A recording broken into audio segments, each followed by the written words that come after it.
Because like I said, it's because like he is. Yeah. like I said, right after where they said same parties, parentheses, same party. Yeah. The box. You want it? We came. The box. Protect the box, and it'll protect you. Oh, you haven't seen Hellraiser, have you? Just in MGS2. By the way, guys, just so you know, I am live streaming and audio channels are open. Just so you know. Okay. Is that okay? I can turn it off if you all want. But Keep Good. going. all right, cool. Yeah, keep going. Episode 3 again. But And the suggestion for the voices for the triumvirate should be Freddy Krueger, the Tall Man, and Pinhead. yeah, We've already kind of introduced the voices for them, but we might change them because Alright, we change voices all the time. Like I said, you already heard my Pinhead. I'm gonna try to do Tall Man here. I knew from the start that Nice. we were gonna change voices for Caraway, so I included that like coughing gag where he like suddenly Oh. changes voices out of nowhere. I Oh, thought wait, that was are you going to give the voice to Ryan? Because that would be amazing. Oh, would you actually give the voice to me? Would you give me the voice?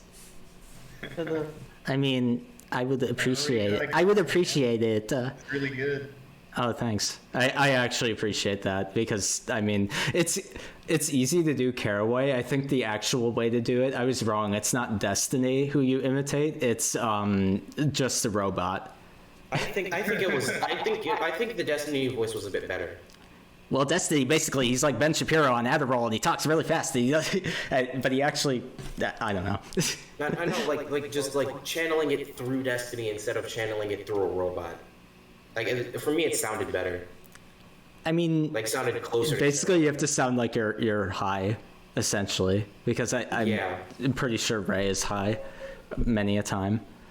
Allegations. I don't know. Develop the Bridge series. No, well, it's like it's evident from the joke. That's Slime Boy's hot. Yeah, I mean, well, Practically the dude without being the dude. Oh, also, guys, Slime Boy is next episode. Yeah. I yes, also have another question for Ryan. yes. Were you actually going to do like some of the songs that were posted in general? In Ray's voice? I mean, I can try. Okay, because like I just thought that you were saying, I thought you were talking about Ray is going to be singing in Reclaim Gloria, I mean, Oh god. and I was just throwing it out there to be funny because I thought it would be funny if he sang Power Rangers in space. it would be funny. Like it's not going to happen, not Yeah. in this timeline. But let's just say for some reason he happened to want to sing it. That song would be amazing. It would be amazing. You have to buy the song to listen to it for like $1 billion. Swear Yes. to God, if Reclaim Gloria comes out, I turn on the first episode and I hear Ray talk once, my soul is just gonna evaporate. Because I know that means he's going to sing at some point. No, well, that that would mean he'd have to voice Lathe. He'd have to voice Lathe. He'd have to voice the main character, the one that is like the. The one that looks like him. Well, He's the the main character? No, it was just another Caraway. no, the main character is. I showed it. I was sending the pictures. I don't know if I have them to pull up on the stream. Let me go to the main stream. Oh, I have his TikTok pulled up. My bad. It'd be funny if we just called I him have to like say it's like we all know. watch together? Well, yeah, we do. I have watched together, and I can do it that way. All right, put the link inside of the Sure. Discord, inside of that wire. Yeah, the issue that I have, because I know I can do the High Guardian Spice episodes, that's like not a question at all. The question is, will TikTok links work? Oh, it'll work with anything that has a video player, as far as I'm aware. Okay, nice. So I can just, And also, there's like a TikTok thing, if I remember that one correctly. because the reason, guys, I wanted to do the TikTok again is not because I feel like we have driven the point home, but there are some where he's talking about like real world shit that I want to watch. Oh, please tell me he's not going to do Ukraine. No, that would be really weird if he did. No, No, it would be really terrible because if he did, Rosemary in Ukraine. Oh, no. Wait, dude, it's like right now I'm it's copying. like that doesn't have a grasp on freaking just basic weapon safety. Let him know actual combat conditions. I guess I have to do this. If we just drop. He uses a freaking mech as a Russian target you could practice. probably do some damage. Yeah. Funny sus. Yeah. And then I got no. I know how to do the blood test. All I need is some petri dishes, a scalpel, copper wire, and a flamethrower. We will figure out who is the thing. The Thing. John Carpenter's The Thing. It's like, I don't know, But I actually got. entire winner here. I actually could, and I will try to do. I don't know about the other songs just because I'm not as familiar with them, but I'll try to do "The Time Has Come" in Ray's voice because I do know the lyrics. The time has come, and so have I. Anyway, The time is what now? no, I'm talking. It's the song from Devil May Cry 4. The only thing I know for real. Oh God, as Ray, I don't know. That's so hard. That's really hard. You mean There Will Be Bloodshed? Is that the same? Yeah, that's the song. Yeah. All right. I love that soundtrack. So Guys, what's going on? It has to be this way, man. it has to be this way. Snapdragon Rising. Oh hi, what's up? Oh, it's Rogan. Yeah, what's up?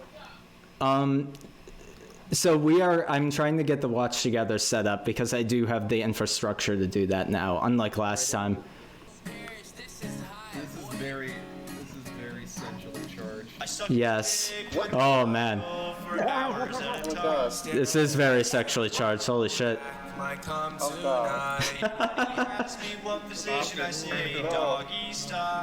god. Yeah. Oh my god. Oh god, this reminds me of the sound of the song from The Feeble. I actually can't hear shit. It's funny though, I like it. Oh god. I just wanna smack it. What are your plans for the triumph? Wait, I can't hear. Somebody asked the question. What are your plans for the triumph?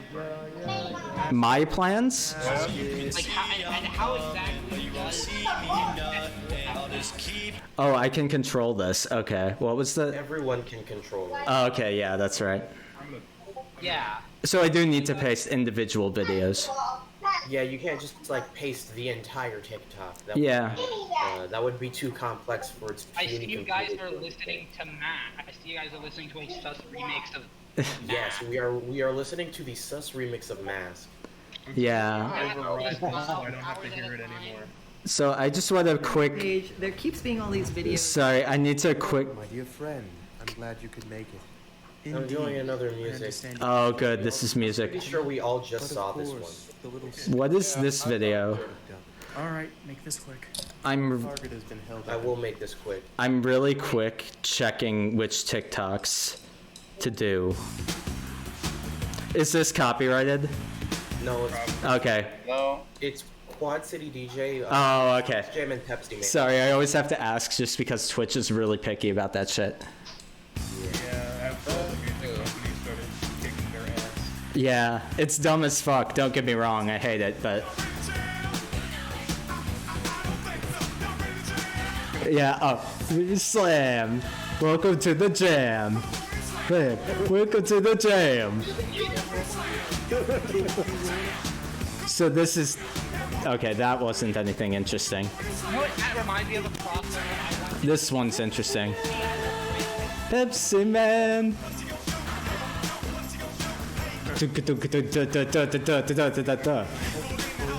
All right, I've got one. Whenever we're ready. What? Lavender's villain identity when she's with the Triumvirate should be Big Chungus. Oh yeah. Yes. Yeah. The Debbie Cat tells the girls like their chief operative is the dangerous. the true descendant of Big Boss. Also, I just noticed something really important. So Lavender's been working with the Triumvirate the entire time. Right? Yeah. They seemingly consult her to figure out if they should execute Mandrake. Meaning she likely knows about the Triumvirate's plans. Yeah. Meaning they knew about their plan to disguise as her and murder Rosemary. Yes. He just didn't. He was going to. He had the knife raised.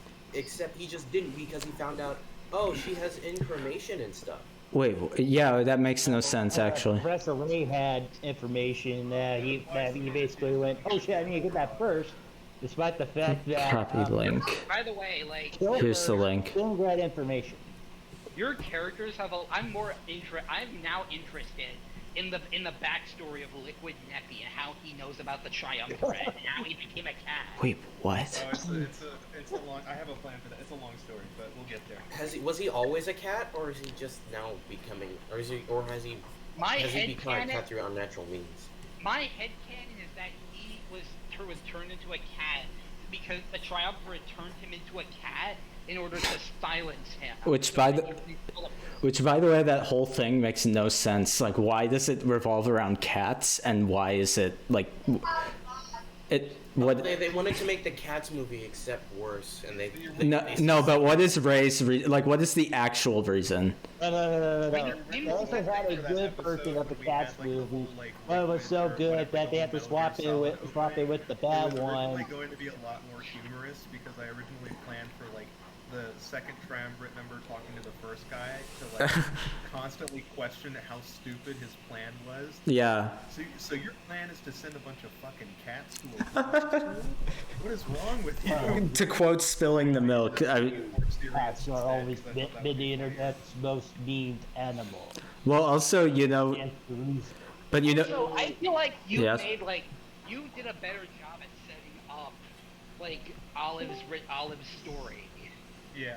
Also, cats are not the internet's most memed animal. That's a dog. yeah. Doge. Think about Doge. I mean, yeah. Mostly just because now we know she's- that she's gone rogue before, and so now when it Yeah. sets up her inevitable betrayal of Mandrake. Yeah. That's a thing. Why would Also, the answer is invariably yes. Also, I just realized something. I think I even maybe said this in our chats, but I think the actual reason for why it's cats is because Ray likes cats in real life.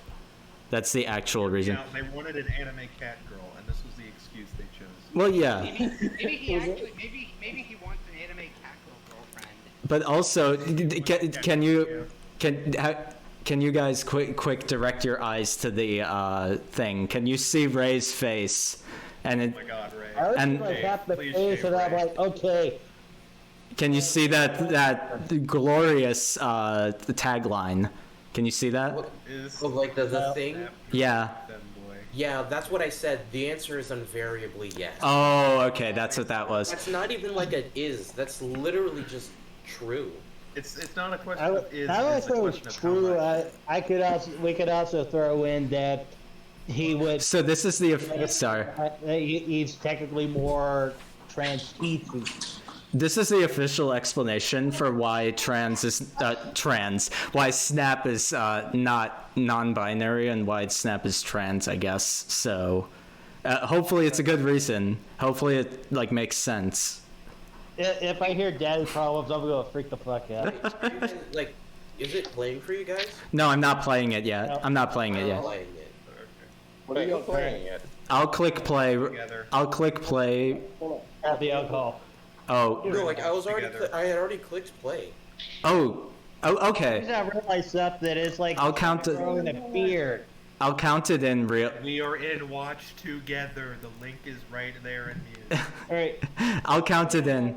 let me tell you, I'm going crazy. I swear to God, he's growing a beard. Well, he is. I can't. Oh my Okay. god! I'm just thinking of. I thought of something. So what I'll do, just real quick, guys, we can continue to talk. I just need to count it in for my stream. So, let me know when you're ready, everyone. If everyone has, okay, ready? We all good? Go. All right, sweet. I'm not talking about that, right? 3, 2, 1, play. All right. I have a couple Playing things for to everyone? say Oh, about here we go. There we go. First of all, thank you so And much. it's I'm stopped. really glad you like What? Caraway. Yes, it isn't playing for. Yeah, It's not a blank What? screen for me. Why is it doing that? Hold on. Here. Oh, I'll play it from here. Here we go. Oh, I see it. I see it. Good. It's not playing for me. What the? Yeah, it just. Why is it doing that? That's I just think the every one. time You you don't have press, the every TikTok time you logo. press play, it just reloads the page. Yeah, I saw that. It's weird. Hold Oh, on. let me see, Hold let me on. see. Okay. Is it playing It for would be a y'all? lot easier if someone could just Everybody got take a tech these freeze? TikToks and put them on YouTube. Yeah, I wish. But no one gives a fuck enough to do that. What? Hey guys, is it playing for y'all? Because it's playing for me on my computer. No, it's not. If I click, I'm gonna click play and watch together right now. Boom. Okay, I just gotta scroll down to the hashtags. And There it goes. It's doing it for me. You see it? It's playing too. I like Snapdragon It's too. not playing for me. Okay. So the thing I'm about gonna refresh the page. Wait, really? Well, TikTok's interface is also nonsense right now, to be fair. Like, it just, I paused it and it went to a whole bunch of other TikToks. Right. So, It's like it just puts Yeah, up I a just did menu. that- I just did that It just puts up now. a menu of your recommended TikToks. okay, can I go away from this tab? We're gonna have to hit the play button at the same time. Yeah, we're gonna have to count it in old school style. We're gonna Hold on. sit on each other's This laps. At the same time. No, you don't get to say that. No. Why? Why don't we get to say It's a it? bad line, and I will erase you. And I mean, It's a good line, though. I'm going to erase you. Okay. The only good lines we do here. Holy shit, I can't restart. No. So, here's what we'll do. Good lines are of food because It's good lines of Good food. lines are of food because so Rosemary ate them all. That's why they're all known as well. So here's the plan, or at least on my end. I'm going to click play when you guys do, so my stream can see it. But let me know when you're pausing it, so that like I can. Right. Ready. Okay, on, All right. on three. All right. We should pick. Let's just let Dave count it in. Alright. You guys ready? Yep. Yeah. 3, 2, 1, click. All right. Okay, I have a couple Okay. things to say about this. First of all, thank you so much. I'm really glad that you like Did it work? And Yeah. I like Snapdragon too. I bet you do. You made the character, Ray. Femboy is yeah, Snapdragon isn't a femboy. not working Okay. on my There's end. definitely Really? nothing wrong with Okay. Oh, why? Pause. You didn't see it? Someone didn't see it? All right, there we go. Oh, I see it. I see it. Okay. That's a. Well, but I just want to point out that Ray was like, I like this character too. And it's like, that's a little weird to say about your own. Somebody like Professor Ray. I like me too. Oh my god. this All right. guy. You know what? Let's just, I You know can't what I feel hear. like you should do, Dave? I can't hear and I can't turn it up. Wait, really? Yeah. I can The turn it up button is on the regular watch together. That's gave up, to be honest. I just kind of gave up, to be honest. okay. Maybe we have to bail on Ray's TikToks. Unfortunately, I'll have to watch them on my own. Yeah. Oh, the Or horror. Yeah. Or we Yeah, could me just, too. or you could just Oh, link the the stream. Yeah. Well, but then we'll have the sync problem that we had last time. Remember? Oh yeah, that's gonna be You'll have to wait 13 seconds or whatever. So it's Dave- words. Truly, we will You know, miss you know what you should do? What should we do? Give Ray a beard. I mean, give Caraway a beard. Because Yeah. you know what we can do. That would take a long time to edit though, Yeah, it especially would take with like the 40 drip. times longer. But- with every but real- scene, and it would probably look. So I gotta rejoin it in. I feel like we should do a compare contrast. Wait, before we start, I Okay, have one thing to say. Yeah. What is it? I have one thing to say. Yeah. Our channel is Chad because y'all don't even have to pay Patreon to get that kind of stuff. Well, yeah. Yes. Oh god, Shannon Sooner or is- later, when you have to animate season 2 for Ray, you'll have to allow pictures. Yeah. Wait, guys. Wow. I'm actually really disappointed about this TikTok shit. Not gonna lie. when Crunchyroll, Yeah, like it's advertised as, oh, it has TikTok functionality when it literally does not. But that isn't. Yeah. So that isn't on me though, which is I'll take Yeah, that. it's not on Lion. It's advertised as doing the thing we wanted it to do, and it doesn't do the thing. So we let wanted it to do. me pull up that episode on my stream. Put it in. No, just put it in. But just on my Yeah, stream though. It's in Watch Together right now. I see it on there, but it needs to be visible to my stream. But that's easy. TikTok, like, wait, if you look at the watch together, it won't be visible through your stream? No, it won't because the window that it's broadcasting is different. But I can fix that right now. I'll just look it up. I'll look it up on YouTube and just play it in sync. I still love Hey, guys. I still love that thumbnail. Yeah? Yeah. The thumbnail's that's great. true. We'll do a compare contrast. We'll watch the abridged and then the actual episode 3. Yeah. I feel like, oh yeah, that's a good thumbnail. All right. With the We witch watched start with episode the 4 goat. last time, so Oh we're my going God. to do. We watched 4 and 5 last time, so we're going to do 3 and 6 and then on. Yeah, sure. That works for me. This is Aster, and that's if we funny. do this. That's a good episode. Yeah. All right. All right. Got it. Nepotism time. All right, so count me in. Snake. Let's do this. Snake. Ready? Snake. Alright. Okay, so who's playing yet? Okay, you guys ready? 2. Yeah. Yeah. 3, 2, 1, go. All right. Hi. Oh shit. My dear friend, Very dramatic. glad you could make it. Dramatic intro. Indeed. I understand you have something you need to explain to me. But of course, still our benefit. Virtuous. All right, make this quick. Yeah, this is the triumvirate members basically. So if you notice, the background music in this is actually from Metal Gear Solid. That's 3. very I was going for Yes, it is. And your plan is to provoke it Okay. further?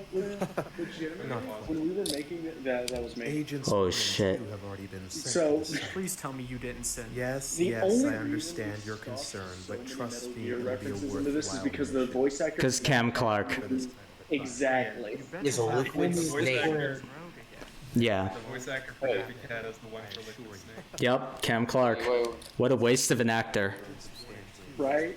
That's what I said when I first learned of it. I dread to think Snake. barely gather intel on her when she was young. I'm sure we all Originally, I was going to get satellite GPS to do voices for this opening, but he flaked out. We use nanomachines to pin his location. I was going to try and include a nanomachine. Yeah. I cannot. I'm sorry. Or no. I'm not sure. Did you copy paste the eyes from the girl in the back and gave them to Rosemary, or did you just purposely just went googly eyed? I think I've heard enough. Yeah, so a friend of mine, Nomad, Yeah. edits images for me. He made that edit for episode 2, and I loved it so much I just had to do it again. If our benefactors so I have to realize something else. It's the plot. Oh yeah. It's actual story. Man, this alchemy book is no help at all. Nah. It leaves a lot open, which I like. The 'cause I know benefactor is what they're talking Rosemary, not Rosemary. The benefactor is Lavender. I just figured that out. Yeah. Thought it was G-Man. Rose, do you have any ideas? Nah. Maybe it's, Rose is a debate lord. maybe it's Senator Armstrong. Well, if you're Yeah. why don't you tell me? They're harder in response to physical trauma. Here's the joke where we make fun of the book disappearing. Like, it just vanishes in a minute. You can't hurt me. Since this is Metal Gear Solid, it's probably General Senator Armstrong. What about Senator Armstrong? What about Solomon? He's the benefactor. Oh yeah, he is the benefactor. Yeah.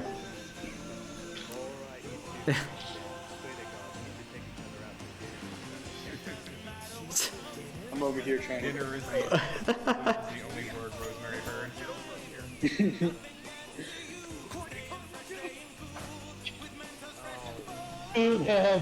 Nice. There we go. I And really love the gag. I crept up right here. okay, one person at a time. I literally can't hear anyone. Yeah, Paladin, you talk. Ooh. Love life. Nothing. Let's do it. Stay cool. With mental expression full of life. When a Mentos It's the best spice. I was listening to this in my truck, and I was like, "Oh my god, this is awesome!" I still can't get over the fact that a Mentos ad is a better theme song than the Hold on, original. we got It's pretty amazing. All of our hopes and dreams come true. There's a Froggy Kit Kat doing Lavender's voice. I think she did Is pretty good. Satellite Yeah, it's pretty good. in this show? My god, that design. I think Satellite might not be able to voice act anymore because it just takes so long for me to get voice lines Hold on. from him. I Hold on. can't deal with it. I have a question. One I have, person, wait, please. Sorry. hold on. We gotta. Oh my god, fast forward. Sorry. I thought they were gonna do a thing. I thought they were going to like show it again. Yeah. Okay. So, I'm gonna put a picture in use. Okay. I want you to put it in your stream. Oh, did we just pause? Dude, Yeah, we we're can't put it in at the 3:08. Okay, yeah. You gotta let me know when you pause. I want you to show it in the stream. Sure, I can. Just give me 1 sec. Let me get there.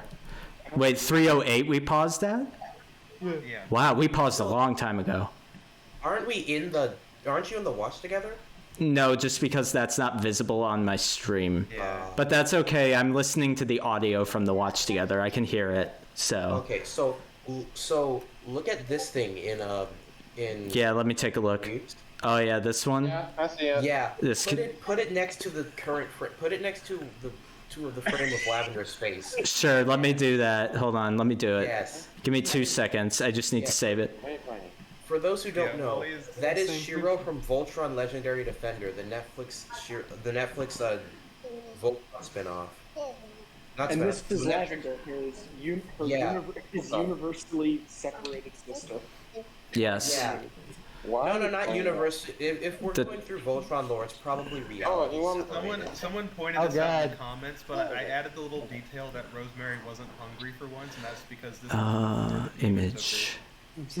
Oh, okay. Add source from. But I just realized something. Somebody That's- put that guy and Griffin from Berserk into a blender Mm, with a thing of purple food coloring.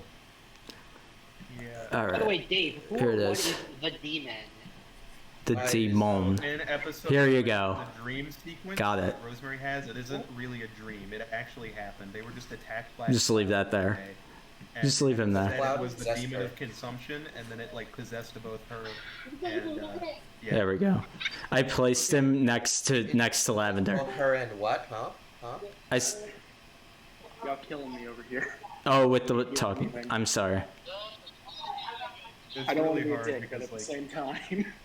it's really hard because there's like 50 people in here, and we can't all know when we're about to talk. Yeah, it's hard to manage. Yeah. If only we had like the Google Meet function where you could raise your hand on Discord. Yeah, if only. But I did put the guy's face next to Lavender as requested though. So. Okay, let's Yes. continue with the episode. I just wanted everyone to see that. Yeah. That's 308. They literally just Sweet. stole it from a Netflix show. What, that character? Yeah, the character design. Yeah. Wait, for Lavender? For Lavender from the character I put in use. Oh yeah, because of the thing over the nose. Like, what even is The that? scar, just without the scar, they both look really similar. Well, also, Supposed to be a scar. except I'm noticing a difference. That stupid little shadow they do for, like, bridges, like right at the bridge, like the bridges of the nose and under the eyes. Yeah, that's Yeah. not a shadow. That's a scar. But you know what? Also, I'm noticing the difference between those two characters, guys. What? One of them looks like shit and the other doesn't. So. Ooh. Because look how shit Lavender looks as a character. Let's Wait, what's continue. wrong with Lavender's That eyebrows? says that Her freaking. eyes are like different color than her hair. They're like the size of my. To be fair, mine are different than my hair. If you see my stream. Yeah, we can continue. Okay, so does this imply that Lavender uses hair dye? Yes. Yes. Exactly. So does that mean that Lavender's Ready? hair is not that color? When's the last Yes, time you it's seen not. pink as a natural hair color? Are you playing it? No. Oh, I was.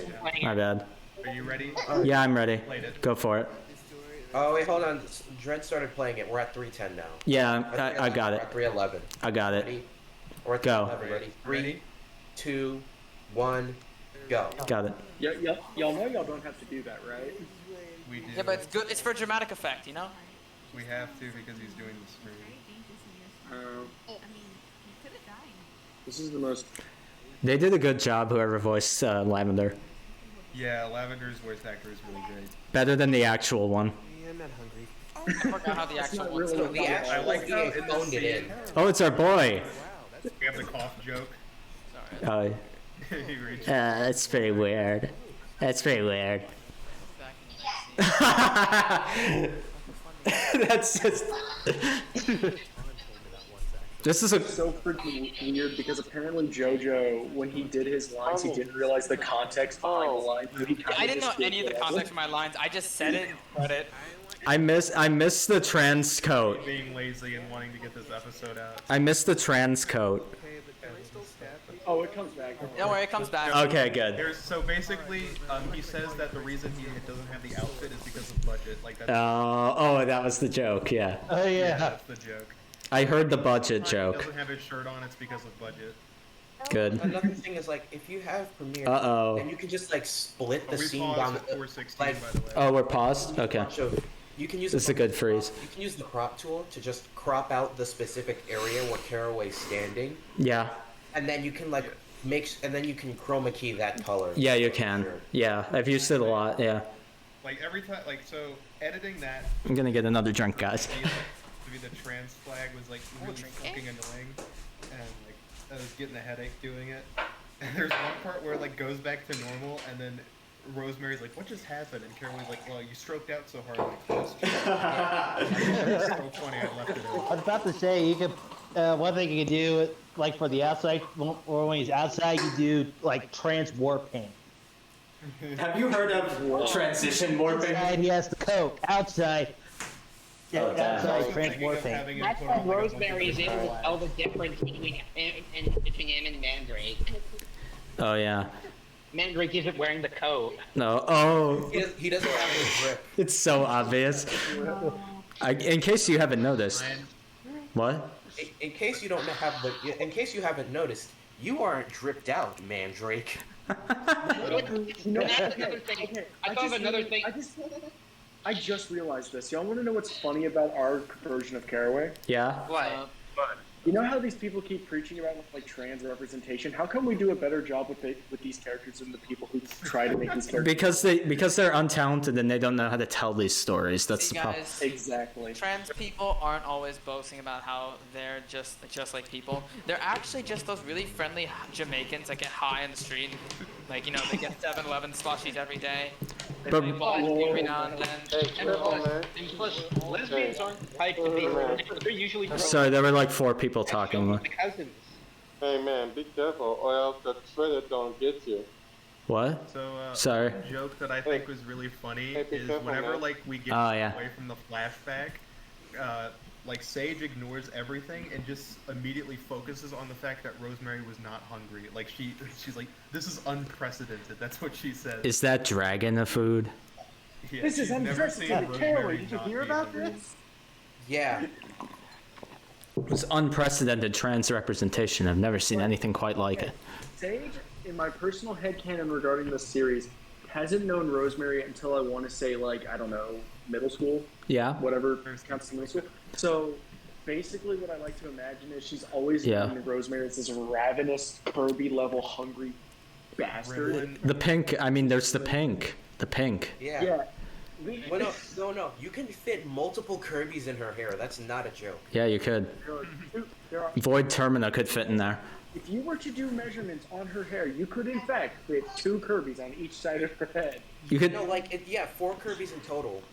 plus Void Termina, Oh yeah, plus possibly Void Termina. who is a Kirby.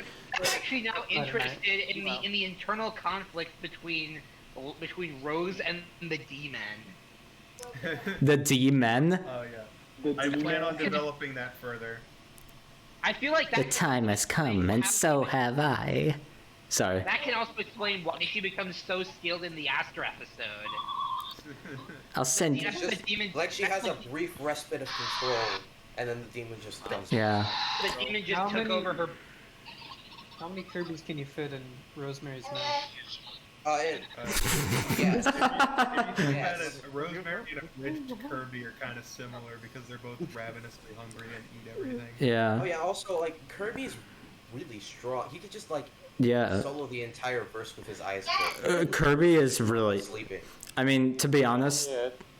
I love Kirby. Sorry. I was just gonna say I love Kirby games. I really do. But my biggest problem with them is they're fucking easy. That's my biggest problem. No, like You here's the haven't thing. played the Here's the Arena? thing with the ease of Kirby. Oh, I have.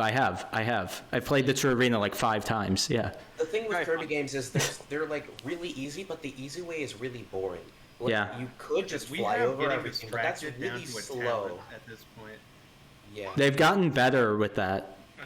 All right. Sorry? We're at 416. Yep. Go it. In Go for it. 3, 2, 1, go.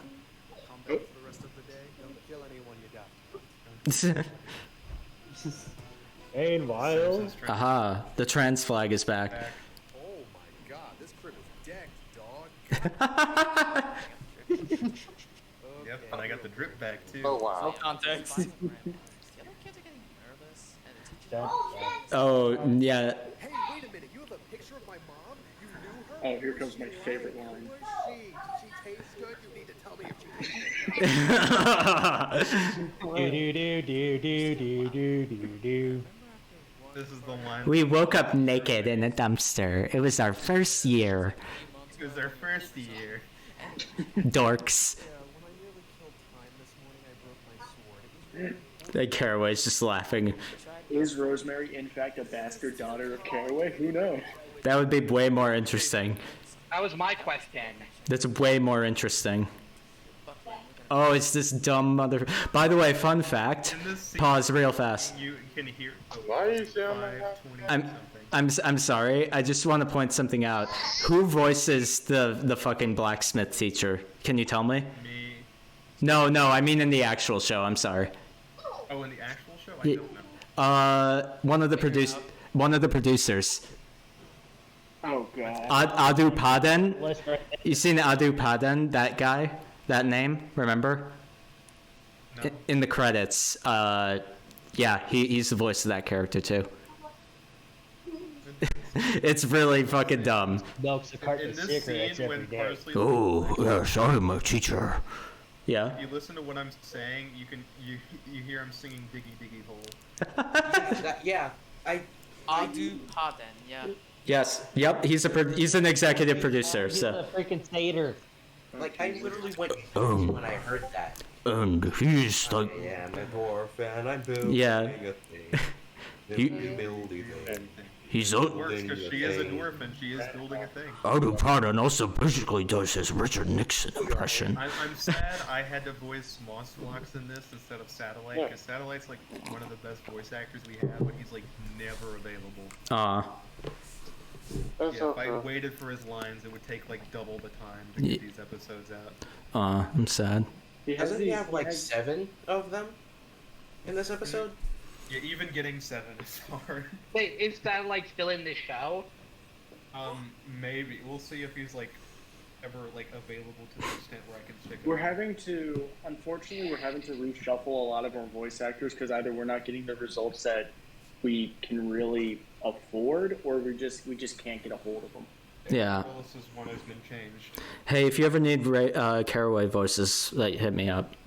No, hit Ryan up. Right there. That's You have the balls to say that in front of me. I respect that. Wait. Oh. Ryan up for Caraway. Oh God. I got a voice acting credit. Oh, it was the joke that was a double entendre or something? Is that what just happened? You know when I originally thought that Parsley was Scottish. You would think as much, yeah. Plan, but I changed it to Australian in the first. You know what I think she kind of sounds like, especially in some scenes. Yeah. In like some scenes where she like calls them like cunts or something. You daft cunts. She kind of sounds like Billy Butcher from The Boys. Yeah. Yeah, a little bit. Oh god, he did sound like that. Oh god. Hey guys, this is Miranda. She's one of the boys. One of the boys. The only reason why Parsley isn't like Scottish is, do you know how hard it is to imitate that of a Scottish accent? It's really difficult. That was more Russian. Well, it gotta be difficult, but sometimes it can be really easy. And again, Satellite was also originally supposed to voice Parsley because he can do a really good Scottish accent. Again, I couldn't get the lines, so I did it. Wait, who's Mystery? In the watch together. Mystery Lad? Wait, who is mentally ain't? Irish laddie, what? Like, there's a guy there's a guy who used the actual I'm assuming chat. that's Mystery Lad. He's in the PC. I thought we were talking about Irish laddie, and then it's like, oh wait. Alright. Wrong. If you know, you know. If you don't, you don't. Yeah. Alright, 521. We're gonna go in 3, 2, 1, go. Alright.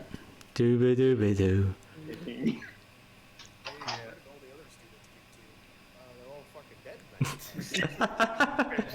All the kids just died. Oh shit.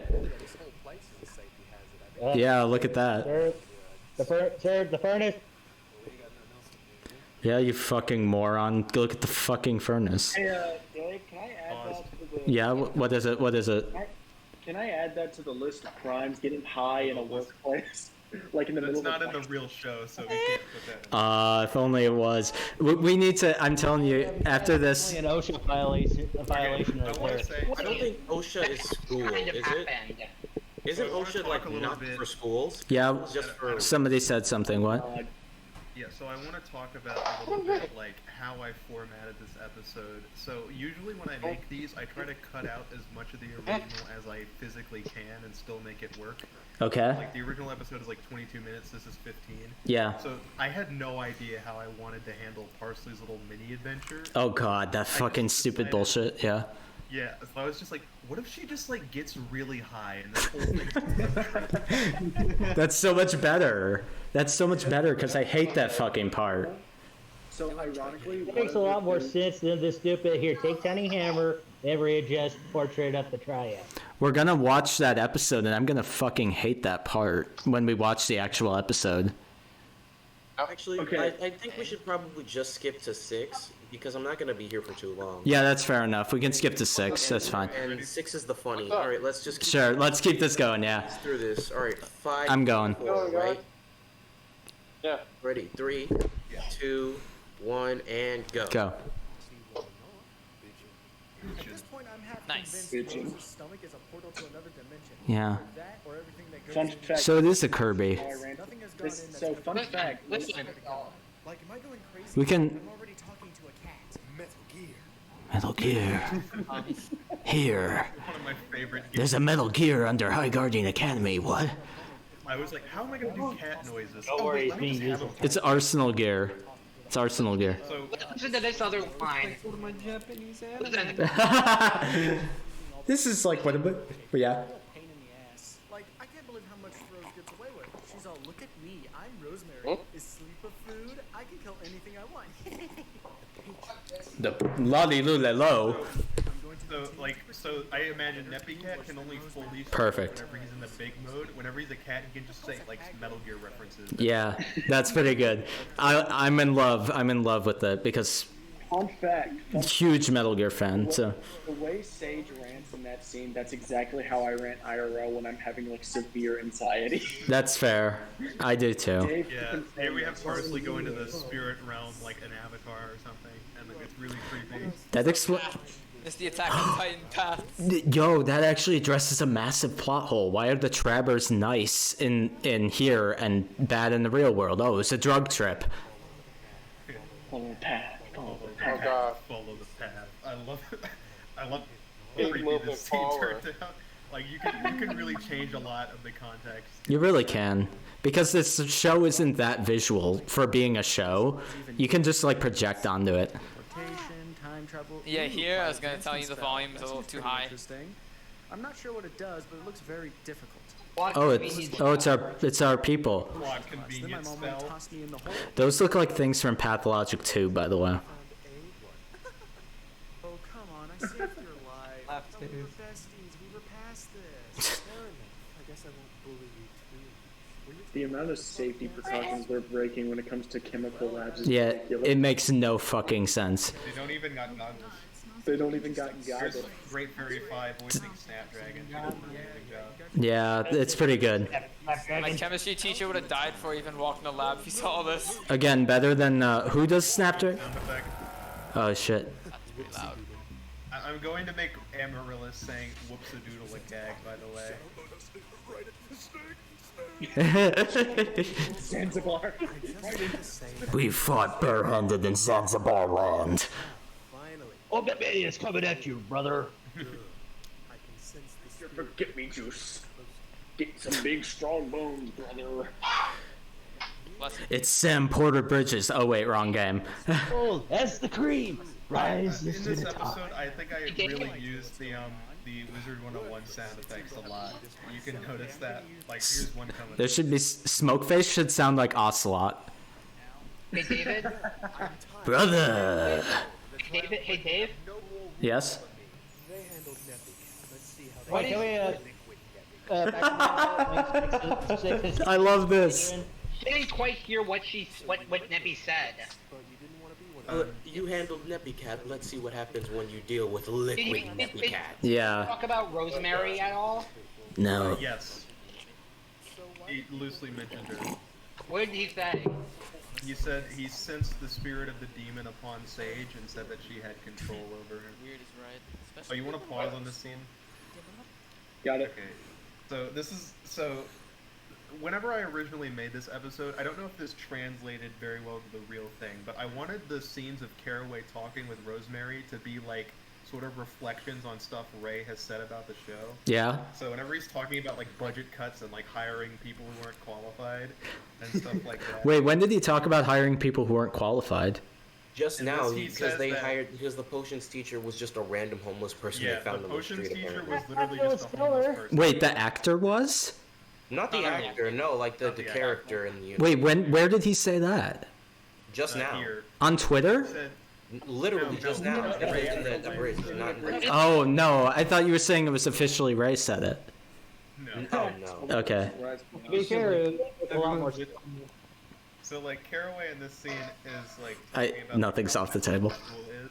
So like what I was going for with his character is that he's like the only qualified teacher here. Like he does some weird stuff, but other than that, he's like sane compared to the rest of the psychos that are in this place. Yeah, it's He is actively poisoning his students. Yeah. we are actively inside the memory of Shadow Moses. It's been set up to be this way. Oh my god. We're at 9:35. We're gonna press play in 3. Oh yeah. One. Okay, but I wanted to say that the original name for this episode was going to be Shadow Roses, but I changed. That's perfect. I'm telling you, if I bought the High Guardian Spice IP, season 2 would be like Metal Gear Solid 2. This is one of my favorite scenes. It goes from like Rose saying, "Oh, the kids here aren't bad," Oh, here and comes then here it comes cuts the to Amaranth. Holy shit. Oh, it's the Doomslayer. Stop you! Stop you fucking terrorist! I love that line. I'm surprised nobody questioned why the hell there was a turtle. Just there, I'm gonna pause it. Just there, Amaryllis has a really funny line where she said, like, "Why are My we arms running?" can teleport. Yeah, my arms can teleport because arms in that scene in the real show like skip frames. Like you Yeah, they do. They didn't even We'll see it in the real show, yeah. her arms. They just go from here, from like down to shrugging, and it's really weird. Yeah, we'll see it in the actual episodes, yeah. That's Yeah. some of my favorite humor. Whenever we take an animation error and explain it like in the series. You gotta At explain. the beginning when the book disappeared. Yeah. To the ether with it. Yeah, exactly. It's perfect. You got to explain in episode 12 that the big kid that is the animation layering mistake is like one of the giants from episode 1. I know exactly what I want that joke to be, and I'll Oh, spoil it so, because Wait, no, don't spoil it. Keep it secret. Don't spoil it. Don't spoil it. The numerous 3D models in episode 4. Wait, are there 3D models? spoiler because it's a very Yeah. obvious joke. Oh yeah, there are. You're right. Oh yeah. It's, Y'all wait. Y'all have 3D models? No, in episode 4, of the show, there's like a bunch of just really blatant 3D modeling. in episode 1, there's a 3D model when they look up the staircase in the house. That's a 3D shot. It reminds me of it in Dead Space Extraction. Downfall. They do a very similar thing because that was also a low-budget animated movie. It's a good way to cut costs, but like when you do it poorly, it looks like shit. Yeah, it's Yeah, not like that's what happened was to an anthology, Invincible. so you can actually Invincible get did away that, and with it doing looked different terrible. styles. Yeah. All right, we should something I probably wanna- just like not stop it anymore. 'Cause Yeah, we can talk over it. Going, like, Put on subtitles. like in half an hour. Put on subtitles. I didn't really get. So I watched Yu-Gi-Oh! Abridged a lot. I'm a big fan of Yu-Gi-Oh! Abridged. Yeah. The Oh, me character too, called me too. Darts in that, and his hair will like randomly change colors as a gag they did. That's great. Randomly, it just stops doing that, and he like says, "Oh, I just took the dye out," and I was like, "Why did they do that?" It's perfect. After I'd done Caraway's jacket, I was like, "I understand why they did that now." Editing this shit is really annoying. Yeah. Yeah. I understand. Let's keep it playing, and we'll talk over it with subtitles. 2, 1, where there are no subtitles. 3, Oh, really? This is like a real 2, show. 1. Yeah, Go. just like in the show. Oh, sure, of course. What do I know? Well, what did you guys talk about when Yeah, that line, the "What do you want to know?" is when I figured out that it was JoJo Man voice acting Caraway. Look, Yeah. Aw. Here we go. Fake Lavender Caraway. You should become king. King of. I like this glimmer on the teeth. Yeah. Yeah.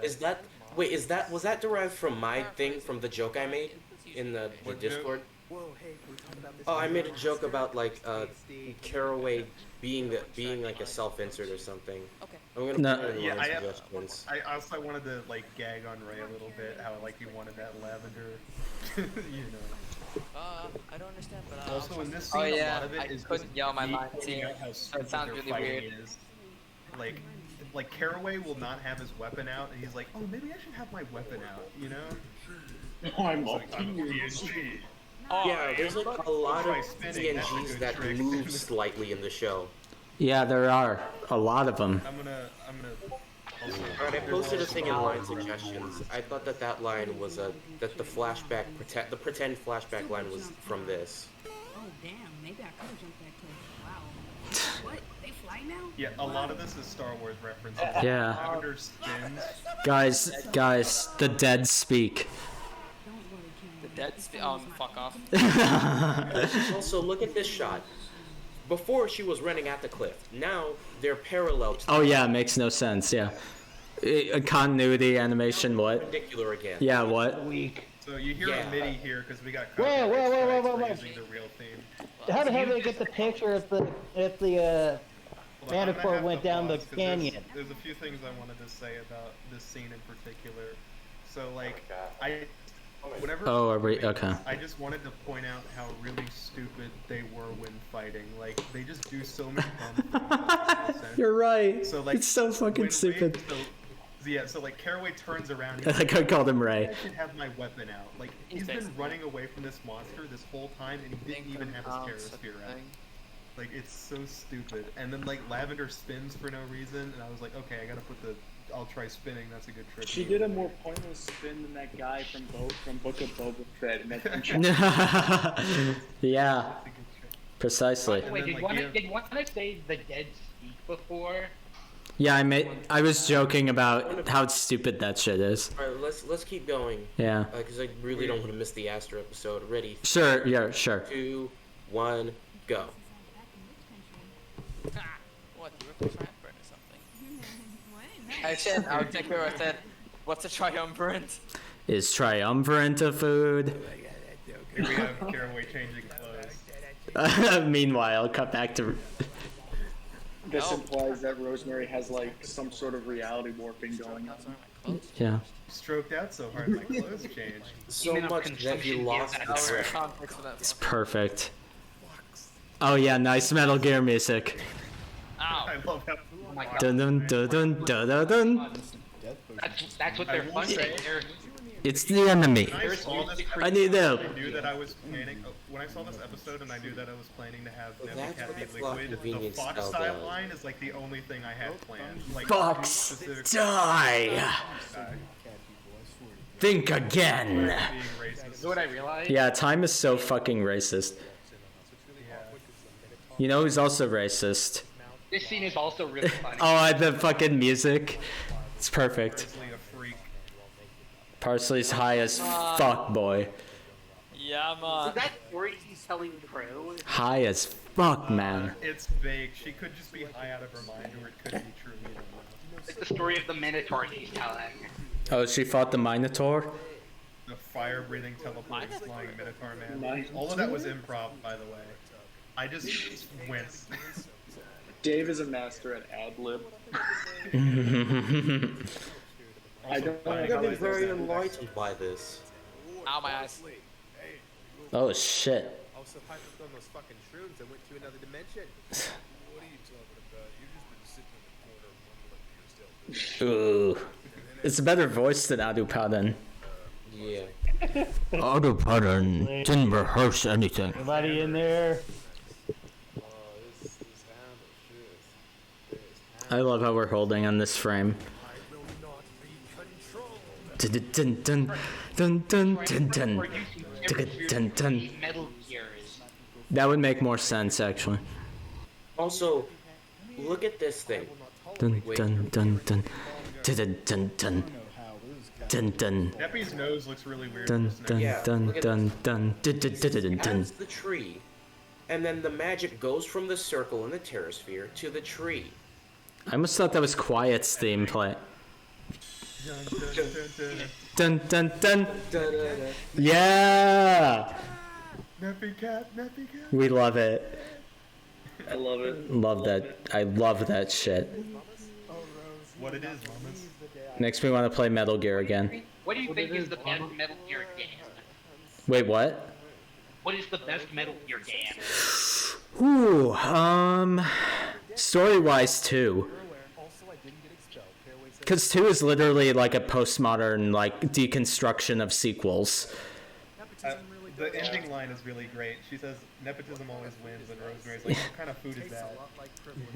She's like, it tastes a lot like... The privilege. Is privilege a food? Let's pull up. Made by Nomad, great. Nice. Garfield. I love it. Beat 'em up. I got racist pups in my bone. Now my daddy's on close control. Yes. It's perfect. Alright, Masterwork. I'm going to copy the thing, and I'm going to put in the two watch together. Oh yeah, and I'm gonna pull it up on my thing. Yeah. I used chaos control. Usually Chaos control. These episodes as compact as possible because it's supposed to be in a. I told guys, I went to my stream OBS. I totally forgot I had the Voltron character up the whole time. It's perfect. That was so good. That made my night. Okay, let me change. It's all something a hell of a lot better than what Alright, we do. everybody go into the thing. Give me You might have to 2 seconds. If you don't have the extension, you're gonna really need an ad block because like the ad block isn't universal, so you're gonna have to use your own. I think Dread is on a phone, so he might be fucked. I do have the ad block, so. I am on my phone too. Well, you need a Chrome extension to watch things. It's episode 6, right? We're on episode 6. I can't even hear anything y'all are saying. Sorry, what were you saying? What? Somebody's saying something about Chrome extension? Yeah, you need the watch together Chrome extension to watch the video. No, I don't even. watch. Dude, I trust this website when it comes to malware about as far as I can throw my computer, and that's not very far. Yeah, I have the extension, and my computer hasn't exploded yet. I do too. Here's mine. That's it. I do too. Well, I'm gonna just get off. I'll talk to y'all later. Ooh, See ya. Have a day that is anti-bad though. I'm a little audio. Alright, is everybody overwhelmed. is everybody watching the thing? Does everyone have the Crunchyroll window up? Yes, I do. No. I'm good. Yeah. Let's watch this. Watch the misandry. Watch the misandry. Watch the misandry and Yeah, watch the watch quote-unquote Satan get wrong. misandry. Yeah. Let's Yeah. do this. And 3, 2, 1, go. My legs. Is it Yeah. Yeah, it was I playing. still have zero plans for Aster. I'm not gonna lie. I just don't know what to do with him. Y'all playing it? I got an advertisement. Oh, it's our boy. I have a joke for when he will. Pebble. What a place. That joke, I know. Someone had an advertisement. What do we do? Fuck. Oh, did you get an ad? Did you not have the Can ad? we block? pause it and then wait for it to be over? Yeah, I'll You need to I'm on the shot. block. I'm on the shot of Caraway. If we pause every time there's an ad, we're never gonna get through this. You need to Yeah. Thanks, Crunchyroll. 20 minutes. Thank you, Ray Rodriguez. Hold on, let me turn on the ad block. We love you, Ray. Just go ad block superpowers and stuff. I'm on the shot with Kara Ray holding a. Kara, right. Kara Ray. He's just holding he's holding the Beyblade. That is my actual name. Is it a Beyblade or a D2? This. It's a Beyblade. It's like Also, said, he's like the only one with an actual D2. also, my floor is like the Black Lodge floor. Literally just a coin. Yes. Yeah. Hey, don't tell anyone I told you this. I don't know anything about Dungeons and Dragons. I don't know D&D. I don't know it either. It's alright. It's a 20-sided die. A D6 is a 6-sided die. A D4 is 4. So this is a D... That's a D. What's the area of a cone again? D4. Dark dreams don't die. Malchus. Let me get the area of a cone quickly. Are we? I play D&D a lot, so whenever my D Wait. What's the story? Did someone get the thing? Oh no. The blocker. Oh no.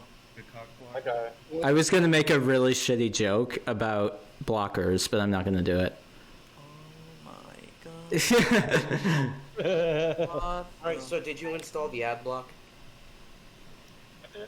It's all in good faith. I mean, we're making fun of one of the most embarrassing. R parentheses R plus square root H squared plus I squared close parentheses times 2 plus 2. Equals Ray's drugs. No, that's the sided dice that we have. Oh, are you looking at the dice? I figured it out. You're looking at the dice? I literally found the area of a cone and just translate that into the dice. Okay. Ooh, he says. Why is he so over the top? What part are you Well, at? he thinks he's that fabulous. Well, we all know he's not that fabulous. Wait, are you playing it? Yes. Wait, what part are you at? I like how none of this is important and we're spending so much time on it. What part? This whole classroom, he's talking about runes and stuff and it's never brought up again. Oh, okay. Actually, I'll play it, yeah. So here's the thing. 20 seconds? This is actually right. Caraway is wrong here. He's like, oh, it's not an alphabet. When she said, what does it mean in this sequence? When that's not. Also, that's not what an alphabet the kids does. in the background move. Yeah, of course. Why would you check the continuity? Oh yeah, here you go. Wait, background move. Yeah, why would you check the continuity? I got put on the rep pad here. Ah. Yeah. Teacher just lets time. Oh, it's look how hot he is, guys. Look how hot Aster is. Look how hot he is. He's so fucking sexy. Also, listen very closely. Hey, Sprout. This is so fucking stupid, dude. Aster is just okay. Can we pause? Oh, so they Listen to what Ray says. What? Can we pause? They make it like. Yeah, what is it? Pause. What is it? It's not. Like, he said, what's a rune? When he literally just explained it before he got Oh, that's just great. My headset Why would died. he know that when he wasn't in a position where he could... Did it actually just die? Get the information. It did. Okay, so I Fuck want to say you. real quick, like, Fucking kidding me. weird. Why is I'll be right back, guys. You can proceed however you see fit. I'll be right back. Okay. Oh, wait, so leave the off it top. is really weird that Aster is so stupid because earlier on in the first episode, there's a line where the dad of Sage says, "Not just anyone can become a guardian, you know." So you need to have some All right. sort of very like special This talent, or does however it. they select these people to go to school. So either A, Aster has some talent, which he obviously doesn't. So why is he here? Or B, he has He's a the dumb famous job. All right.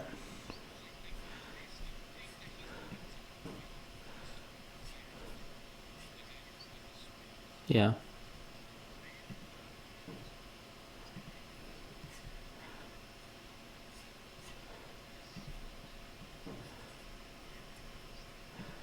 Well, of course they wouldn't. What? Well, yeah, the plot. Lobster said that since the school, since it's based around the school, the writer's homework is done. What Aster is, he is the dumb jock, Yes. but they put way too much emphasis on dumb. Yeah, the Of course. What he does right is dumb the with the whole logic is of the him series asking that what a they rune is because of What's a- into his diatribe on how awesome runes are. What's a rune?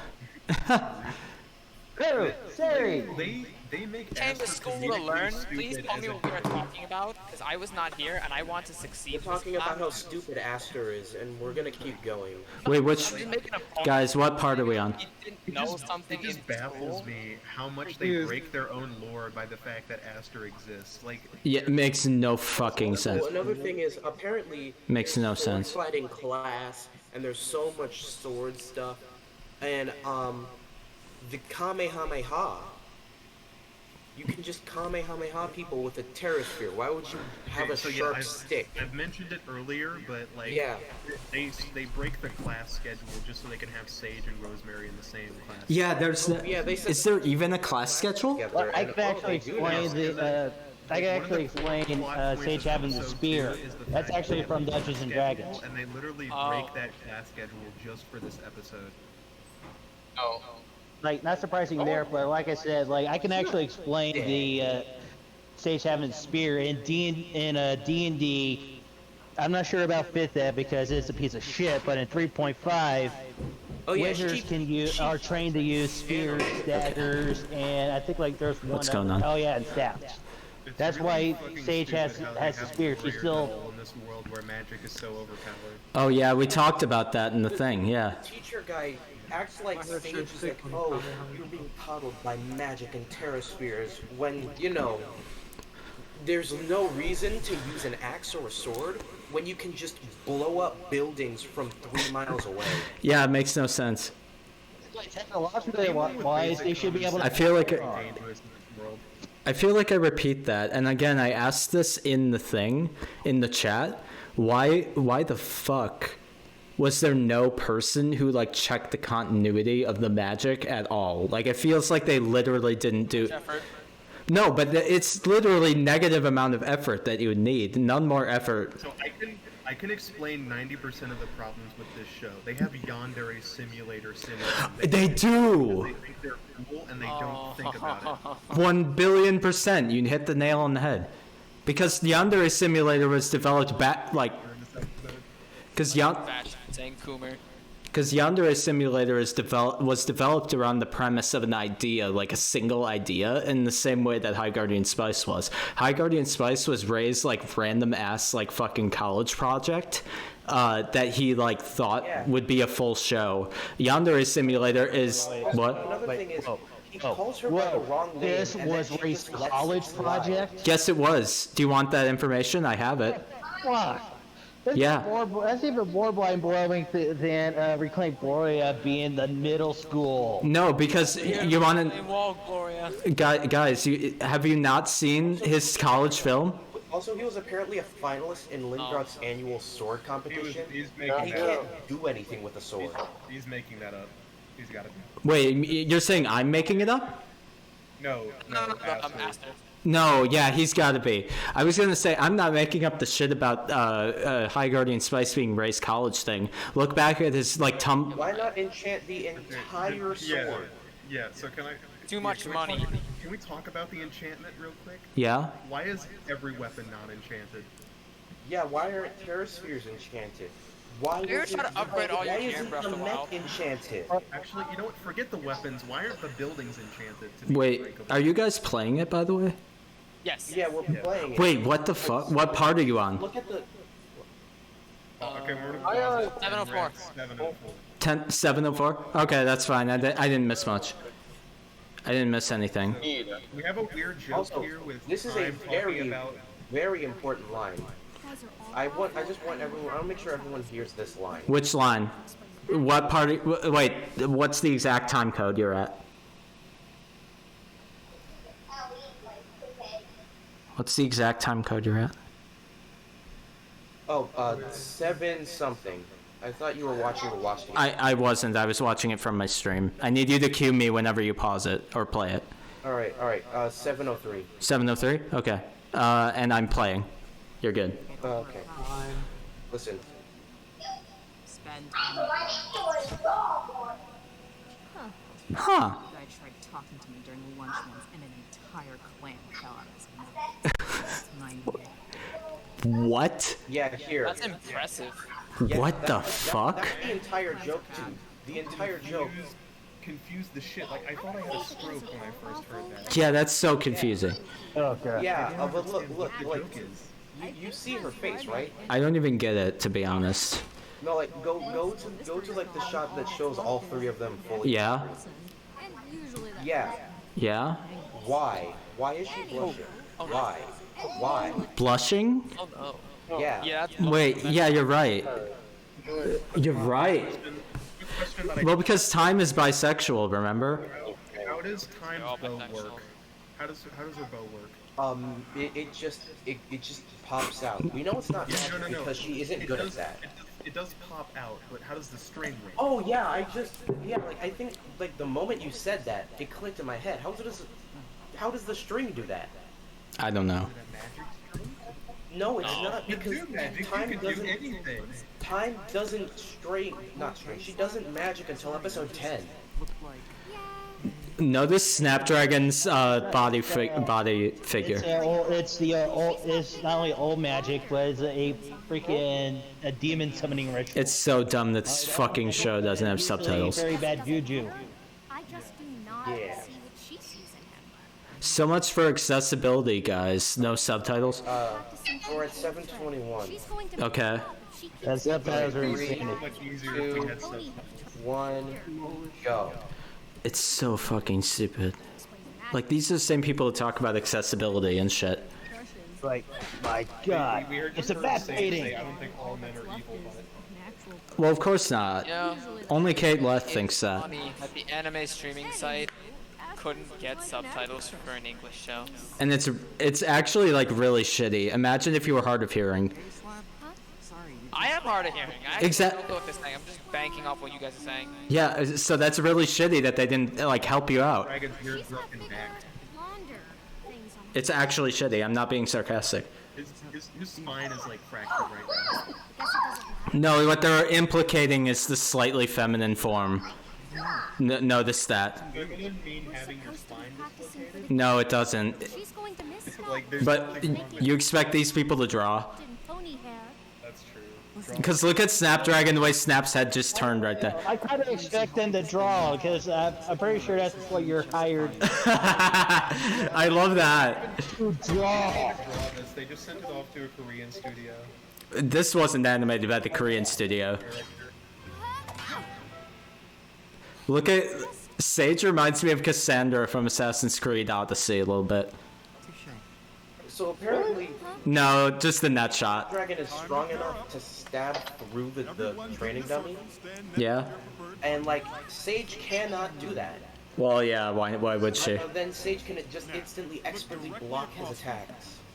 This is what I call bullshit on the Oh shit! Look at that anime. There's a difference between trading and. That's so anime. That thing. Sorry. That's Pokemon Pokeball release sound. That's the Paw. nothing else. They literally just Final swallowed Fantasy it. victory fanfare near the end. Oh yeah, that's another thing. They steal Final Fantasy. Yeah, they do. The other one. What if they stole Nier? It's really hard to I'd get really mad. pause it because there's so many things that you need to point out, and it like just goes by so quick. It's so fucking hard. I love it though. So just pause all you want in like literally 5 minutes. Oh, I'm sorry that we have to. I'm sorry. Saying your teammate's name. No, yeah. This is how people talk. Rhubarb. Human. I'm a human. Hey. 100% my name. To quote Gavin McInnes, to quote Gavin McInnes, it sounds like you are trying sarcasm. She said that that's her name. Here's Parnell being a god. Yeah. Go see. Oh my God. Oh my The god. only undead student in the entire goddamn school. I can't wait for these two to have a really cringe Missandra scene. Actually disbelieves the concept of death. Why was Aster sticking his ass out like that? That was so weird.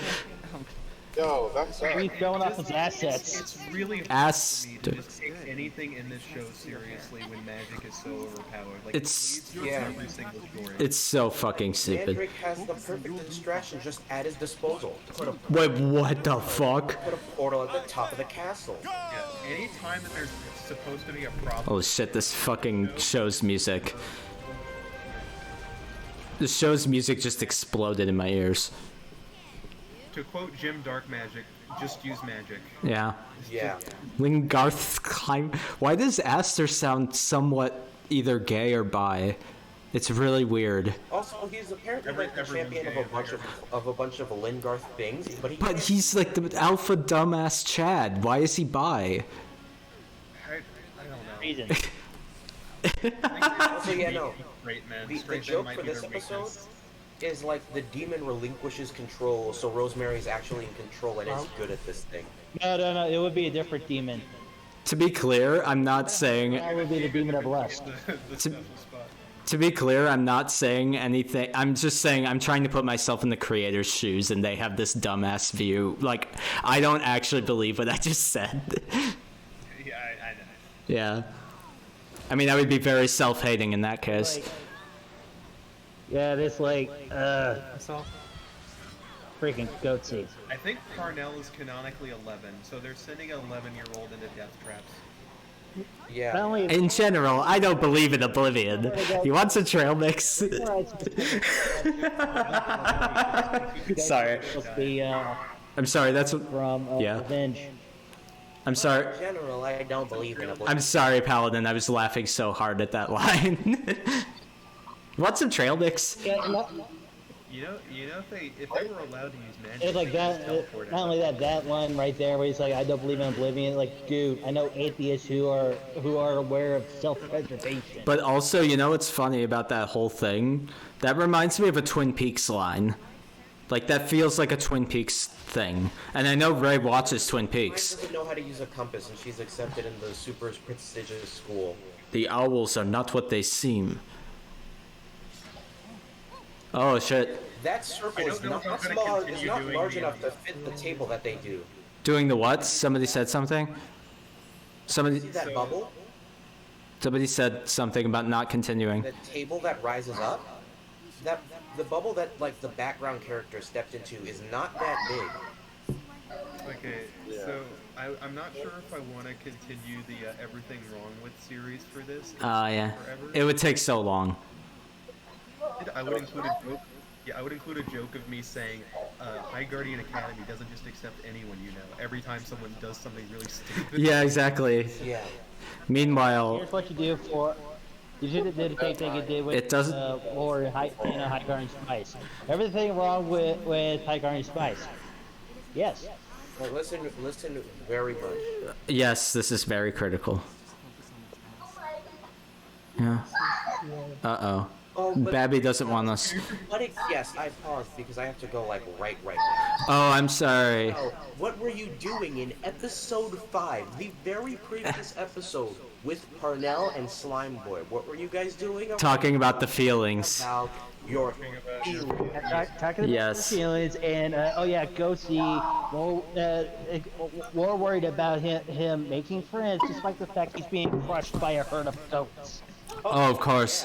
I forgot about the herd of goats. The herd of goats thing is your fault. I forgot about the herd of goats. Okay, what you do imagine? It's not the fact that it was a herd of goats, not the fact that it's a herd of goats, but it's How do you just. think the school would react? You would think a lot of things would react in the show, but they don't. So like, Yeah, I think Dave that is anti-bad. Peace out, Mecca. We can continue though. Like I'm down to continue. A member has fallen, but we can continue. I just think this whole scene of Sage just going on this weird sexist rant for no reason. Yeah, it's. Wait, are you playing it? And not to mention, ultimately, both her and Cal are right. I can't. Wait, are you playing it right now? Like. We paused. Okay, what's. Paused at 1356. 1356? Yeah. If you use the show's own logic, then Sage is right because Snapdragon is supposedly supposed to become transgender. Yes. So like. She's not the only one. Cal. She's not the only. Oh my God. That's right. Cal is also right too because of him poking fun at Snapdragon on the Mermaid episode. Also, you know it's. I paused on a really great face of Snapdragon right now. Snapdragon looks so fucking mad. He is Just like ready to snap her neck. They look like they're gonna like destroy us right now. Like obliteration. Good. This fucking Snapdragon. who I almost thought you were gonna say let the ray flow through you, but also quick question. Not let Ray flow through you. I don't want that. But also. Who conceptualized Snapdragon? Oh, the power of the trap. Probably Ray. You don't know the power of the Tumbler pill. Wait, that's not Ray. That's Kate Leth. Fuck. That's Kate. Yeah. I was Tumbler pilled. Agree. We need to continue this. Are you on 1354? 1356. Okay, that's fine. That's close enough. Ready? Okay, 3, 2, 1. Go. Guys don't talk about feelings, guys. Okay, it just paused itself. What the fuck? Wait, it paused itself? Oh, no. Yeah, it's back Let's at go on the top screen. Oh, just The Patriots are watching. Go on the top screen. I'm gonna try it again. I'm gonna play it again. Lolly lula low. Up top. He's so fucking stupid though. Like Aster. Like I said, he's supposed to be the dumb jock, but they forgot the But he's so dumb, like to the extent that it's like he's not real. I don't believe he's have you seen Ogre from Revenge of the Nerds? Where are you in the episode? Right now. 14, 17. 1444. Oh, okay. I'll go back. 1419. That's close enough. 1423. All right. 3, 2, 1, play. You're already playing for me. Okay, something is fucking up with this thing. It is like jumping and moving around. Okay. It's the optimal way to experience it. Just let it play out. Well, maybe it'll fix. If it doesn't. So stupid.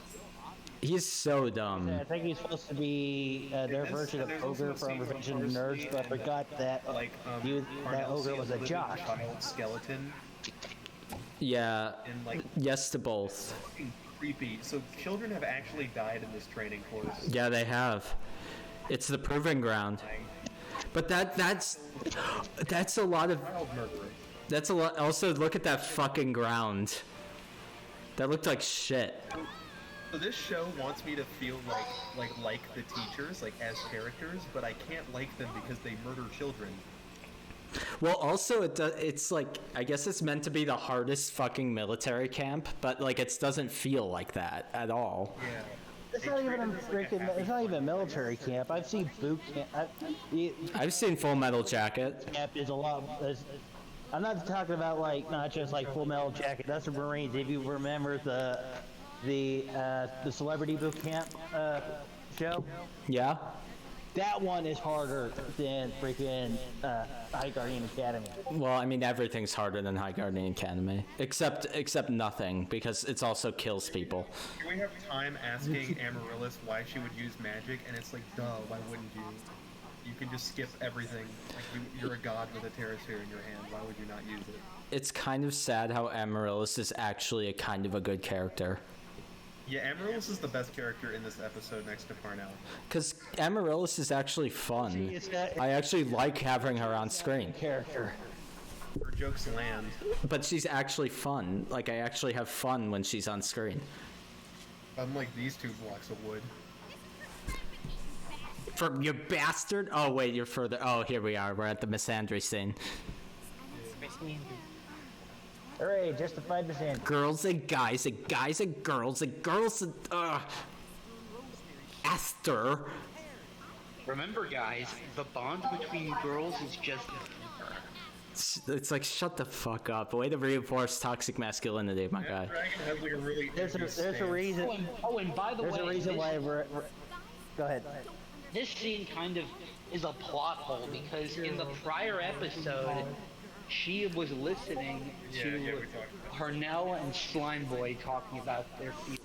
It makes no fucking sense whatsoever.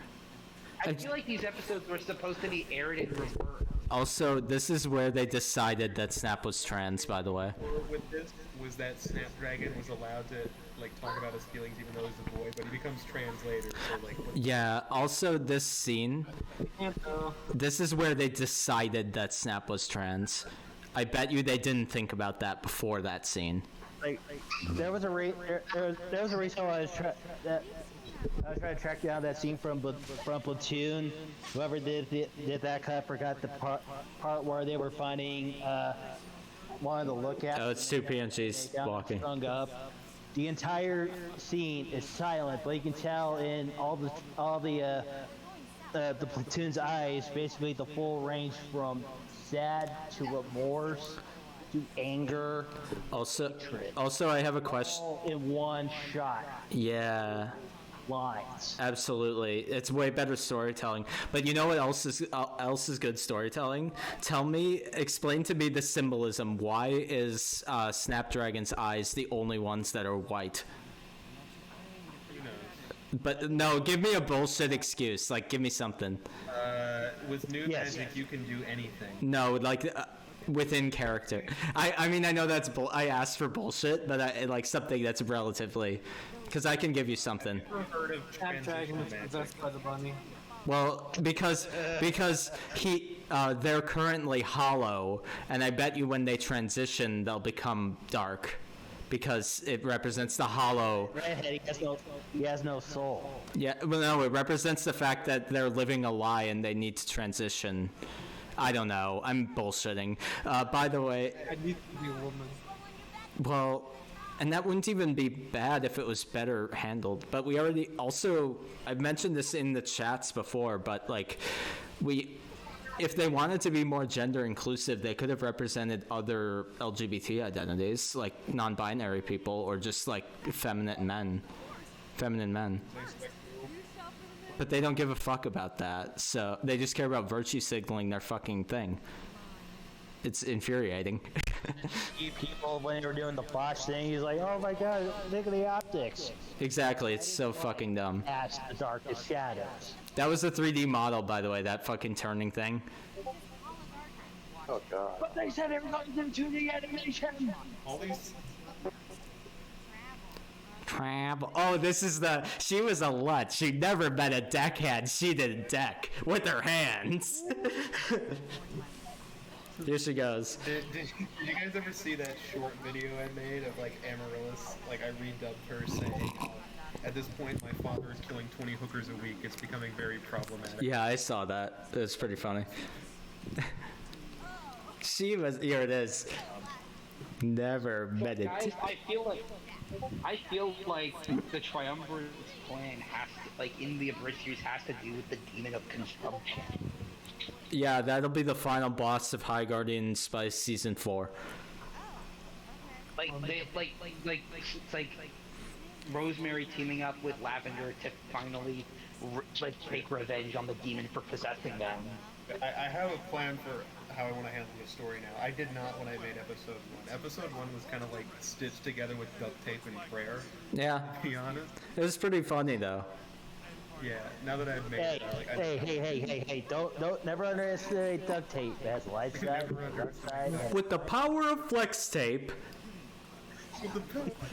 Remember, Spoda. you handsome. They will at least find you handy. That's actually which country's new magic. What, flex tape? The power of new Phil Swift. magic. I can do anything. Phil Swift. It's like the final boss in Nier Automata. The final boss. At the end, when Parnell wins, they play the Final Fantasy victory fanfare. Yeah, exactly. Anybody ever figure out It's why? barely edited. It's so weird that Snap's eyes are white. Did somebody figure out why the tag team Sage is literally laughing at her best is we can friend. judge individuals? Yeah, why is she laughing? Yes, she's such a jerk. She only cares about herself. Also, that Like she's a terrible person. the shot of Sage right there, that's one of those things where if you reflect it, I bet you it looks fucking weird. Like if you flip it horizontally. But also, yeah, sorry. It's like, to be fair, is there one normal shot anywhere in High Guardian Spice? I don't know, actually, because that was really weird, the way Snap's hand went behind their head. That was weird. By the way, I refer to the Snap with they, them pronouns, just so you'll know, whenever I say that. Amaryllis' hair is really just straight up a stingray. Yeah, there's... What was it? What? Guys and girls, and girls and guys, and guys... Anyway. Girls. I love that. Everybody's got to die sometime, Snapdragon. Also, Snapdragon also has one of the best names, to be honest, of all them. Yeah. Because holy fuck, Snapdragon, what a great name. Do we have the scene where Parsley literally breaks a man's foot? Oh yeah, here we go. Here comes dumb fuck man. He white and he man. We must assault violently. You're literally a white male. Which I gotta bring back a earlier point. Why the hell is the tag team being judged individually? And like lightly insult Rosemary a little bit. Like it wasn't even a harsh insult. Well, he's being a dipshit, to be fair. Yeah, but that doesn't result in you throwing a hammer on someone's foot. Honestly, it results in me making fun of him. It doesn't result in that. Yeah. Somebody actually caught that. It wasn't because people you will meet in the world, you don't just assault them by. Yeah, exactly. I met a lot of dumb motherfuckers. This wasn't. Some actually saw this. It wasn't. And he giving comeuppance to Aster. It was partially. She was ahead in the score from Parnell. And Aster moon leaps off the stage, and he's never to be seen again. Did you guys hear it at the end? What did I say? The Final Fantasy victory. Sorry. Go back. Let me play it. Rosemary ate Aster. Yes. I'm listening to the awesome ending theme. By the most American way possible. Default. Hold on, jack that shit up. Right now, my stream's jamming to the ending OP. Yeah, so they just play the Final Fantasy victory theme. Yeah, I bet.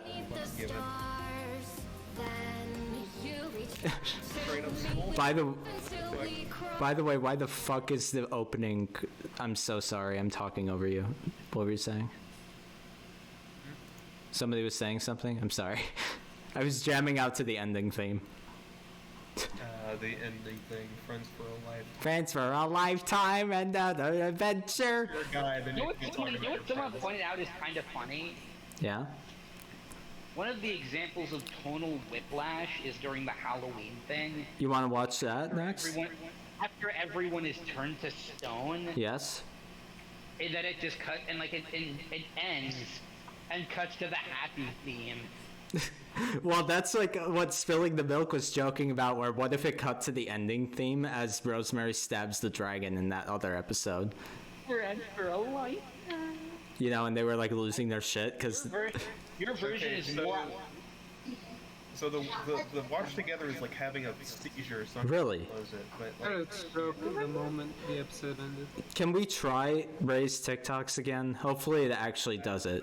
I think we've tried it too many times. Okay, what? Can we watch? Oh, guys, we need to watch the fucking... because I haven't seen it. It'll be a cold reaction to me. Who's the fucker on YouTube who's defending High Guardian Spice? The one we've shared in chat. Oh, Jerry. Which one? I actually found, like, 5 of them. Because can we watch that? You all cool with that? Because I'll switch. Somebody's cringing. I need to go. Tomorrow's my wild card for work. Let me know what it is, what it's called. Oh, it's called a straight man, a straight guy with High Guardian Spice. Shannon is accused of being. Oh yeah, I'll look that up. A straight. I'm gonna go up here because I gotta wake up early in the morning to see your brother, and I work tomorrow. See you later, Paladin. Good night. Later.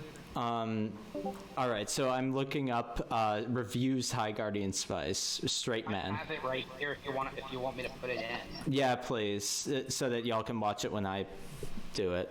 Oh wait, I need to download an extension. Oh, it's by Jerry Friedman. Oh my God, look at that dislike ratio. Jesus Christ. Okay, I'm back.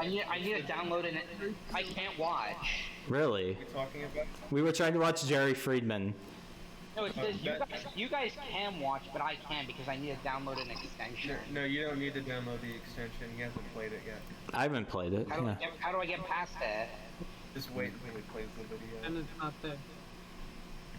Oh, It's not on yet. did someone put it in the watch together? Let me. I have the link. Okay. The link in and then we'll play. Yeah, and then I'll count it in because... Oh, you're playing it? Yeah. Okay, I'll play it. Here it is. Jesus, fuck this guy's music. A trailer for Crunchyroll Here we go. I got it. series hit the internet. The response was Like, infamous. Why is he using How Take Your Music? people who defend this show probably haven't. Oh, it's Adupaden. That was him, by the way. In everyone's defense, Like, if you watch it and you pay attention, like, there's so many plot holes. Oh, there's so many plot holes. Like, originally I thought the show was like a 3. Hi, Ray. Like, watching it again and, like, with my brain turned on. Like, 'cause when I watched it at first, my brain shut. By the way, keep in mind this is the same they hated everything about the concept. this is the same guy who hates Ruby for having plot holes. But High Guardian Spice has more plot holes than Ruby. Yeah, if you watch it with your brain on, then it's just like it's impossible to make it through without literally questioning everything. It has more plot holes than To Boldly Flee.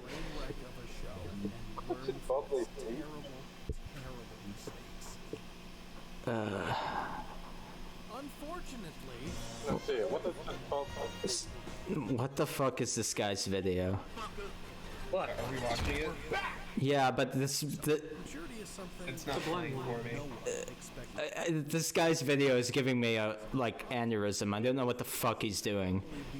Is it playing for you guys? He just called it mature. Oh, it's a mature. Oh, is that the Owl House? A better show. I can't see anything. He hates the Owl House. Wait, what the fuck? He hates the Owl House but loves High Guardian Spice? I'm gonna refresh the web. But the Owl House is better in every way, including representation. So, where are we? Okay. 2 minutes.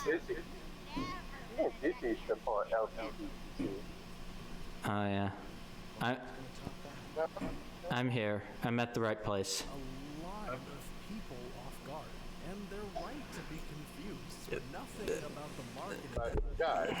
And for the longest time, we were in Because the marketing was shit. But I've seen literally everything about this is stupid because what about every mature or adult cartoon ever made? Like all The big point that I'm going to make to anyone who likes High Guardian Spice, there are 50 shows you will like 100 times better. Well, Spice is just taking things from better shows and making them. Yeah.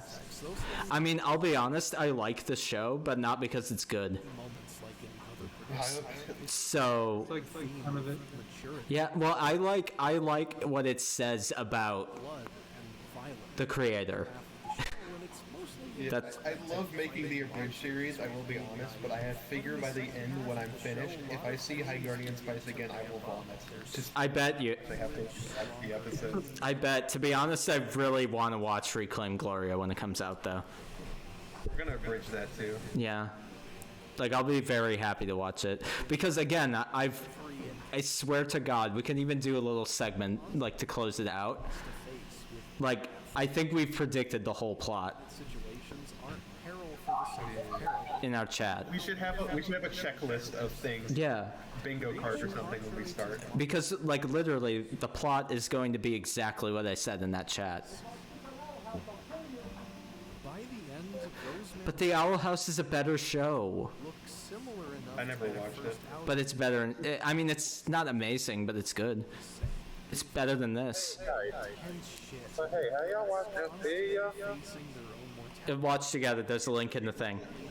One thing he says that they're like facing their death, but the reason they're facing their death is because Sage is an idiot who doesn't know how to use magic properly. We'll sit at the same time. With 2 brain cells and a terror sphere would be a god. Like, it can do anything, and they just do nothing. But Sage is just too much of a fucking dipshit to know. Yeah. It's too much of an idiot. Like, they get stuck in a cave, just teleport out. Which, by the way, there might be some interesting meta-narrative there. This is my, like, English minor coming in. Meta-narrative there is, why would Ray respect his pre-transition OC? Not only is it a professionally violent moment, but Yeah, that's what Rose is. wants to hurt. If you want, you can watch the video. Being a dumbass. As a result, she Well, no. Every problem in this show could be avoided if everyone was using magic properly. Every plot hole could be avoided if the writers were good. Yeah, every single problem that ever comes up can literally be solved by a dickhead with a terrasphere. By the way, My phone died. You guys, what has happened so far? we're looking at Jerry's video. What the fuck is this? Like ratio for this? What point has he made? The straight man review. He's he's at the part where he's talking about Sage right now. I don't know what the fuck his argument is, I'll be honest. What is he saying about Sage? Can we pause it quick? What? Yeah. Oh, guys, you finished the video. What's his actual argument? Because he's saying a whole bunch of shit and I don't know what he means. I don't know. Because I haven't followed it. I don't care either. It's probably dumb. It literally, he hasn't made an argument. He's just said a whole bunch of facts about the show and then made a whole bunch of spurious claims. He's not tying them together, and we're 5 minutes in. It's kind of like, okay, so let's say I like Doctor Who, right? Yeah. I'm making a review of Doctor Who. I'm like, Doctor Who is really great. Okay, so there's a dude, and he has a box. Yeah, that's literally. That's why the show's amazing. That's literally what he's doing. You can't just read off a checklist of things that happen in a story and then just say, oh, it's good. Like, that doesn't... That's what every defender of High God needs to. One of my friends is guilty of. A few of my argument friends started? Sorry, somebody said something about a friend being guilty of that. has done. A few of my friends have done this. Like they just list off things that happen in the movie and. I do the opposite of that with my friends, to be honest. Like, sometimes what happens is, like, I start to, like, get really complicated with it, and they're like, what the fuck are you even talking about? So, like, I mean, there is an extreme in the other way. I'm not saying what I do is good, because, like, sometimes people get pissed at me where I'm like, oh, yeah. Pretty much. What? You said a lot, but not anything of value. Yeah. I mean, yeah, exactly. What he's doing essentially is laying out a whole bunch of like general claims and plot points and saying why it's good, but he doesn't draw the link between the equation of goodness and the plot points. It doesn't make any sense. Because the show is riddled with plot holes. Well, yeah, you can't actually evaluate it as a cohesive whole. You have to evaluate it as a plot point list. And it's obvious that at some point they decided to release the episodes out of order. Do we actually think that? I just want to go through every single episode, and every time there's like a tense situation or a problem, I want to see how many of those problems could be solved by someone with a terrasphere and half a brain. I mean, that alone. Every time the show tries to like have tension, it doesn't work because it's so overpowered. Like, well, okay, so the scene where they're stuck in the cave, right? So they can't escape, right? There's a hallway or there's like a bunch of rocks blocking it. Yeah. Why don't they just make a portal to get out? Yeah, why not the infinite hallway? I'm pretty sure, like, Gary said that same thing when he criticized Aura from Ruby. So basically, he's picking and choosing what he likes and doesn't, is what you're saying? Hypocrite, just so he can get, like, hate clicks, probably. So he's being... How many subs does this fuck have? 24,000? Maybe he wants a Crunchyroll sponsorship or something, I don't know. You know what I would actually, and I've tried to do this, by the way, I've actually tried to get interviews with Ray. He hasn't responded. I wonder why. But he has responded to my shit posts, which is weird. I don't understand Ray's social media patterns. But anyway, bunch of heart emojis. That's what he said. With that, well, remember I posted a fucking. You can find it on my Instagram. It's a Snapdragon art. And that was like the one character I stan, and he loved it, so. Anything to mute? What? Press play. Play? We're playing? You wanna press play? But yeah, that was one of my encounters with Ray, anyway. Oh, it's... Just saying linking a mute. What is... Yeah, I'm playing it right now. I'm not hearing your audio. Responsibility. But that's alright, I'll turn it on. Wait, we don't have to do that, but nope. Yeah, I don't know what the fuck. He's scene with the dragon. He's also spoiling the whole fucking show.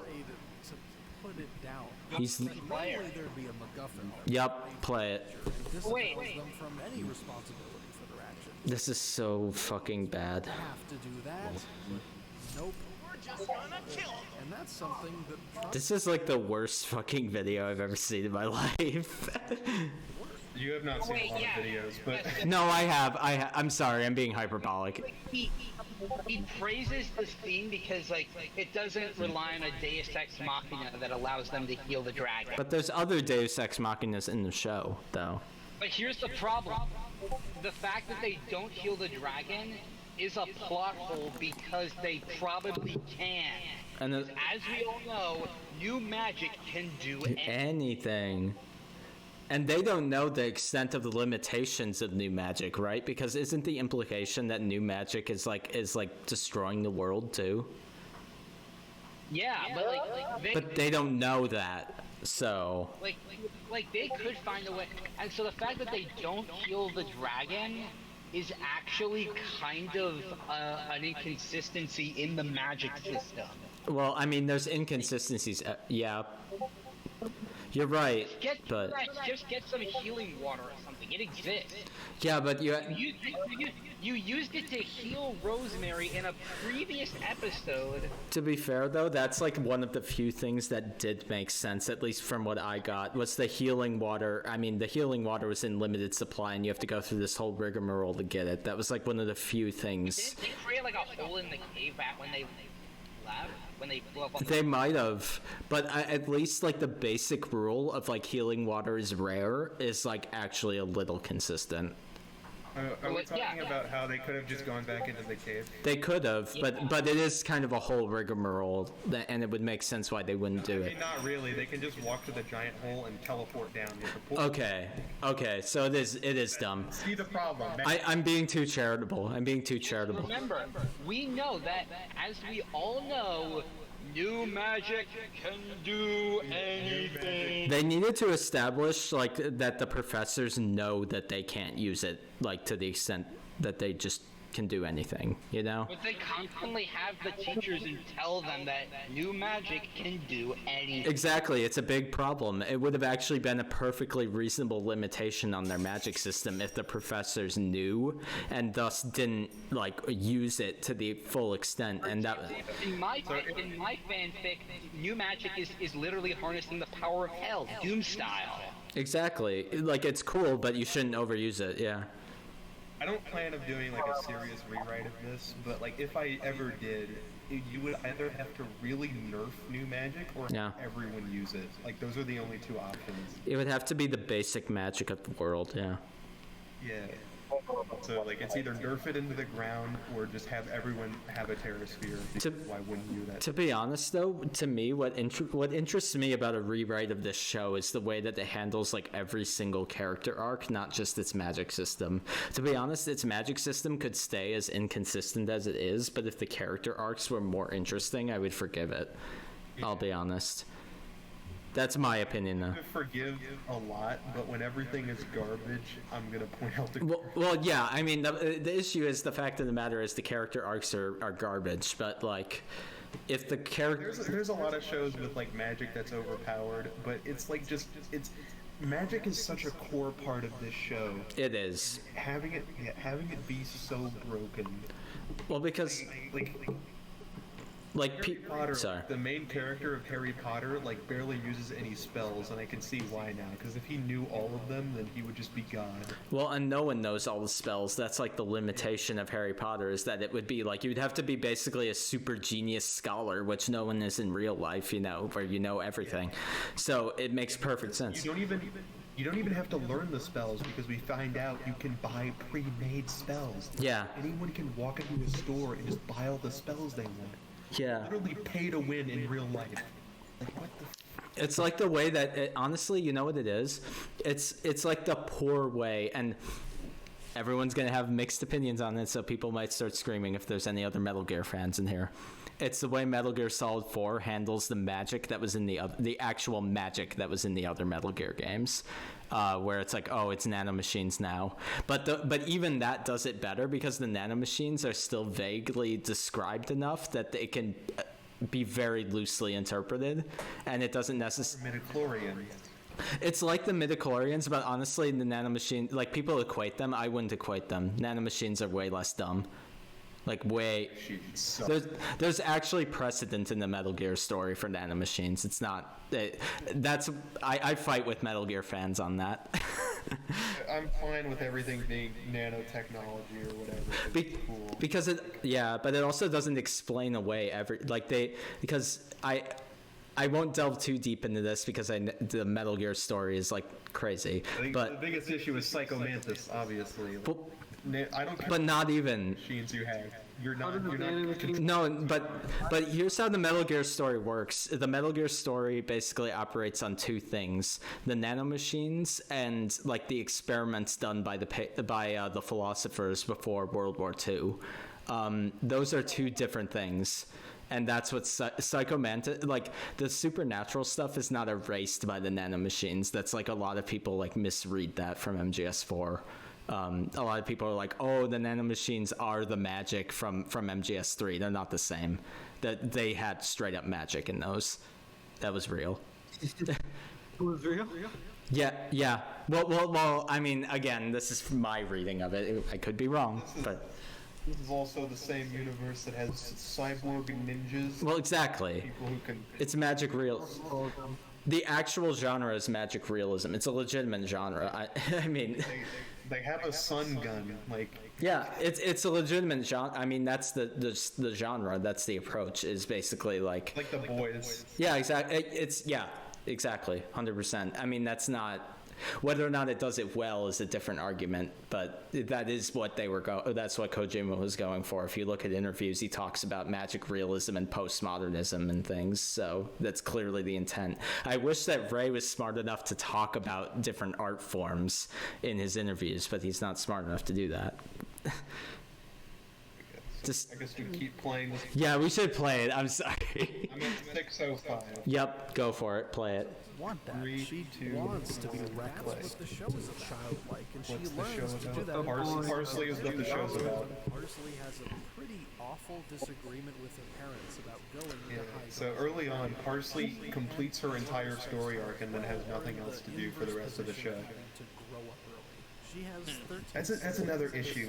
Rosemary and Thyme are the only two people who have a connection to the actual main plot. Yeah, that's true. Rosemary because of her mom and Thyme because of the rod. It's a problem. To be fair, the rod is caused by new magic, which is connected to fate. But they don't know that, and it's never explicitly stated. It's implied, but never stated. Yeah. Child, now she just wants to wreck shit. Also, yeah, you can tell he's dislike baiting because of that little thing that flashed on screen. He's like, yeah, dislike this video, you fucks. And they did. Yeah.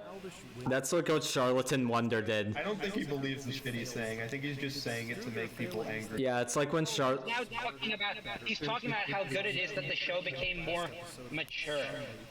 Cloudy weather, which this is the kind of shit I hate, when people just make excuses for bad products. Yeah. Like, the show is bad. I don't care what behind-the-scenes garbage they went through. It's like if you went to a restaurant and you got a steak and it was garbage. Exactly. It doesn't fucking matter. But you don't know what happened behind the scenes. Yeah, it doesn't matter. The chef died. Oh, it's irrelevant. Here's what I'm about to say that this has no representation. which is eons more than Disney. If they weren't able to make a good show, just don't make a show. Wait, but doesn't Owl House have an openly non-binary character, something this show doesn't have? Oh, and also they actually, also in Owl House they actually do use the word girlfriend. Yeah, because the main character is bisexual. And she has a lesbian girlfriend. Yeah, exactly, so fuck you. It's exactly the same in terms of level of representation. It's just different LGBT. That's actually because Disney apparently also canceled the Owl House for reasons you can probably predict. Well, yeah, and I know the creator of the Owl House went on an actual justified rant on Twitter about it, yeah. And it's actually justified because it's bullshit. Okay, I really need to make this rant video about magic and Hungarian spice. Yeah. We should try doing reviews. We should. I should. I would do the I already reviewed High Guardian Spice. I'll review it again. I'll do an analysis of it, yeah. Do it again. I'll analyze the fuck out of it. Yeah. Oh, and by the way, him praising like Snapdragon's trans art kind of is weird when you remember that he only became trans because an adult groomed him. Yeah, it's really. Never became trans. Never happened. It's not. Like the guy who constantly talks about how much he hates, like how much he condemns pedophilia. Well, honestly, in terms of High Guardian Spice analysis, Lobster Hero and Blacklight Jack are both top tier. Yeah, and Lobster Hero like legitimately says some dumb shit sometimes, but still his analysis is pretty good. His analysis is good. My only issue with Lobster Hero is that he's kind of a douchebag. Yeah, he's a really big fucking asshole. Like he actually like personally attacked Ray at one point, I believe. He said like, "Oh fucking." Yeah. Analysis is great. His analysis is good though. Because like there's a video on his that I saw called like it's about Falcon and the Winter Soldier, and he's doing a response to another reviewer of it. Yeah. Just being like an unnecessary douchebag throughout the whole thing. Was it content? Was it like High Top? Was he responding to High Top Films? No, it was Brown Table. So the thing where Brown Table like animates a scene of like Captain America in a comic book or whatever, and it looks decent for like a YouTube animation. He just like rags on his animation style and like calls he's actually done a lot. Apparently, he's also working on his like own web like his own. Yeah. I know he is trying to do a lot. Yeah. Yeah, so I was like, like settle down, my guy. I want to call someone else's animation bad. I mean, like, that art on the screen you got there, that's not exactly top tier. Well, it's a meme. Yeah. Shit. It would be like if I was coming at someone's stream layout, meanwhile you have like fucking stretched JPEGs. In his like actual review, like in one of his HGS reviews, he said something about how he would like refrain from making jokes about the bad animation of HGS and would try to focus more on the writing. I couldn't understand. Which he did, to be fair. Criticizing the animation. So, but I'm just pointing that out. Then why would he criticize Brown Table's animation? Oh, fair enough. Yeah, that's hypocritical. Okay. Yeah. I think he was doing that. The reason he did that wasn't because like he thought it wasn't a problem. It's because he wanted to flex. Like, yeah. Say like, oh, you're just making fun of the animation because you don't have anything better to say. So he's gonna be like, okay, we'll point it out. But that's not even. But that's not even like a fair retort from those people, because those people sorry, I'm not trying to be like, I'm not trying to like say, oh yeah, of course, but like I'm just saying like that's not a fair retort. If the animation is bad, the animation is bad. It doesn't like you said, like the steak analogy. If the steak sucks, the steak sucks. If the steak is raw, it's raw. I think a teacher told me exactly that. I thought it was funny that I related. Let's continue with the video. Yeah, we'll talk over the fucking thing. Yeah. Talk over it. I don't care what he has to say anymore. I don't even know what he's saying, to be honest. I'm reading the subs. I don't get it. Like a teacher gave me this analogy once. Like, imagine you're making a cake, right? And you put like hours and hours into this cake. Like you put your life into this cake, and like it comes out and you used salt instead of sugar. It doesn't matter how. No, the problem isn't that it's two trans people. This guy is now saying, I guess, that LGBT people on Twitter, they're being ungrateful. Is this not enough for you? Wait, he's talking to LGBT people? Does he want me to get on this? So he's basically saying, like, are you, like, he said something about, like, is this not good enough for you? No, you know what? Yes, it is. I'll fucking say it. What? Sorry? Pause. Like, he's basically saying about the show. He basically said something about how, why are you, like, he's addressing this to some LGBT people now. So to me, like, because... Are you, like, he's basically calling them ungrateful, and he said something along, like, is this not enough for you? So he's actually kind of talking to me as like an LGBT critic of this show. I mean, the problem with the show is that it's not good, and it doesn't do representation well, even within its own, like... What? I'm surprised he would say so. Is he part of that community or? I don't fucking know. Let's rewind. Let's look at his shit. I'll research his shit while you play it. Let's rewind. But the other one is. Yeah, what the fuck? And throughout Let's the rewind. story goes from this wimpy side. I can't find any shit about him. I'm trying to find if. Be quiet. Sorry. Self-confidence. People online getting hung up. He's straight though. Like transition magic is so nitpicky. Like, It's not. Two trans people not enough for you? What does that mean? The group of people. He's saying like, is this not good enough for you or something? Is 2 trans people not enough for you? No, send more dudes. We need more. No, the problem. No, that's actually not the problem. Like, the problem with the show is that it does it poorly. Yep, you're correct. Like politics are inconsistent, or I would describe them as inconsistent. Well, like literally. Him a faker. If I think you're the only I faker. found you, faker. I found you. How people only hate the show. That's not actually true. Is this not good enough for you that we have this representation? Is like something like a transphobe would say. It is actually. Like, what the fuck? It is actually legitimately. Like, I feel like Ray would actually watch that and be like, what the fuck? Yeah. Like, we quantify LGBTQ people by quantity, not quality. Well, yeah, exactly. That's actually really shitty, and that's independent of his like that's independent of High Guardian Spice. That's actually just like a different shit in terms of like. Yeah, it's just fucked up. Yeah, that's kind of a shitty thing to say because like. The problem with High Guardian Spice, it actually does like have some nice like stuff in it with regards to that, but it has some big problems with that are more than criticizable, and those aren't mutually exclusive. You can say, okay, yeah, it has some LGBT representation that's good, but at the same time, it is kind of virtue signaling and shallow about it. So you can like say both. He's trying to act like that's unlike those virtue signaling, and that this is real representation. I mean, it is to some extent, at least with the trans stuff, but also it is virtue signaling because Ray didn't write it, and yeah. I mean, it's both. Again, like, those aren't mutually exclusive arguments with regards to the show, you know? There's a lot to... Continue. Yeah. Trans characters in general, and I'm not going to say anything about them. Oh, you aren't going to say anything, okay. Snapdragon and the Professor Thanks. are the only background characters to... Thanks for that. Why the fuck does he do this with his eyes? It's loud. Yeah, I barely heard anything he said, but I could have, like, he said something about Snapdragon becoming, like, strong or something. He definitely does not. He's a weak piece of shit throughout the whole show. Like, even if the... Oh, here we go. More Owl House hate. Oh, yeah, baby. I think this guy just has a hate boner. Yeah, wait, if he hates something, for example, I can list down some of the things he hates. Why is this guy's volume editing so inconsistent? He's praising the power of like them switching weapons. What the fuck? Really? Wait, did we pause it? Remember that scene? I would criticize the audio editing, but I'm not much better, so I can't really. You know that?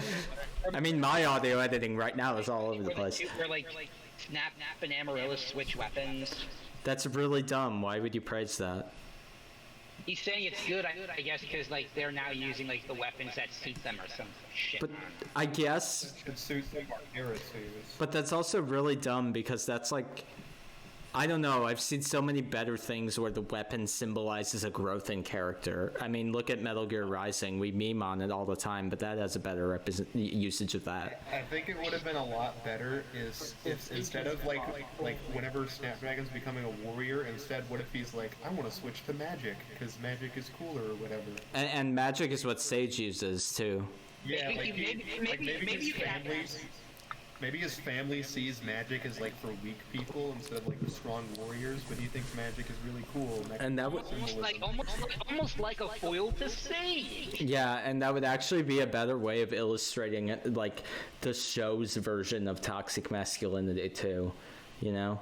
Because then it would be like, oh, you fucking pussy, using fucking magic. What the fuck is wrong with you, bitch? You know, that sort of thing. Oh wait, and also another thing is that. Oh yeah, so maybe you could also another idea I have is maybe he wants to become a bard because he's in love with Slime Boy. Of course, who wouldn't be in love with Slime Boy? And then whatever was going on with. Which, by the way, to clarify from previous stream, I was reading allegations. I don't know if Julian Costner did anything. I don't know that. That's I've heard about it. It could be wrong. I don't know. I don't know shit. Hey, after this, can we play one of the Lobster Heroes analysis? Because he says stuff about the portals. Okay, can you guys pay attention? We can also watch an episode of this. I want to watch an episode, to be honest. For God's sake, the headmaster of the academy. They're only 20 minutes. Person in 3 different stages of their life. Yeah. And Yeah. what does that mean?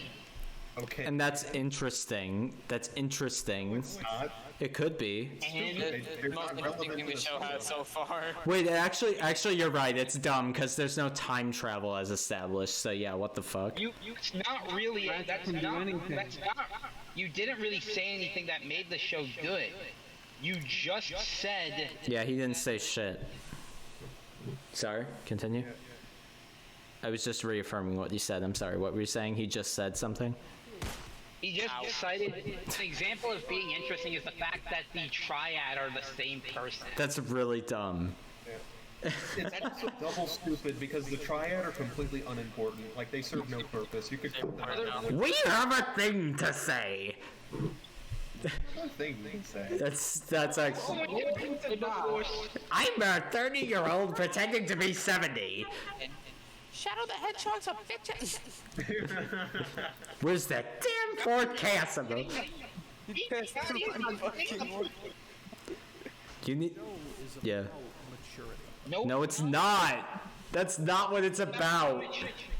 Like this, like if the show is about immaturity, then the Spice Girls should have. The moment the Spice Girls arrived, they should have ended up like those characters in the first episode of Goblin Slayer. Yeah, that's probably true. Yeah. We should play it and talk over it.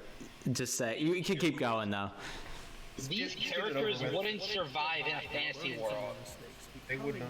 Yeah, they wouldn't. Learn though. It's like what I've said. It's the illusion of plot and character growth. Oh, also, there's another plot hole I just noticed. Rosemary cutting Sage's hair. They mentioned earlier that you can change your hair with new magic. So Yeah, but also it has to be a dramatic interpersonal scene where Ray's like OC. You know the worst part about that? What? Somehow Naruto did it better. Yeah, somehow.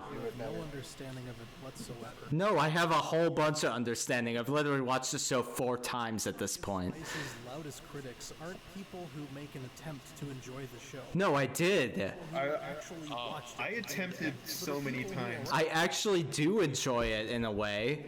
Fans are being to make fun of it. Yeah. Well, I mean, I enjoy like what it does okay and what it does terribly. Like even I said, there's a good Wait, thing in here. he just contradicted himself. Wait, what did he just say? We can pause it for this. What? He called it a kid show. But it's not. It's not. Saying that this show is mature and for adults, only to then say that it's a kid show. Oh, fuck me in the ass. What the fuck? Of the app. Okay, Ben. Like you said. You told me to bend down so you could fuck me in the ass? Okay. Anyway. dog or something? No, that's not the problem. Oh, nice Trump meme, yeah. Trump is the problem, totally. That's not the problem with the fucking show. Sorry, someone paused it? Oh, that was him. Okay. Oh, now he's calling the show's haters immature. Oh, nice Dwayne meme. Nice ad hominem there. Yeah, also... Red. Is he showing like some dipshit like alt-writers who said something? To be smug about something. But the Red Letter Media. but they aren't. Okay, that's Red Letter Media. What? I think he's a Red Letter Media. He's a fan of Red Letter Media. That which wouldn't be a problem, by the way. I mean that's not the issue here.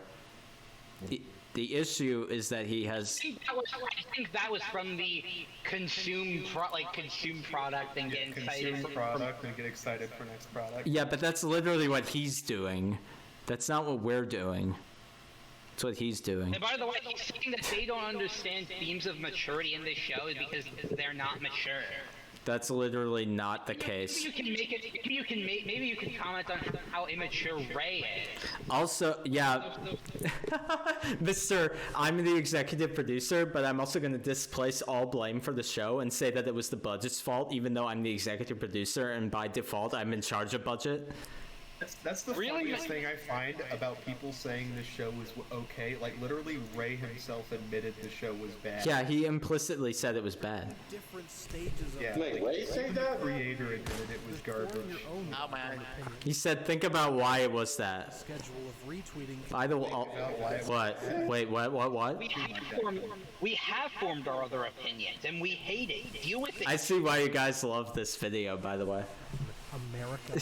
Don't get me wrong. I've never watched one before, but this looks like so much fun to take apart. It is. It's been fun. Great for this kind of story. I think this is actually a really good. Alcohol helps, to be honest, guys. Tweening animation, which makes it. I watched this. Drink it only for 21. Only for 21. Don't. He's criticizing the animation now. And then he shows the owl house. These great money shots like there are. He loves to hate the fucking owl house. Jesus. Little split there. Any complaints about that? I watched someone actually properly say why he doesn't like the Owl House. Which is fine. Now he's talking about the glory. Now he's saying that Slime Boy is good. Well, Slime Boy is good, but not for the reason they wanted. Yeah. Ow, my ears. Why the fuck is his audio so bad? Oh, he made it clear that he just said right now. He's making it clear he's pro-LGBT. He's an ally. Oh yeah, I don't want you in my fucking allyship, motherfucker. He has to virtue signal in order to not piss people off. Yeah, how about this? Secret sexist or something. No, he's a secret anti-LGBT. Because Secret anti-LGBT. As an LGBT, I say fuck you. I don't care about what you think. Why can't people just be subtle? Covert. If you want. Him trying to promote bad shows as his way of getting back at the LGBT community. Yeah, it's like fuck you. Yeah, fuck off. He's saying that. I think he said that. Let me just rewind to make sure that he said that. Yeah, let's hear it again. Let's hear that again in all its glory. Oh, sorry. Oh my God. Yeah. But I know next to nothing about what constitutes as realistic. So maybe this. Wait, what? He knows nothing about what constitutes realistic representation. I don't know what more to say about that other than like literally just having them exist is realistic. I mean, I know. Here's another part. Let me explain it this way. Talking like you're like a kindergartner watching Elmo is not realistic. Yeah, it's not. It's not. He's saying that you would really like this show if you were a kid. That contradicts the maturity claim. How stupid do you have to be to make an argument like that? If I had a less developed brain, I would like this better. Like, are you? Yeah, what? And what kind of contradicts the entire point since he's trying to say that this show is mature and adult. Like some of the best kid shows can be enjoyed whether or not you're or an adult. Look at I know he has a massive Disney hate boner, but look at any of the Pixar movies.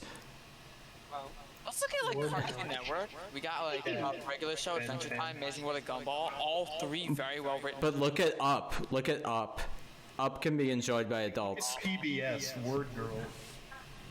Like, Up is great. The shows that aren't initially trying to teach you, just trying to be funny, do a much better job.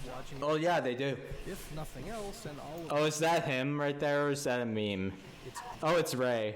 Speaking of a meme, there's Ray. There's a really cute cat lady. For some of you, this. Oh, let me just I need to hear that. I really want Ray dabbing to be a meme, by the way.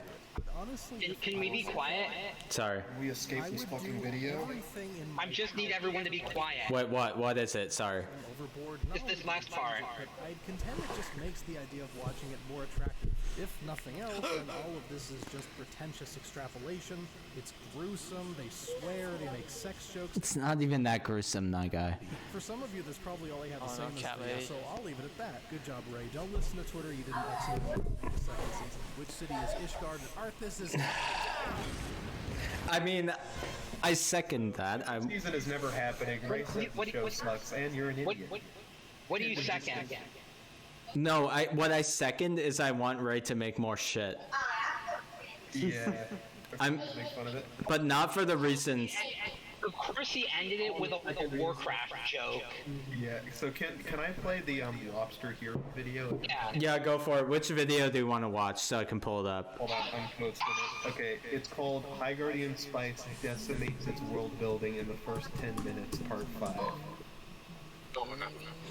Oh my god, my fucking meme came up. It took him 7 parts to cover 1 episode. Yeah. Decimates. I'm sure that'll get me there. There it is. These videos are great. I do want to watch an actual episode to close this out. So after this, can we watch, like, what's an episode we want to see? I don't know, like, fucking... What about the actual episode 3? We could see that. Final, because it's one of the best episodes. Sure, we can go with that. After this, we can do that, and we'll close it with that. We'll see what happens. Sure. You ready? Yep. Okay. 3, 2, 1, go. Hold on. Hold on, guys. Where's Lobster Hero from? Pause. I don't know. I was thinking Greek maybe, but maybe Russian. Like, I don't know. I think he mentions where he's from in the Milan video, but I don't know. Okay. Romanian. What do you want to pause for? Oh no, they just paused it. Okay. Well, what is... Wait, what is for something else? We're watching Lobster Hero talk about how it decimates its own world building. The show. You know what show. The show. Yeah. And here's... Something the show doesn't make clear right away, while being extremely vital detail, is the fact that the school actually offers accommodation for the students. Yeah. Girls will be staying at the school campus for the majority of the show. Yeah, it... So why write the story being the first place? They're staying at the why not just streamline things and make... No, but you had to show that they were gay. You see. Oh yeah, we need to get the gay. It's so fucking stupid. Oh, a gay ferret. Does it have rabies? Yeah. I want rabies. Yeah. So she's a rabiosexual is what you're telling me? Okay, I think like it's getting important now. You notice that a lot of people in this show have egg shoulders? Yeah, they do. It's almost like the person couldn't draw. Oh my. Let's see, because there's stuff that's in here. I think I want to hear what it is, since it's important. Oh, there's Ray smiling next to Adu Paden right there. You see that shot? Representation.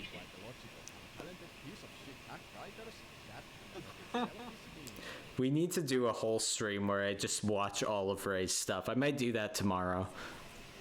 Because the problem is I can't get it to work on Watch Together, but if y'all want to tune in tomorrow, I'll watch Ray's TikTok, like all of it.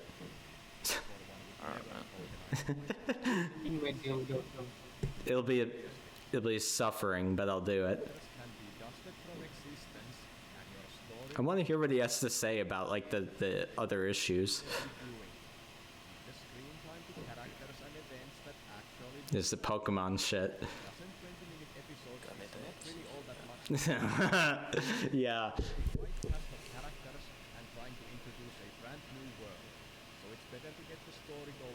I love his accent. Yeah. His accent's great. The story going forth. Hello, whoever joined. Welcome. Welcome. Ooh. Nice. That crowd shot looks really bad. Yeah. So what happened? Useless dykes. That's kind of a shitty thing to say, but whatever. It's funny. You're getting to the portal stuff. It's funny though. To be honest, it is funny. It's shitty, but It's funny. We're getting to the portal stuff that should be. Yeah. I mean, we say a lot of shitty things that are funny, so it's fine. It's a joke. I'm not one of those SJW motherfuckers. I don't give a fuck. Okay, so he's now pointing out how the portals make me. Okay, this rant's great.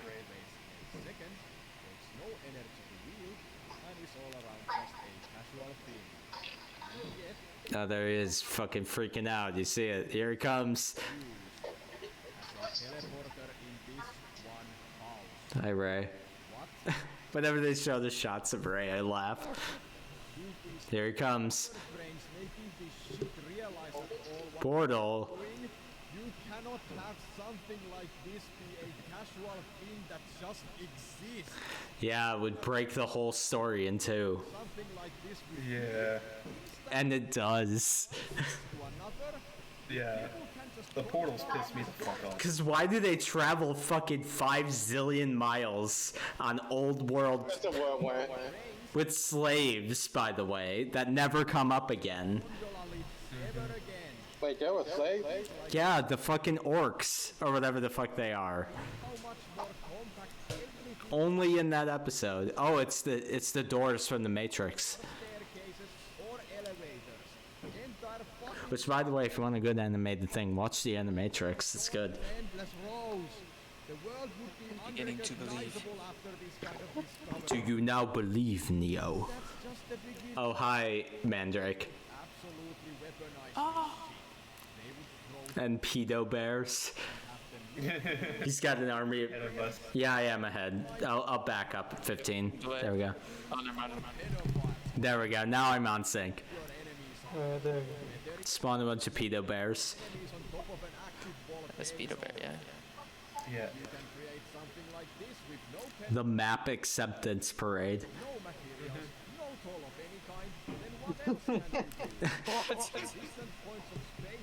That's actually a thing, I hate to say. Oh, fuck no. Fuck those people. Oh, hi, Ray. Hydrokinesis. I love the way he said that. Oh, hi, Ray. What if Ray collabed with Tommy Wiseau? Oh, hi, Mark. That would be amazing. Tommy was singing a song number at Reclaim Gloria. Yeah. I'm so sorry. Who was it your voice actor for the new show? Listen. What? Yeah.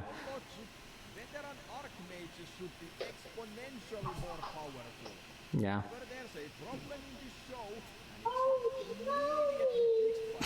This kid has the right idea. It makes it so that every character in the show is utterly retarded for not. Utterly retarded.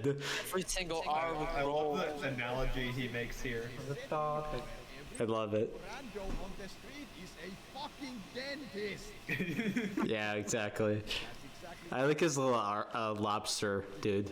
It's pretty funny. Cannot do this shit. There has to be rules and severe limitations to your magic system. Face palms, falls down. High Guardian Spice's old logo is way better than its new one, by the way. What's the old one look like? You see it in the video, it'll play it. I think I'm ahead of you still. There you go. See how much better that fucking logo is? He puts the asterisk war up there. Oh god. Oh, frick, he put the asterisk war up there. Oh, it's Harry Potter. The asterisk war is like exactly the same as High Guardian Spice, but the opposite. Here's another thing. Here's another part. Oh, is that Full Metal Alchemist? Yeah.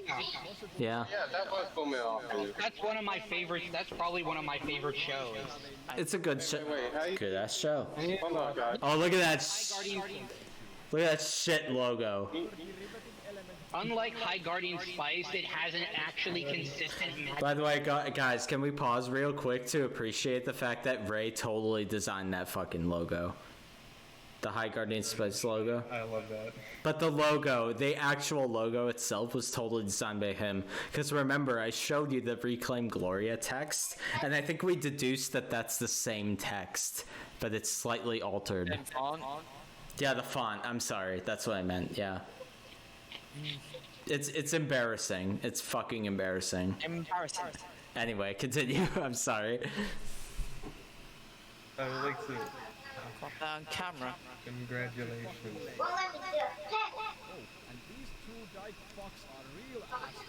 Yeah, they are. I mean, to be fair, they are. Yeah, I made that joke at the everything wrong with. Like, they make them walk up the stairs, but they have portals. Your mom wasn't always so conservative. I'm sorry. You cons. Cons. Immanuel Kant. Yeah, that's really fucking weird. Oh, I didn't. I hate this fucking show. I love this fucking show, though. Oh, roast that fucking lobster. We need to watch episode 3. Let's watch episode 3. Okay, I have to go at work tomorrow. Peace out. See you. Thanks for jumping on. It was much appreciated. All right, let's watch episode 3, and then I think I'll call it for this VC. Okay. So feel free to pull it up, and I'll sync it up, because there's only so much alcohol I can possibly take. I'm not actually drunk though. I'm just tipsy. Got it. I would tell you if I was beyond my limit. Who all is here, by the way? I'm sorry. Who's in this call right now? Me. Me? That's great. Oh, I see. Wait, what's great? Me. That's Yeah, it's me. It's me. But yeah, okay. Now I'm seeing who's in this call. Okay, cool. What I'll do is I'll pull up the episode. It's Transformations is the name, right? That's the name of the episode? Yeah. Sweet. Yeah. Sweet. How could I forget? Episode 6? No, we gotta go back to episode 3. Here we go. Transformations. Have you ever heard of transition magic? Oh no. Transition magic. This show is really good tipsy, by the way. That was how my roommate and I got through it. It makes it way more entertaining. Me and Carby are just like spitting nonsense back and forth just to cope with the crazy stuff that's happening. Well, exactly. Like, again, I really wish, to be honest, I have it pulled up, by the way, whenever you're ready. But to be honest, I wish... Fuck. Let me actually pour myself, like, my final drink here.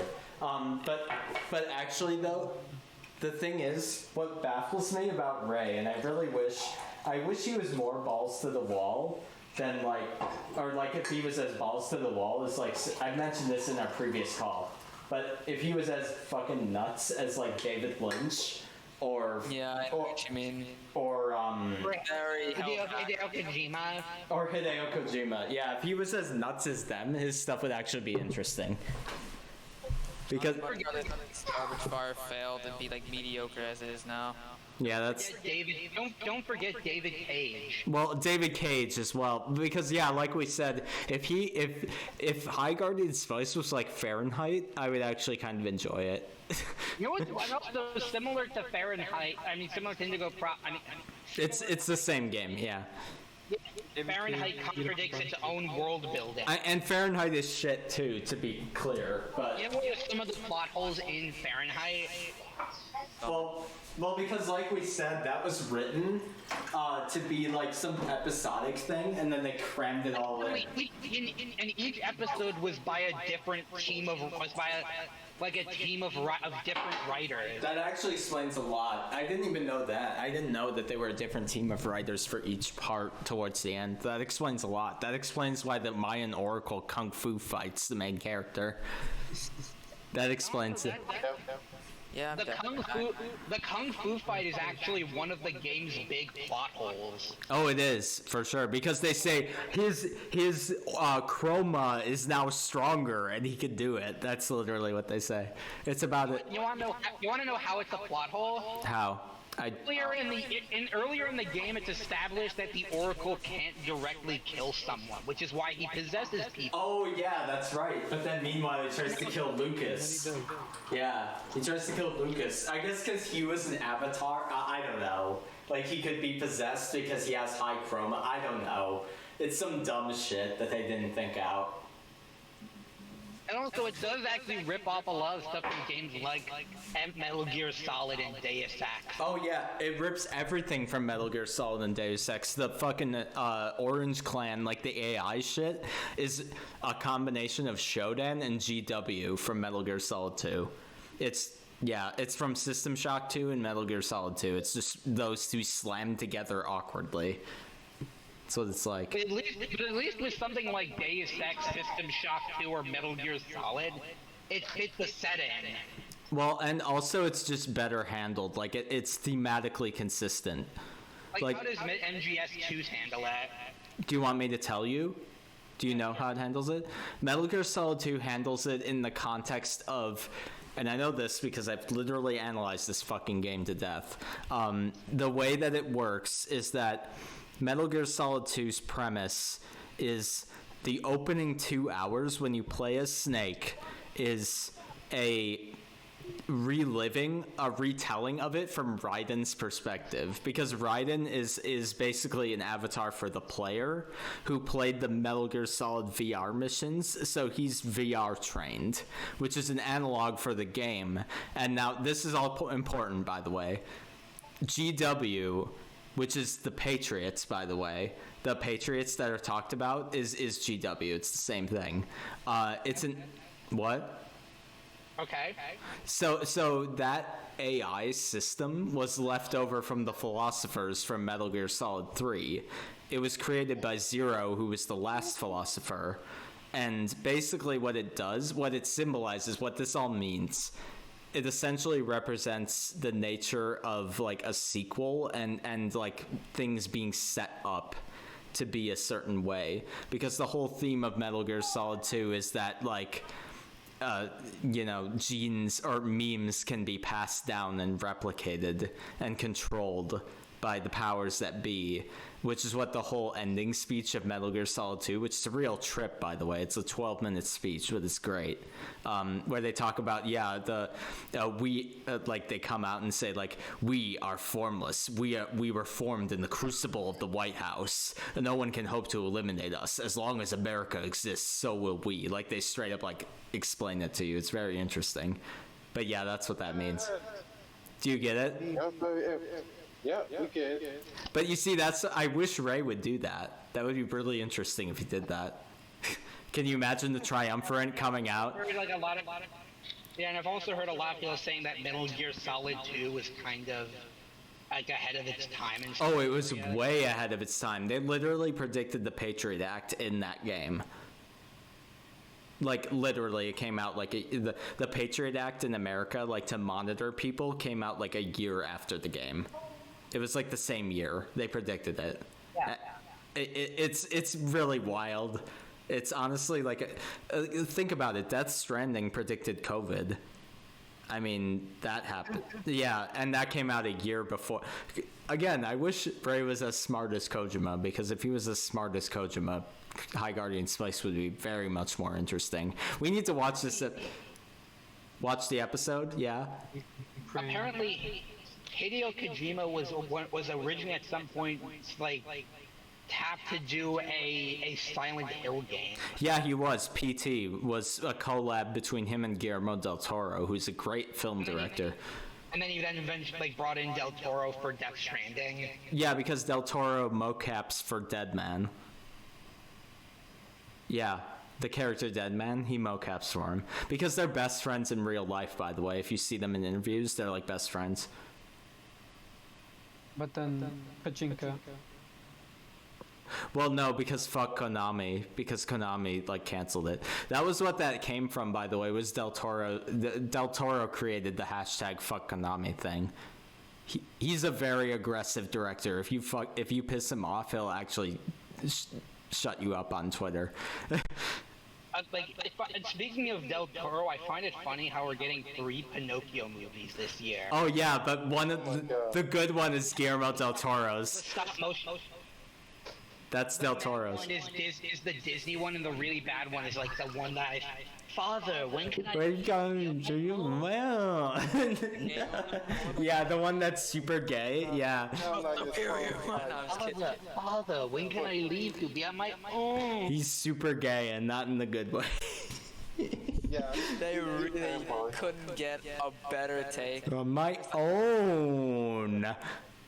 Anyway, we should watch this fucking episode. Let's start the episode. We can talk over it all we want, because fuck anything, but... Okay. I'm sort of surprised that Geppetto in that movie is voiced by Tom Kenny. Yeah, that's pretty funny. 3, 2, 1, play. Listen. There we go. It's for mature audiences, guys. Mature audiences. And we have to share our audiences. I want to say, like, Oh yeah, the vows that don't mean anything and never get used again. That's right. How could I forget? Oh, are there problems?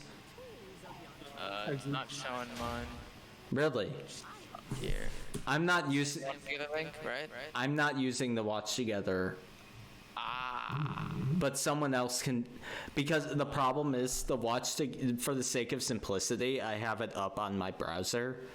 But I mean, I can do it at the same time. Yeah, I can actually sync it to your watch together, so it can react. I got this. Got it. I got this. Snake.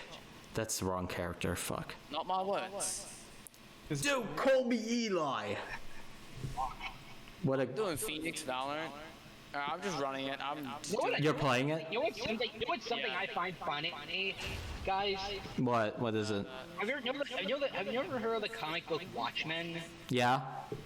You know what's there was a Watchmen movie in development years before Zack Snyder did it. Yeah. And you know who was the choice to play like Rorschach? Who was it? I'm looking it up. Okay. No, it was David Hayter. Oh, it was David Hayter, the voice of Snake. Yeah. Yeah, like he was, yeah, and I think he was also going to direct it. Oh, that's great. David Hayter's a really talented guy, honestly. David Hayter does a really good Snake voice, you see. Really likes to get up close with Mike. Sorry. Not sure if he Can you do a Cam Clark voice? Nope, my voice are off. I'm sorry if I get close to the mic, by the way. Oh my god, this fucking OP, dude. It's so generic. See my eye on the way. You haven't gotten me to sing as Ray, by the way. Wow. The joke was that I could sing The Time Has Come from Devil May Cry as Ray. So I'm not seeing the video. You aren't? Yeah, I'm still on the other video. Someone paste the actual episode link in there. Okay.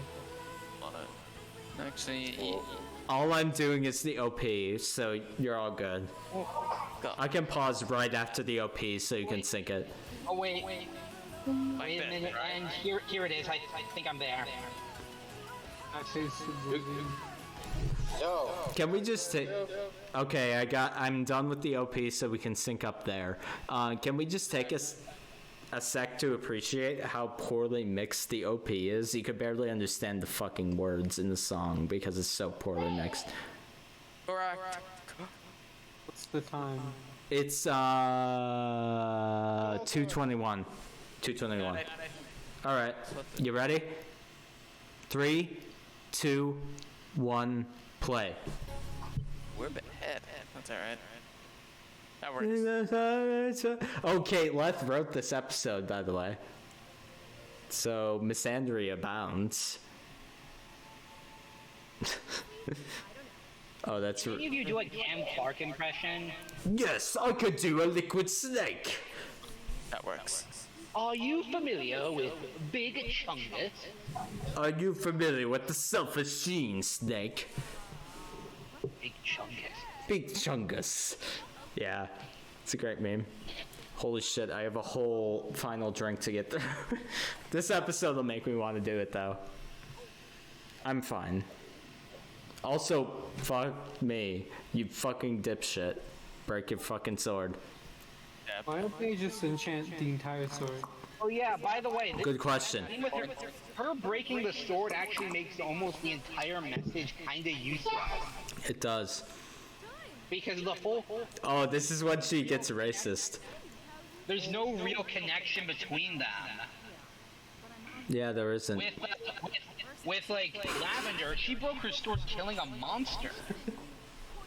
Oh my god, look at that racism. You saw that? You pointy-eared motherfucker. Wow. That's what she said.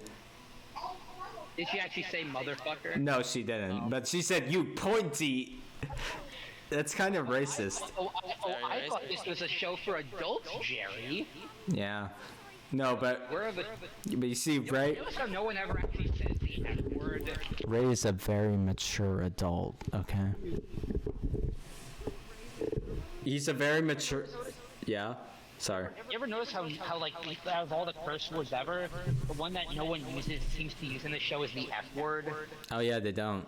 Because that would put them into R. Look at fucking Caraway's power block. At most, this show is PG-13. It's at most. It's more like PG. But also, here comes our favorite man. It's not even as gory as the most disturbing episodes of Invincible. It's not. To be fair, no one likes to go there. To quote the best friends, it's the king of men. Caraway. They're the best friends. The super best friends play when they played Omicron, the Nomad Soul. You know what's something I like. Apparently, Omicron was also supposed to be like a metaphor for being a video game. Oh, it absolutely is, but it does it shittily. Similar to. And also, I found a video kind of praising Omicron as like an underrated. What, Jesse Cox's video? Yeah. No, it was another guy. Coccyx? Like tailbone? No, Jesse Cox. Have you ever seen Jesse Cox's videos on Fahrenheit? I know he liked it, didn't he? It's because it's like slowly watching him just go insane over it. I'll be honest though, I like the first half of Fahrenheit. Yeah, the first half is pretty good, but then it just... The opening of... Yeah, like that was the demo, I think. The opening of Fahrenheit is fucking badass. Like, it's actually awesome. At least that was actually used as the demo. Like, when he hallucinates and he, like, ritualistically kills that guy in the bathroom, it's fucking awesome. Like, it's a great scene. Yeah, it's actually a scene that builds up actual mystery. And then the cops show up, and the most boring characters in the game appear. And the music is like really good in that scene too. It goes like, and he's like killing the dude. It's really fucking intense. There's something actually like. See, David Cage can master that. At least like he can do that. Ray hasn't done a scene like that. Fun fact: do you know that Detroit was based on a short film? Oh, I bet it was. Yeah, it was the Kara thing that they did. Like about Kara's backstory. The demo, yeah, the demo that they did for like PS4 technology, yeah. It's better than the game. Nice. I don't know about that actually. Detroit actually has some like pretty good moments. It's not great, but I feel like my biggest issue with it is similar to Fahrenheit. Yeah. It's similar to... The first half is better than the second half. Yeah. Oh, every David Cage game suffers from that. Every David Cage game suffers from that. Every single one. Also, I don't know if you guys know the whole... Except for Heavy Rain. Do you guys know the Alice plot twist in Detroit Become Human? What? The Alice plot twist. And Detroit Become Human. The Alice twist. Yeah, it's the dumbest part of the game. Well, my dumbest part is when they ape the civil rights imagery to such an extent that it just gets like really stupid. Yeah. Like they start spray painting "I have a dream" on everything. It's like, come on. The androids sit at the kind of like. Yeah, and they sit at the back of the bus, and it's like, come on. Marcus is black. Yeah, exactly. Yeah. It's like, come on. Actually, when David Cage was getting accused of like toxic workplace behavior. Oh yeah. He was saying, I work with Jesse Williams, the actor who played Marcus in Detroit Become Human, and he's a black dude. Well, I worked with Elliot Page, who is a trans person, therefore. Yeah, like that. Which was actually a joke that Jim Sterling had about him before he even did that. Oh yeah, because Jim Sterling, exactly, because David Cage is like, oh, speaking of a trans person, here's Caraway. Yeah. I'm pretty sure Jim Sterling is non-binary. Yeah, and Jim Sterling is non-binary. Yes, that's correct. And like, I think when he went in one of Jim's videos on David Cage, they did this whole thing about how like they repeat this running joke about how David Cage has worked with Elliot Page. Well, yeah, because David Cage uses that as the biggest virtue signal. Because David Cage. Ellen Page, who fights with, and he says, like, and he also says, I've worked with Jesse Williams, Marcus's actor. He's like, He's black, yeah. But here's the thing, David. It doesn't matter who you work with. It's your perspectives that matter. You know that the child actors in Detroit Become Human were David Cage's son? Oh, really? Sean was actually David Cage's real life son. Sean! Also, he based Heavy Rain off of like the intro to Heavy Rain on like a true story that happened to him when his kid got lost in a. Oh, I bet. He kind of used that as the basis for the. But I mean, Beyond Two Souls was based on his scrapbook he had of Elliot Page, so. Yeah, which just comes. Anyway, what's Ray's story based on, huh? Hell. No, actually, what do you think his story is based on? Like, in his life. Absolutely not. No, not at all. Absolutely not. It's false. I want to say, based on his experience of being trans, that doesn't sound. I mean, yeah, that's true. I mean, I bet that's true. But like, what else? Like a more specific thing? Can we pin it down? Signing up for Tumblr. Yeah, that's probably true. I actually in high school. I had there was this girl that I knew back in like middle school, and then years later in high school, when I met them again, they began acting like differently. Yeah. They used different names, it legit took me a while to realize that they were trans. And that's how that works. I mean, it does take a bit. They did, like I said, like, oh, hi, like her original, hi, like old name, and she says, like, I go by this now or something. Yeah, I've known people like that, yeah. I didn't pay too much mind to it, and then eventually you catch on. I asked her, I asked them about it, and they told me that that's just how they identify. Oh, are they non-binary, or are they I'm not sure, because they were girl, but they began dressing more masculine. They used a male name. They may be non-binary because that's a similar path that I've known personally. Yeah, it's probably. Everyone's different though.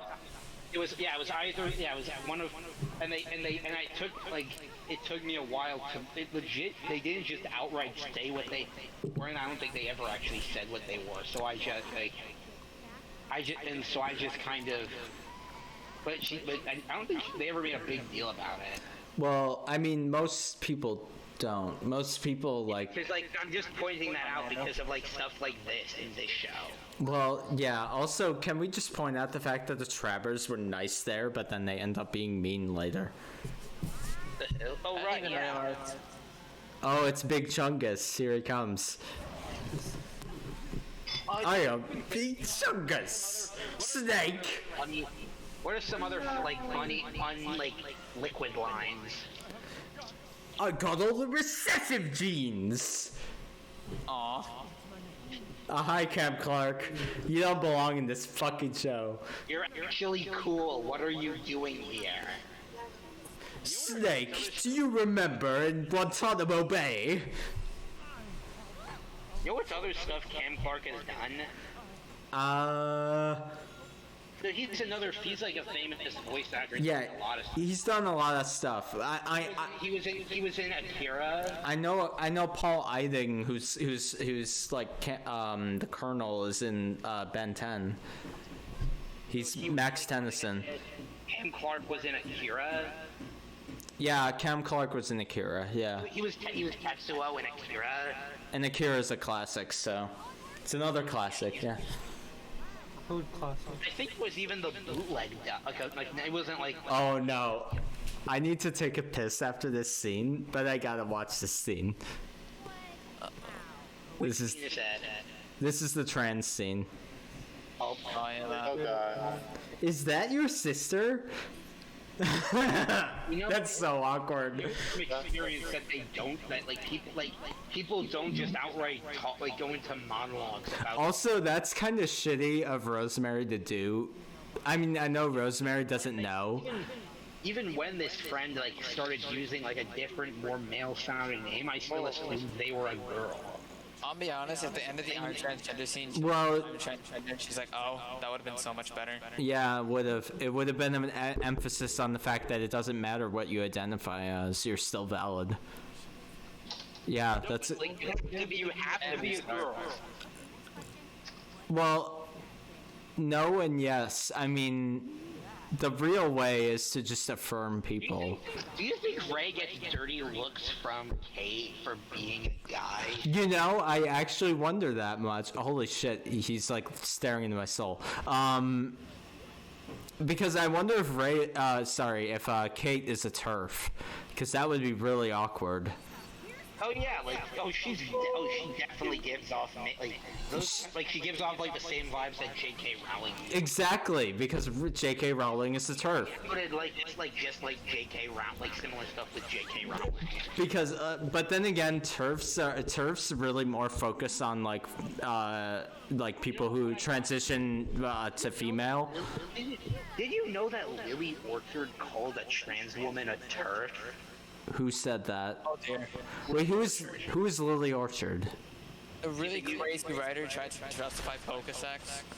What? And also it was really weird. She's like a cartoon YouTuber and fanfic writer. And she's really bad at it. I gotta look into this person. Like she's like a transgender YouTuber. Which okay.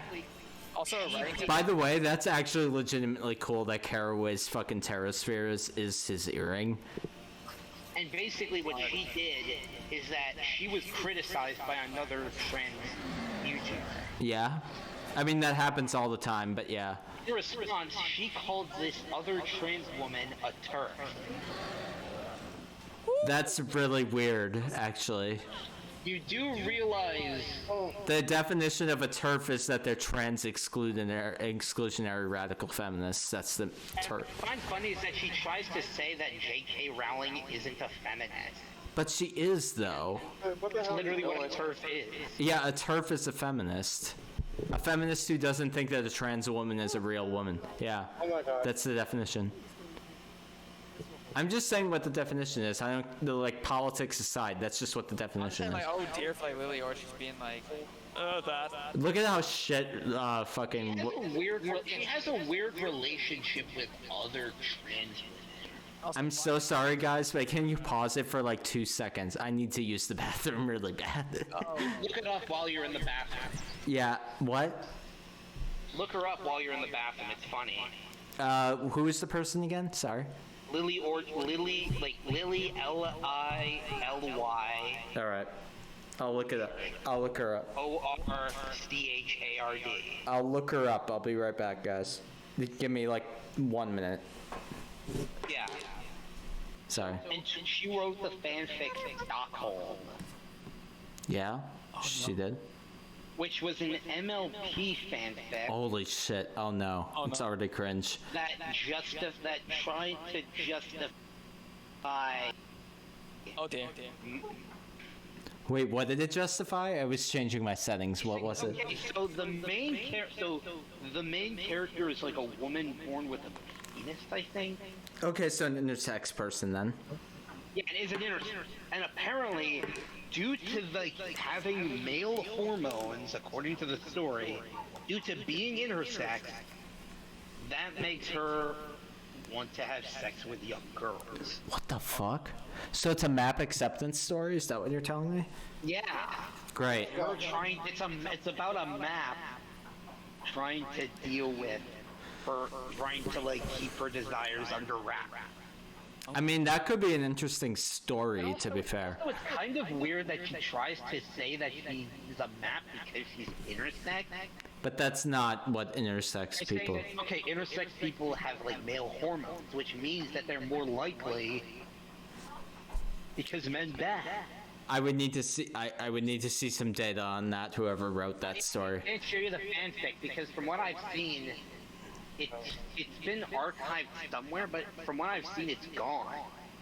I would need to see some data on that. She was called out on it, so she just scrubbed it from the tried. tried scrubbing it from the internet. Yeah, I mean, to be fair, when you do something embarrassing, Lord knows I've done embarrassing shit. Basically, I've what tried to happened scrub was it. She began making Not like that, though. She began making videos like talking about how bad like naps are or whatever. Of course, yeah, trying to And overcompensate. someone brought this up. Hey Lily, didn't you write this? And then she's like, "Oh no, I didn't write that. That was like the smear campaign that they're using. They wrote it to frame me." No, that was the alt-writers. That was Nick Fuentes and his groypers. That's actually what she said. She said Nick Fuentes and his groypers did it? No, she just said alt-writers. Okay, she said alt-writers. Okay. Wrote Stockholm in order to frame her. But that's so dumb because, like, wait, so who the fuck is this person again? I'm sorry. I'm trying. Orchard. And you want to know, and by the way, she was 21 when she wrote this, so... So my age is what you're telling me. She should know better. She should know better. How old are you? I'm sorry. By the way, I'm 17, there's some weird shit. How old are you? I'm sorry, how old are you? Me 17, I don't know about everyone else. Okay, so that's embarrassing. That's embarrassing. I'm turning 20. Yeah. But I'm turning 20 in July. Lord knows I wouldn't write that at 19. I mean, as someone who was recently 19, I'm 21 now, but... And so then what I'm 17, I wouldn't even dare. Yeah, good. And so what happened... Good. And by the way, you want to know why I said this fanfic has influenced all of her work? Yeah? It features the same things about trying to justify disgusting behavior. Yeah, of course. Of course. Saw in the Pokemon comic. It's like... Oh, that... Whoa. Wait, so was there We talked about that one. Wait, was there Pokemon sex? Is that what you're trying to tell me? So basically what happened was the story... That's the wrong answer. In 2007, Oh my god. Fuck me. Pokemon fanfic that is now a comic without sex. But you're telling me there was Pokemon sex is what you're telling me. Yeah, No, it's even, Great. It was literally Great. Pokemon rape. Great. Pokemon raped its trainer. Oh, I'm so happy. I needed this in my life. Thank you, whoever made that. And then also, there's also like her relationship troubles. In 2018. So it's a Christian comic, essentially. Yeah, it's basically she's the modern day Christian. But where the comic is about themselves is what I mean. Yeah, it's like you know? more of a self-insert than Sonichu.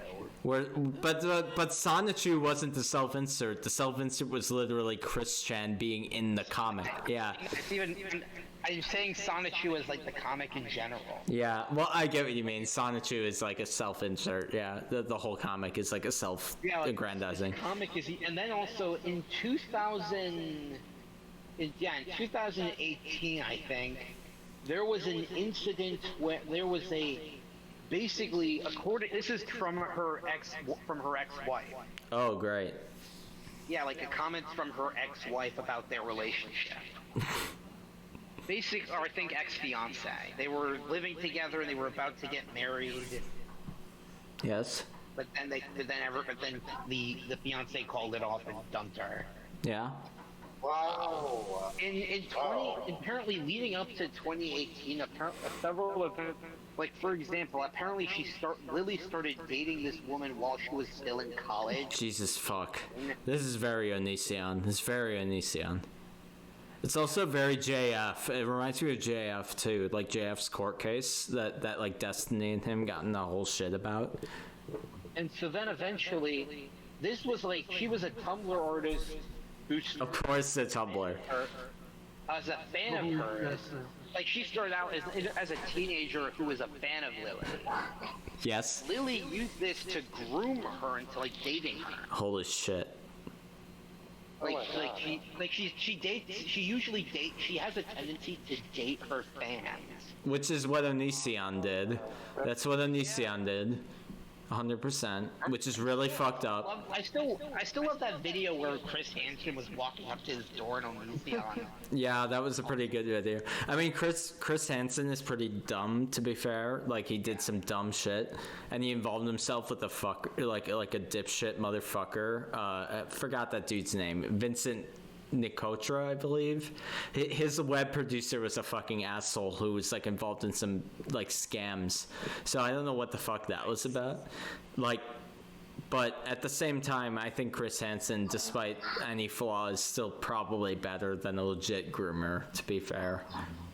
Anything is better. Yeah, so then like A coomer, yeah. basically Liz, that's the name of the ex-fiance, Liz, Yeah.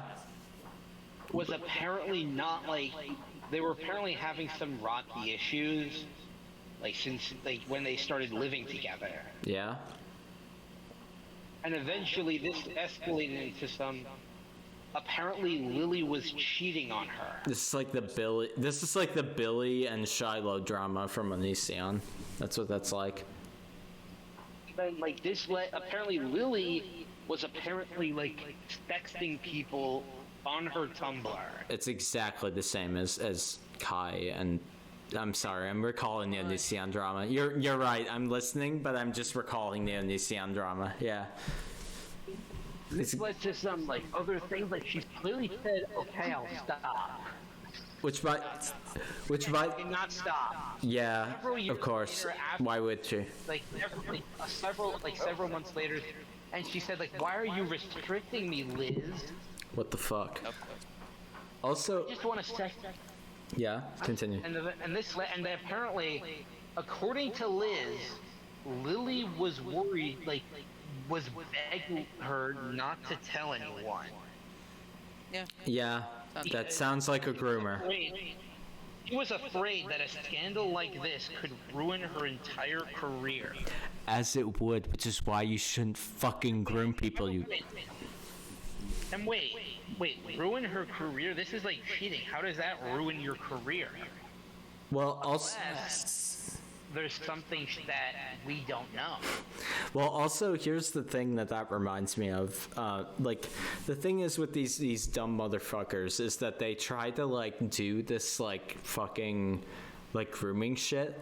But also, they like, it's emblematic of their work. Have you ever read Onision's books? Yes. I mostly watched Crimson. Yeah, Crimson Rogue. Yeah, but you saw Reaper's Creek. That thing is rife with like pedophilia. It's weird as fuck. Got like angsty teen energy mixed with so much good. Actually, kind of disturbing. But again, it's like these fuckers. We'll get back to the episode in a sec, but I just have to get on a really quick thing about the psychology, because again, I partially study this shit. The thing with the psychology of these people is that they're trapped in their fucking teenage years, kind of like Ray to an extent. Not saying Ray is a pedo. I don't think he is. There's no evidence to that. The main child. Yeah, but I mean, Chris is also Christine or whatever the fuck their name is also a woman or man child depending on the time. But you know, yeah, a person child. Yeah.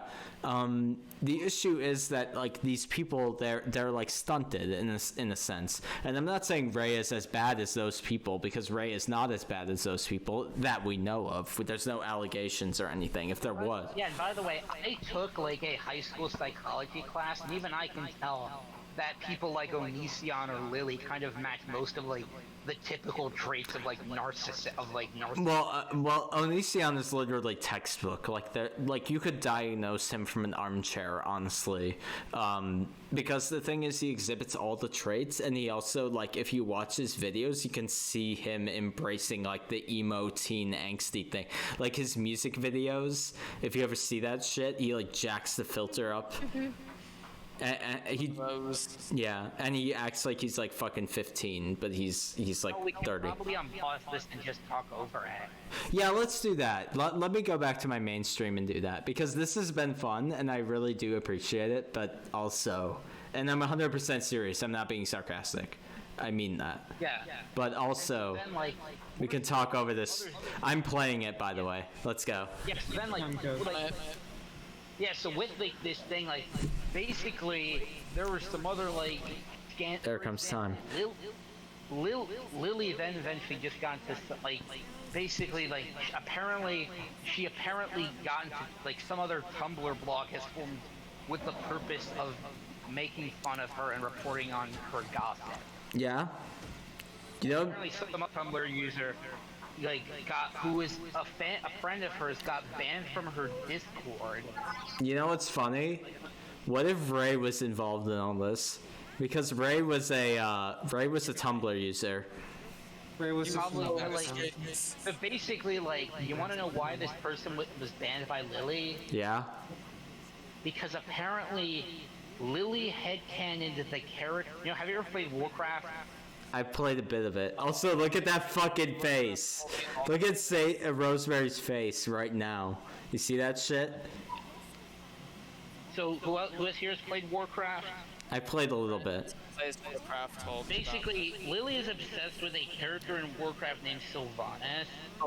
Oh, is it like the Final Fantasy house? Is that what you're telling me? Basically, Lily headcanons Sylvanas as being bisexual because Lily projects onto these characters and wants to live out her lesbian fantasy. You know how you could live it out? Since it's legal now, you could just do it, you know?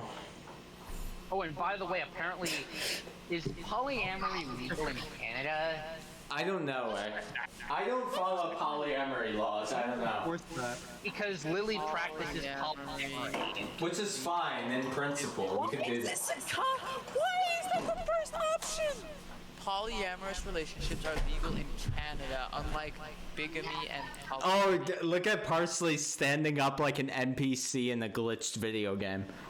Oh my god. Yeah, you can do that in Canada.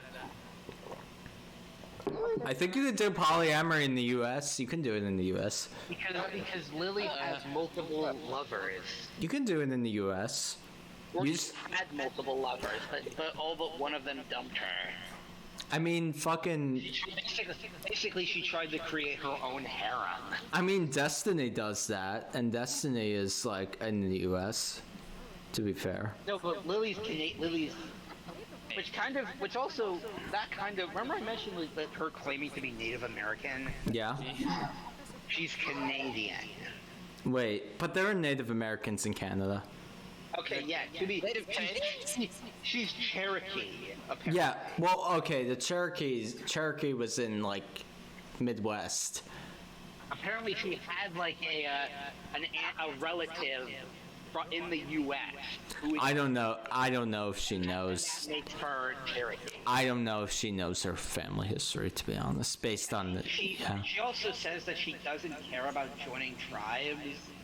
And she doesn't care about, blood tests. So she's literally doing it to virtue signal, is what you're saying. Her supposed native ancestry to defend against racism allegations. It's exactly like what Chris Chen did.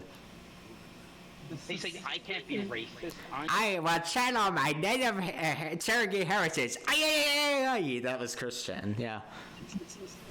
That was Chris Chen. I'm literally quoting Chris Chen. I'm not even, And also, thinking of, Lily being in the high school phase, yeah. She basically was several, back, later last year, she was basically just telling fake Snake how much of a badass she was in high school. Oh, yeah. Sounds right. Basically, apparently she was the school drug dealer. Why would you brag about that? You fucking... You fucking dipshit. It's that students went to her for pills and medications. Yeah, you know what that makes you? An abuser. And wait a minute. Oh, it's the... Speaking of abuse... Selling drugs to kids, isn't that... That's illegal. Also, speaking of abuse, look at Snapdragon right now. You saw Snapdragon? Snapdragon's a masochist. He's gonna get abused. That's actually a cool shot, by the way. You see that? The rot coming out of the fucking ground. That was actually cool. You know what I bet? What? What do you bet? So, that after getting groomed, Caraway is gonna take him to one of the cousins' orgy parties. Holy shit. That's really fucked. She hates Dark Souls. Well, oh, speaking of... Friends for a lifetime! Rip off that one anime. What was the anime that they ripped off those animations? Forget. Azumana Daioh? Yeah, that was the one. They just stole that from. It's the doubles away and we become guardians. They tried calling Dark Souls a Force Unleashed ripoff. It's not. It's so not. Also, we haven't had. I'm drunk right now, so you can get me to sing as Ray, by the way, if you want to hear me sing Ray. Dude. You want me to pull up a fucking... I don't know if I can get you to do that. Pull up The Time Has Come Devil May Cry 4 on Watch Together and I'll do it. I'm serious. Who were we talking about again? Don't answer something. You know what? What? The time has come. I was saying I can sing. I can sing The Time Has Come in Ray's voice. Yeah, let's just go with that. If someone pulls it up, I can do it. Just play it. Yeah, we hit the ending now. Pretty much outside of YouTube, like, and then there's also her less controversial but still equally questionable YouTube career. I mean, that's a whole rabbit hole of its own. I'll have to look this person up. Can you send it in, like, one of the chats, and I'll actually, like, have a whole stream dedicated to this person. Basically, in 2009, when on their original channel that's now gone, Yeah, made a video. the Devil May Cry 4. Yeah, sorry. Yeah, in 2009, on her now deleted first channel, she basically tried defending incest. Of course. To be fair, Destiny also did that. Basically But saying that it's inevitable. That it is inevitable. that And then, like, there was some other stuff that happened where, like, basically her most infamous video is her review of Steven Universe. Oh boy. Wait, what did she say about Steven Universe? We can watch that if you want. It's Nazi propaganda. Wait, what? We gotta watch that right now. I'm sorry. What is this video? You can't. It's 2 hours. No, we can watch part of it. I'll watch part of it. It's just, it's miserable. I actually don't it's just miserable, angry, and just... That's fine. I watched like 5-hour debates, okay? I can handle it. Well, what is the video called? Steven Universe and his garbage, and here's why. Wait, Steven Universe Is garbage. Is garbage, and here's why. Is garbage, and here's why. It's not an H Bomber Guy video. It's Lily and McKay. She was a fan of H Bomber Guy. To be fair, he's alright. So she ripped off his title. But H Bomber Guy is actually good, though. I don't think she actually likes H Bomber. I think she was a fan of H Bomber Guy. This dislike ratio is questionable. But do you want to have me drunkenly pretend? What is her like to dislike ratio? It's 193k to 67k in terms of likes and dislikes. 60k the dislike. Yeah. Oh, so you can actually see them. I'm on Chrome, so I can see it. Oh, yeah. Oh, good, because on other things, her like to dislike ratio is. Yeah, because YouTube sucks up to corporations. So subscriber count. Well, yeah. Can I see that? I can't see that. So that's private. So this person you're telling me is like Onision? If Onision were a trans man. Okay, so can I watch? What's the most interesting part of this video? It's hard to, like, there's this one part where she kind of goes on like a 10-minute tangent about Star Wars. Yeah, makes sense. Let me just start the video. If you want, you can put it in the thing and I can watch it with you. I'm actually just gonna stay here. We're get going for now. 10 o'clock. See you guys tomorrow. I'll see you. Is everyone bailing now? People can't handle it. Anyone actually want to stick around with me and watch this? Watched this before. You want to watch this with me? Yes, go. Okay. I'll probably be back because I'm not really in the. I'll come back when it's done. We can watch it in fast motion if you want. Like we can put it on like 2 speed. That's fine. I don't think I can even access Watch Together right now. I think it's kind of messing. Really? Well, we can sync it. Like, you can watch it on your personal YouTube then. And we can sync it that way. How about I actually just come back when you guys are done? Done with the whole video? Or done with whatever part, or decide to stop. Yeah. Alright, 3, 2, 1, play. Boundaries of children's entertainment and bringing it to new heights. Or rather, everybody thought that it was. In reality, Steven Universe turned out to be a mess of inconsistent storytelling, mashed up cliches that haven't been allowed to die, and a conga line of characters so consistently horrible that it's like being around all of your worst family members for the longest Thanksgiving ever. Jesus. Ample praise and lavishings from the general press when it first aired. But as time went on, its fan base became significantly more critical and unhappy with the show's content, to the point that being critical of the show was an entire subculture of its own, and that is not undisputed in bringing it to new heights.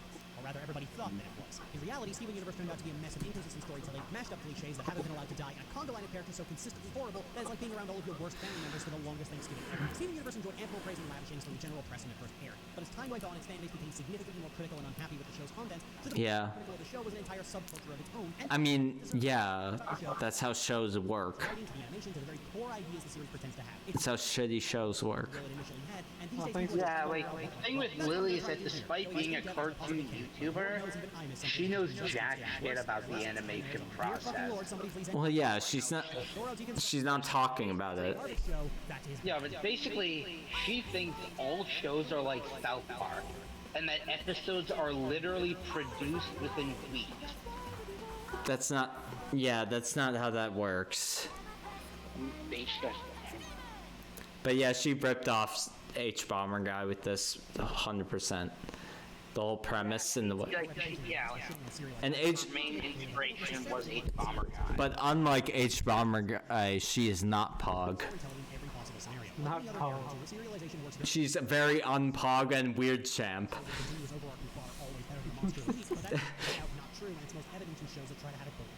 Yeah. I never watched Steven Universe. I just know it has gay themes in it. Lily actually remember we talked about like Jerry, like in this whole thing about is this representation not good enough for you? Yeah. She actually tries to say this here about how the representation is not good enough. But these fuckers, like, the problem is they don't understand what that means. The issue is that they don't say the word yet.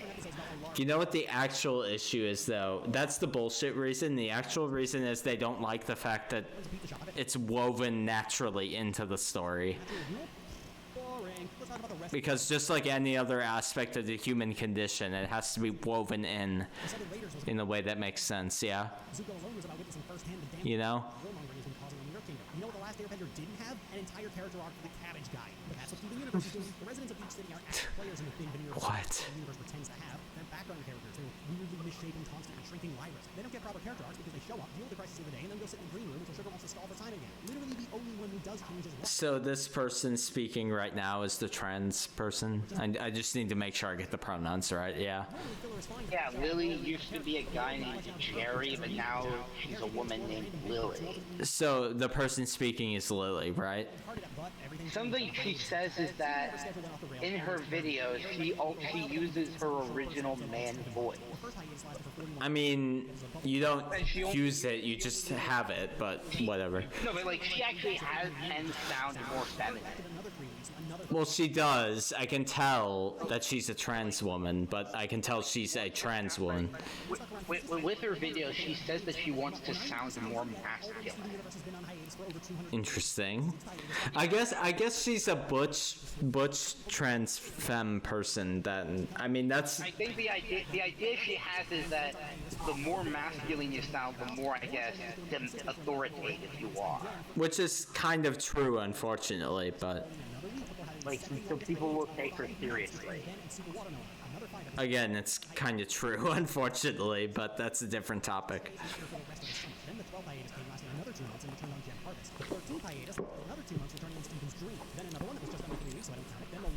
But she also sounds really stupid, but that's a different thing. That's nothing to do with her cadence, it's what she's saying. I don't know what the fuck she's talking about. She's just listing off the plot, much like Jerry. She's just explaining the plot to me and expecting me to get it. It's like it. And Jerry is a straight dude. So again, this isn't exclusive to any identity. You know who one of Lily's favorite YouTubers is? Who? Movie Bob. Movie Bob is a lol cow. Yeah, just like Lily. That's like saying my favorite YouTuber is DSP. Because like Lily is considered part of like lolcow. So just like Christian, just like DSP, just like Wings of Redemption. Yeah, and it's similar to like Wings. I think she sucks at games. Well, DSP sucks at games too. I was thinking of DSP mainly. Because DSP is like, he sucks at every game. Wings is actually sad. Like I don't like laughing about Wings, to be honest, because he's like really sad. But DSP is like a dipshit like all the time, and he brings it all upon himself. So.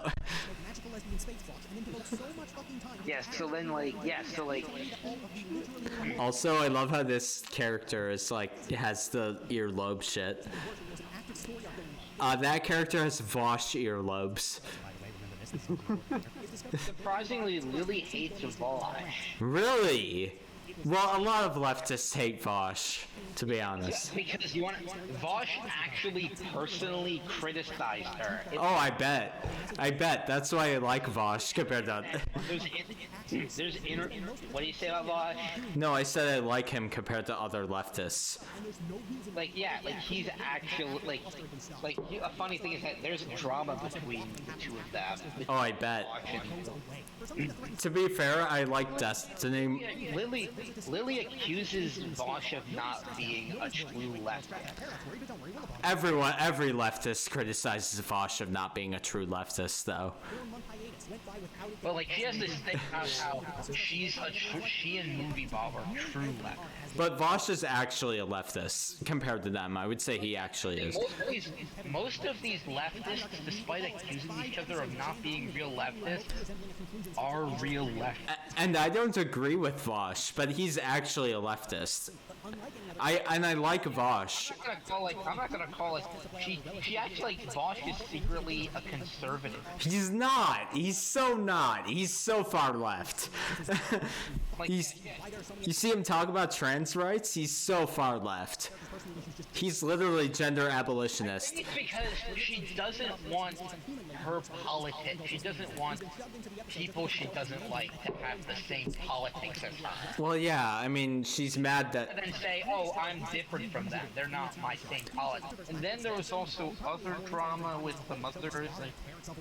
It's kind of like it is sort of like Onision levels of drama.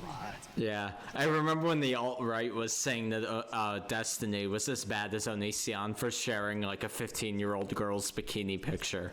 That was pretty funny. What would happen? Would you consider Nick Fuentes a lolcow? Yeah, Nick Fuentes is pretty lolcowish. He's apparently what? He's supporting Putin's invasion. Yeah, I know him and Destiny literally debated tonight. Like a couple hours ago they debated. Who won the debate? I don't know, I didn't watch it. I can't tell you. And also apparently Nick Fuentes also supported the Taliban taking over Afghanistan. But Nick Fuentes is crazy, so I don't know. Nick Fuentes is literally alt-right, so he's a Nazi, so I don't know. He criticized the Republican Party for having non-white Republicans apparently. Yeah, I don't know about Nick Fuentes. He's like way out there. I don't know. Yeah, I think even most like other conservatives I've seen online have sort of made pot shots at him. Well, yeah, because Nick Fuentes is an alt-righter. He's literally like he's made Holocaust jokes. He's like a Holocaust questioner. Yes, I think like most like other conservatives have at least made jokes at the expense of people in the alt-right. Well, yeah, because alt-righters are... Alt-right literally means, like, neo-Nazi, so... Yeah, like one of the other things is that he also apparently, so then I think it's just a bunch of other funny shit that's been going. I mean, Fuentes is funny, don't get me wrong.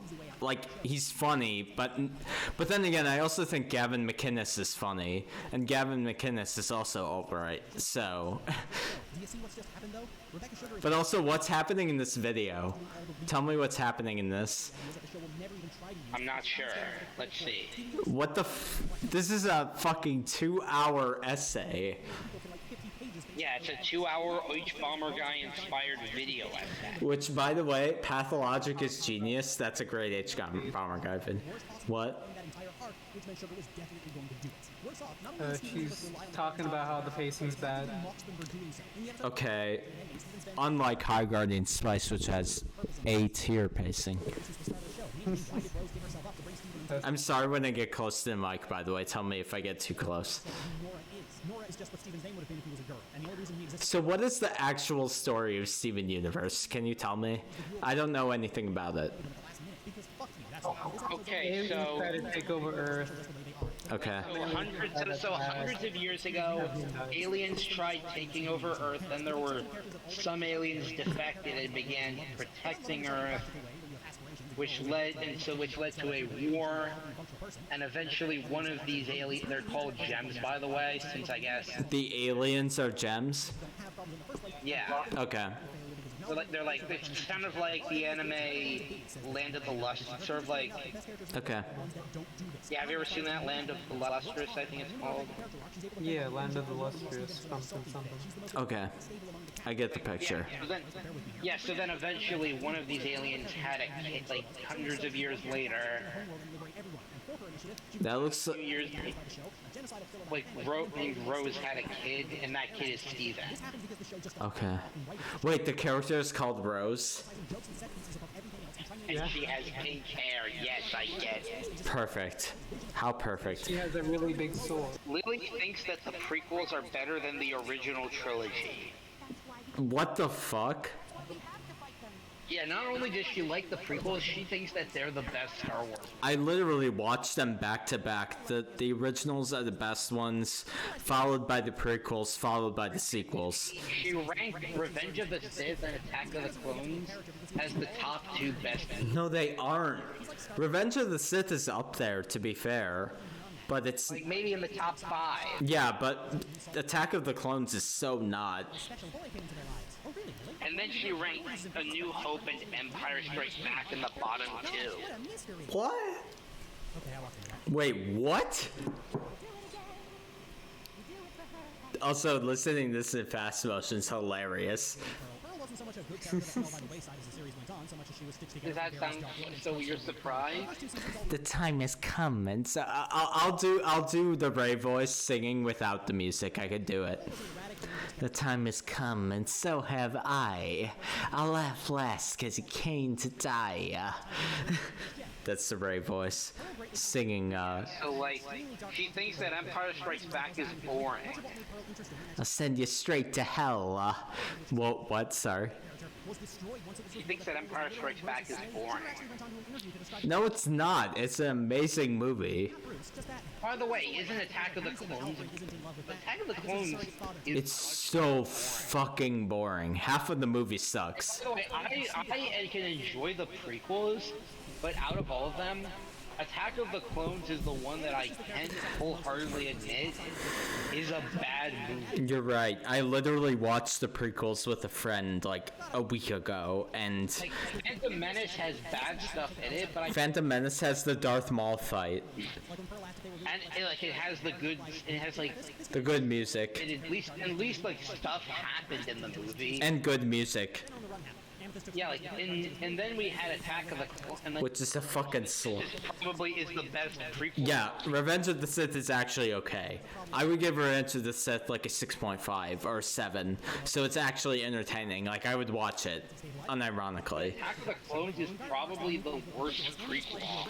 Yeah, it's so fucking bad. Half of it sucks, to be honest. There's some good stuff, like there's Count Dooku, there's Yeah. Coincidentally, all Obi-Wan's parts. there's the Coliseum bit. Yeah.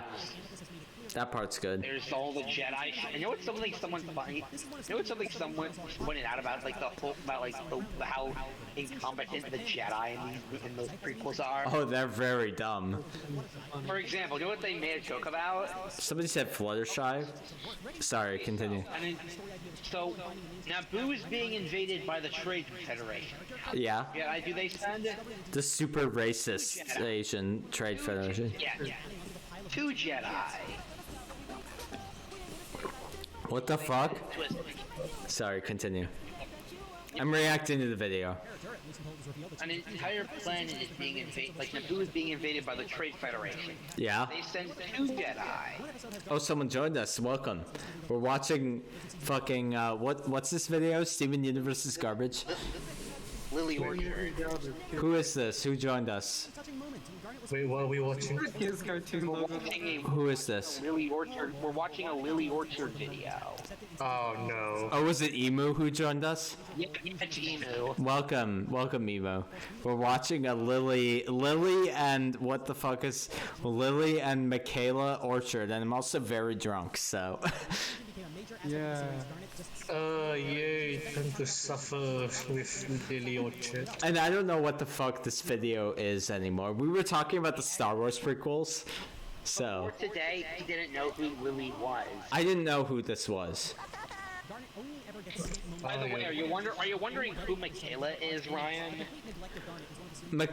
Is Michaela the groomed, like, is Michaela like Kai and Onision's relationship? He's the latest victim, basically. Oh, so it is like Kai, is what you're telling me. She's the latest. Again, just like Kai, Onision and Kai, cool guy Kai, yeah. So she's kind of, and they just got married recently. Exactly, so it's exactly the same, yeah.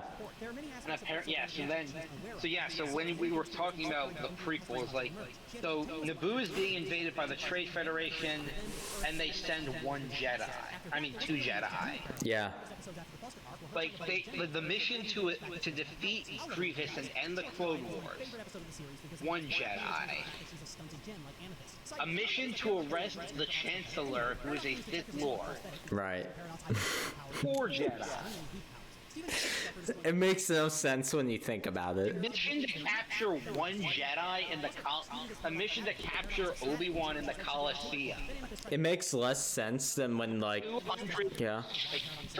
Like, remember that mission where they, like, have to rescue Obi-Wan, 1 Jedi from the Coliseum? Yeah. Well, they also have to rescue Anakin. Yeah, but, like, they had no idea he was there. They didn't, yeah. Because Anakin was supposed like over like 200 Jedi. Because Anakin was supposed to be protecting Padme. Yeah. Like they weren't supposed to go there to protect Obi-Wan was.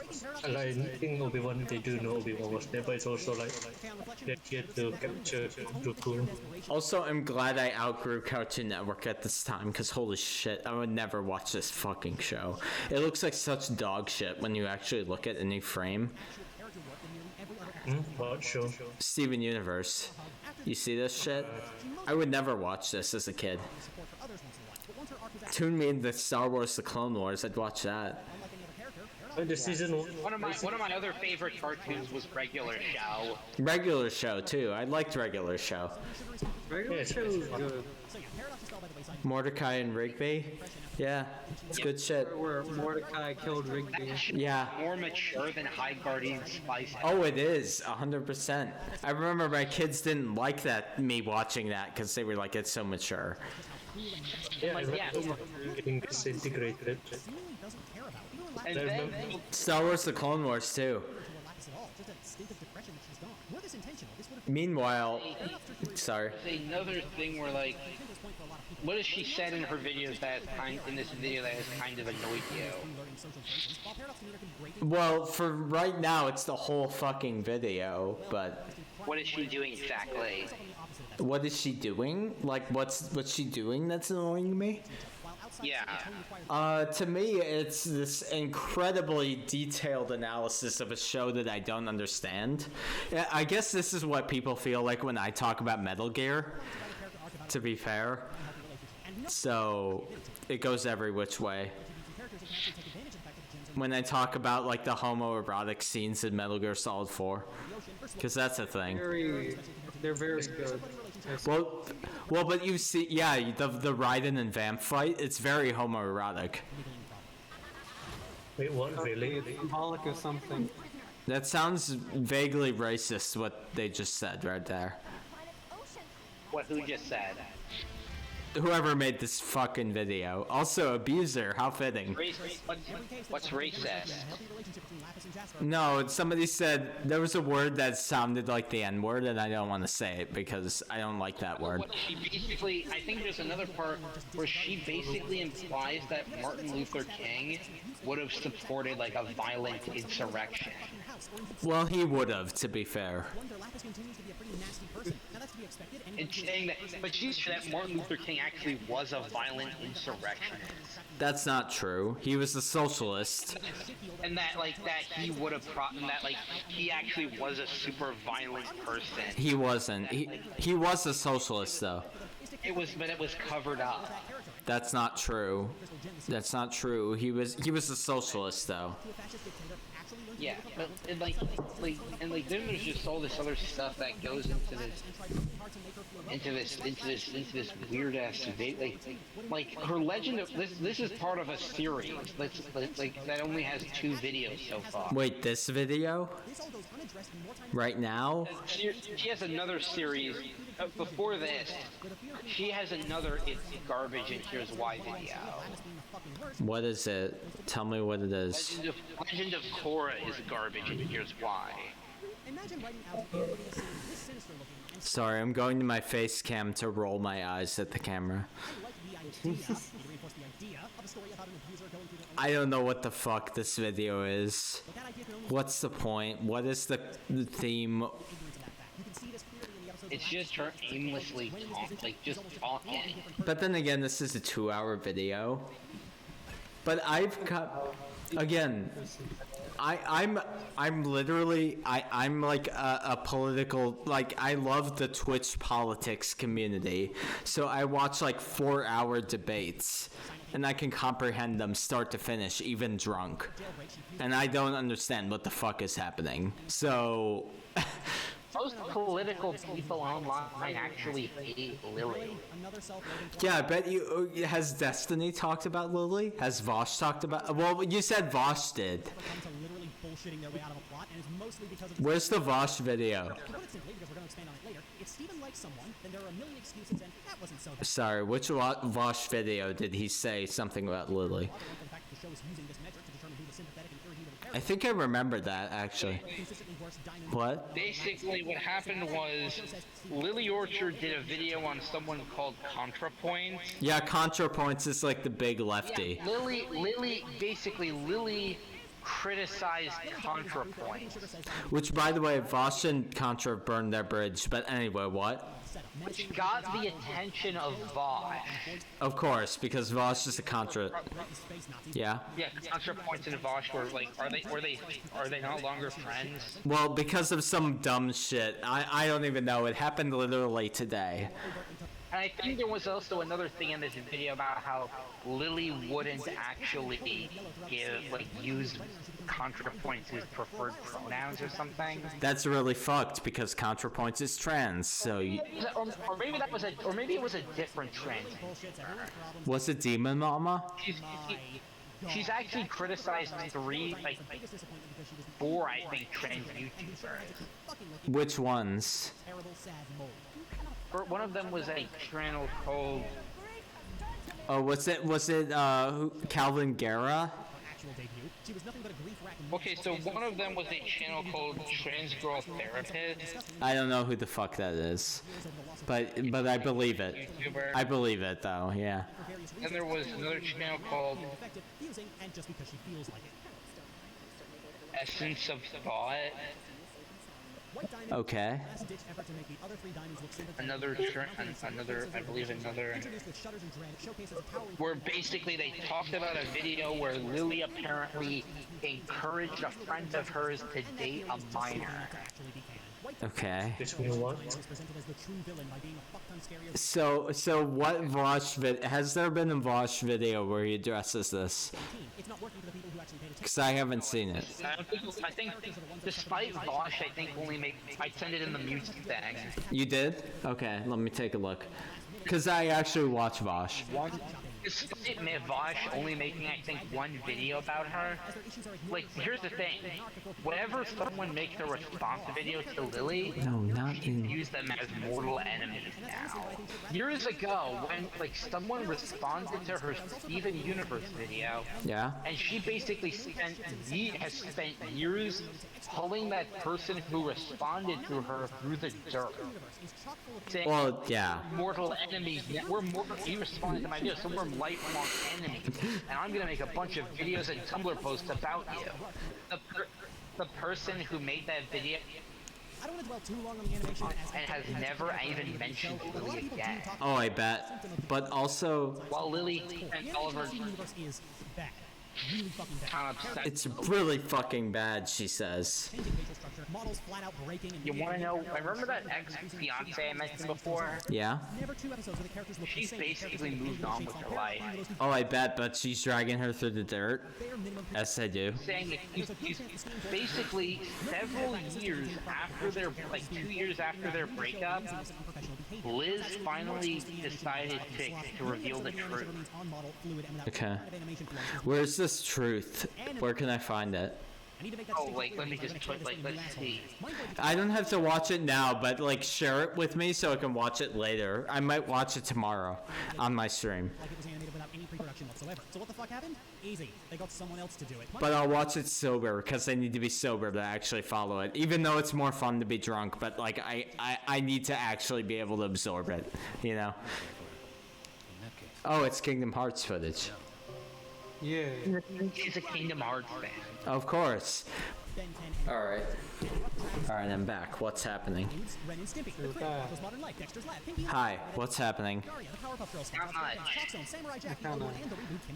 What's the time code where we're at? 4401. Okay, 4401.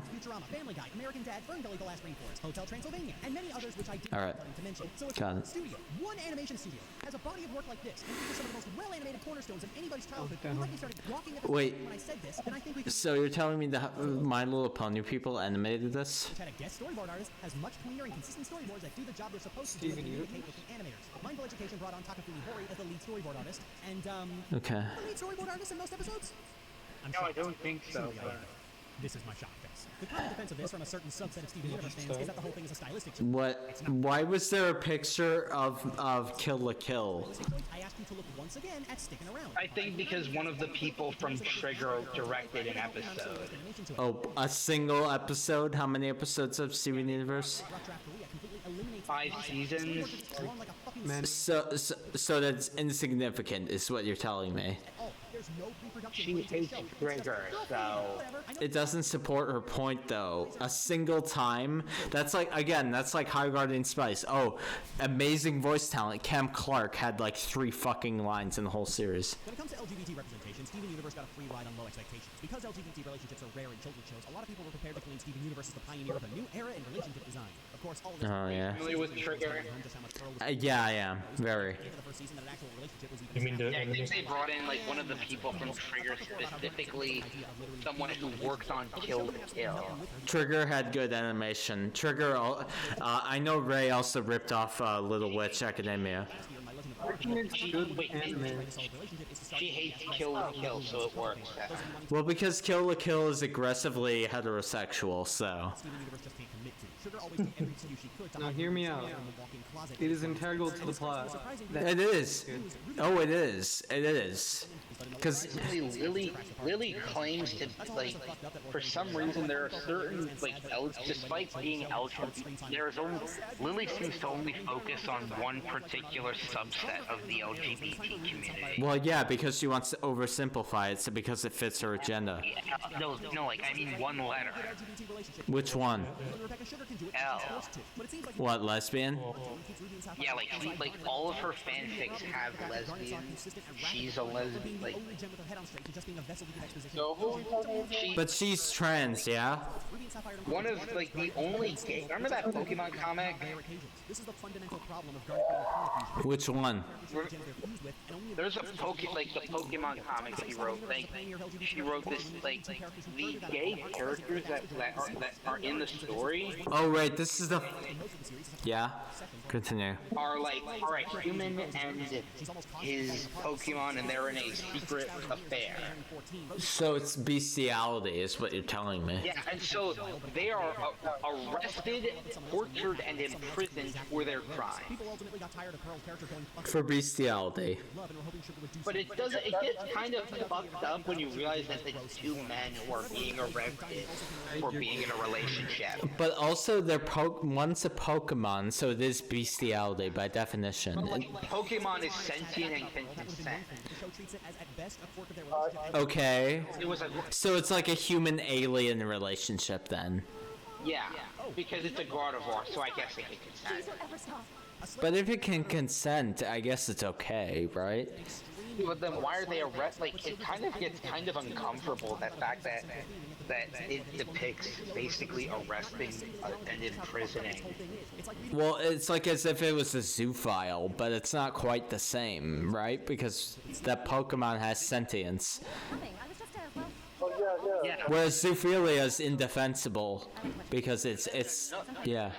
And in another comic she wrote, the male gay characters get together off screen and basically just become extras. Where can I find these comics, by the way?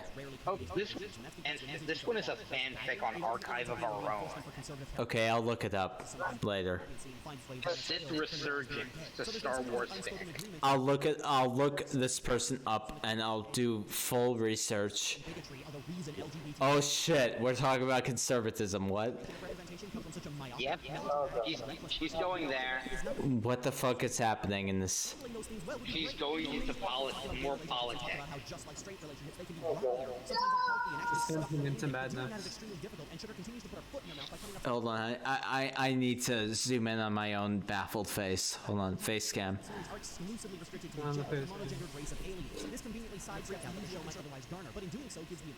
Wait, what? Is second priority to placating a group of emotionally stunted crybabies. That LGBT representation is something that will be easily discarded if it risks cutting into the bottom line. And you know what? If that's your attitude, then more power to you. But don't pretend Steven Universe is some kind of pioneer. The half measure, everything you'll miss at representation isn't new.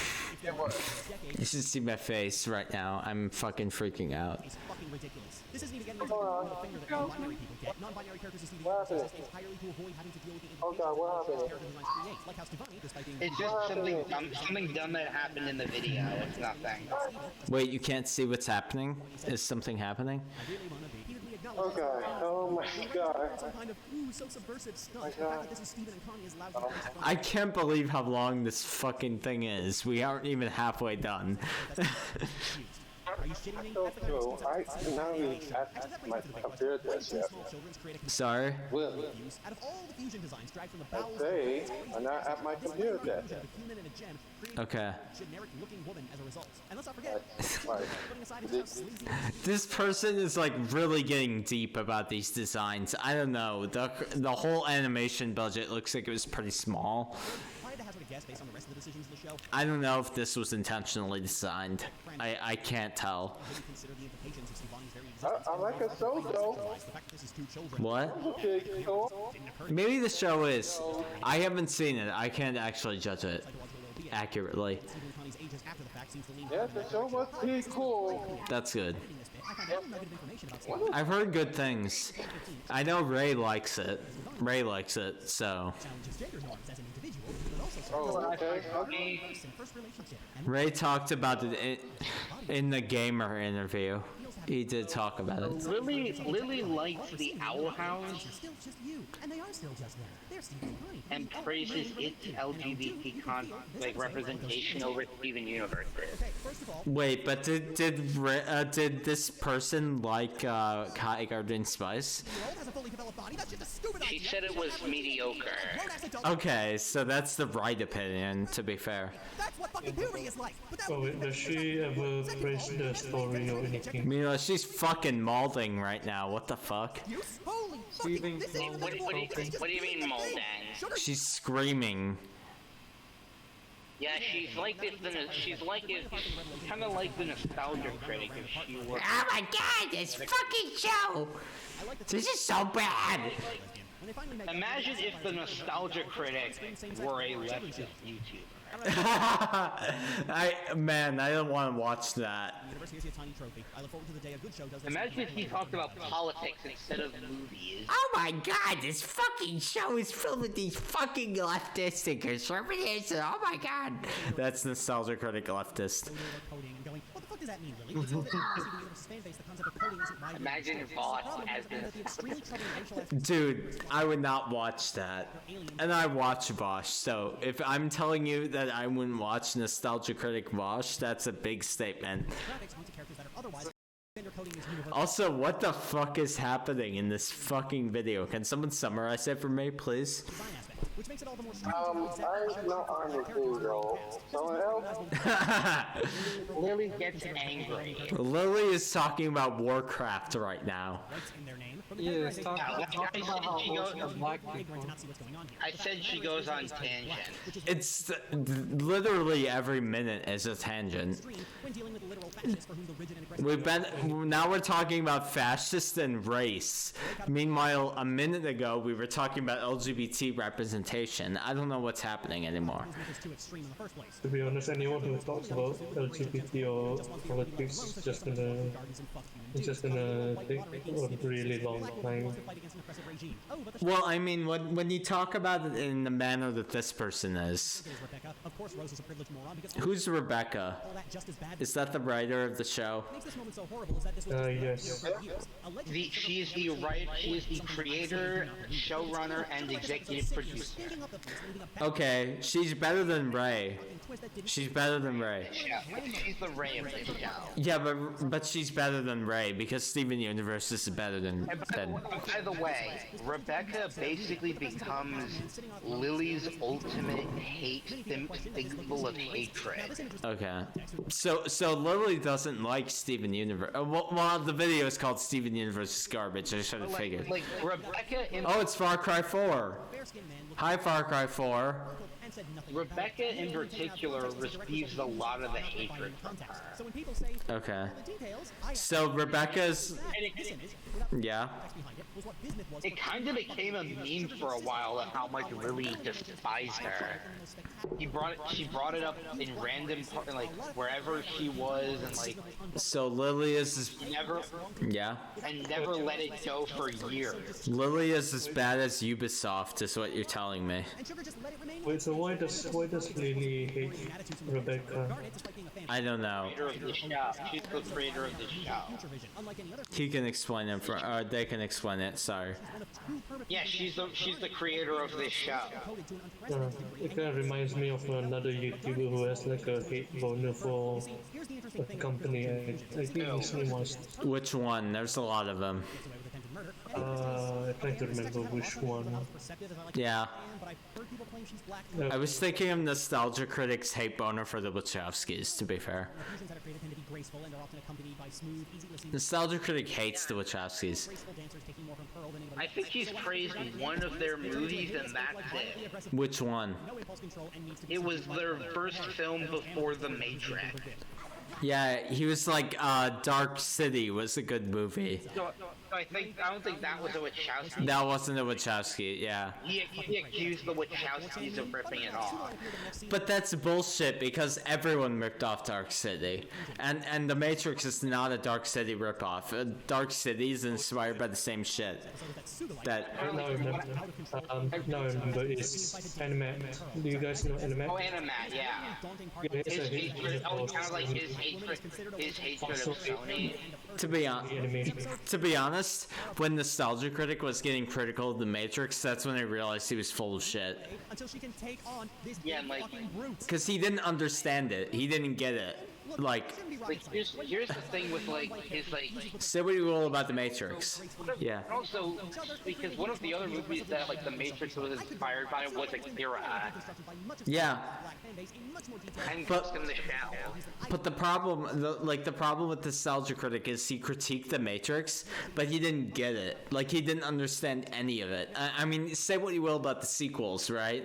You can critique them, but he didn't get them. He didn't understand what the story was.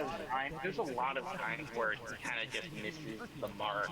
Yeah, look at his Pink Floyd's The Wall review. He just didn't understand it. He didn't understand that. And there's one point where it seems like he wanted to respond to criticism at some point. Oh yeah, when he did the whole Twitter thing, we had Had an entire song basically talking about cancel culture. Yeah, he turned Waiting for the Worms into like a critique of cancel culture as opposed to a critique of far rightism, which is what the original song was about. The original song is a critique of far right. Yeah. He mentions he does mention it in passing. Yeah, tweeting to kick in the doors. Yeah, what? But I don't think he even knew what the movie was. I'm seriously, there are parts where he doesn't seem to actually understand scenes that are going. He doesn't. Doesn't know. I don't think he knows what the plot of The Wall is. I reacted to it on stream, the whole thing with the wall. What's an example of this? Yeah. Seen The Wall? Yeah, I've seen it. I love it. I love that movie. I saw it because of him, actually, because I was like, this sounds like a cool movie, and guess what? It was. I liked it. You know how The Wall, there's a main character, I guess? Yeah, Pink, who is kind of a self-insert of Roger Waters, but yeah. And I also heard something about how Pink was probably based on Sid Barrett. Yeah, and also Sid Barrett, yeah. There's one of the inconsistencies in The Wall, in his review, yeah, is, for example, the guy from Slipknot is in it. Yeah, Corey Taylor, yeah. Corey Taylor in the role of Pink. Because he's a washed-up rock star, which is really clever. But then in other scenes, like in Comfortably Numb and Waiting for the Worms, yeah, Doug is in the role of Pink. Yeah, makes no sense. Because I don't think he realized that the character in Waiting for the Worms was supposed to be Pink. Right, because in the whole story of The Wall, the theme of that song is Pink was developing a cult fan base who was following him like a fanatical alt-right fan base. That's what that whole song was. The song was him turning into a neo-Nazi. That was what that song was, which was the thing that killed his father in the story, you know? And also, I don't think he even realizes that Pink's father is dead. Right, which is the whole point of the album, is that he got killed in World War II. Doug also criticizes the use of World War II imagery. Even though that's the theme of the thing. That's literally what it... Because I feel like with The Wall, Doug probably turned off his brain and just sat there. He literally was like, what's this Nazi imagery? To be fair, Doug did take the criticism okay. Yeah, he left comments and dislikes open, to be fair. And during an interview a few months ago, Doug said something about how it's interesting how a review can be reviewed almost as if it were its own movie. That's true. That's true. There's so many opinions about this work. Even if it, he's saying I took a gamble and it probably didn't stick the landing, but I don't but I'm not. It's not like I regret making it. And that's true. That is true because like there's a lot to say about the wall review. He acknowledges that it was like a risk for him. It was, and to be fair, it was because he was critiquing a really classic album, like a rock landmark, you know. And there's also like he's saying that maybe he didn't get maybe there are some things he could have like gotten across better, maybe. Like the whole connection between the World War II imagery and the modern imagery. Sometimes where he doesn't even know what the or he doesn't even know that there is a plot. Like what? This movie was meant to represent a character's like internal struggle. What?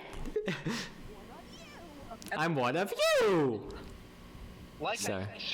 I said, the inconsistency with Corey Taylor and him playing Pink in their sketches, Which is really clever.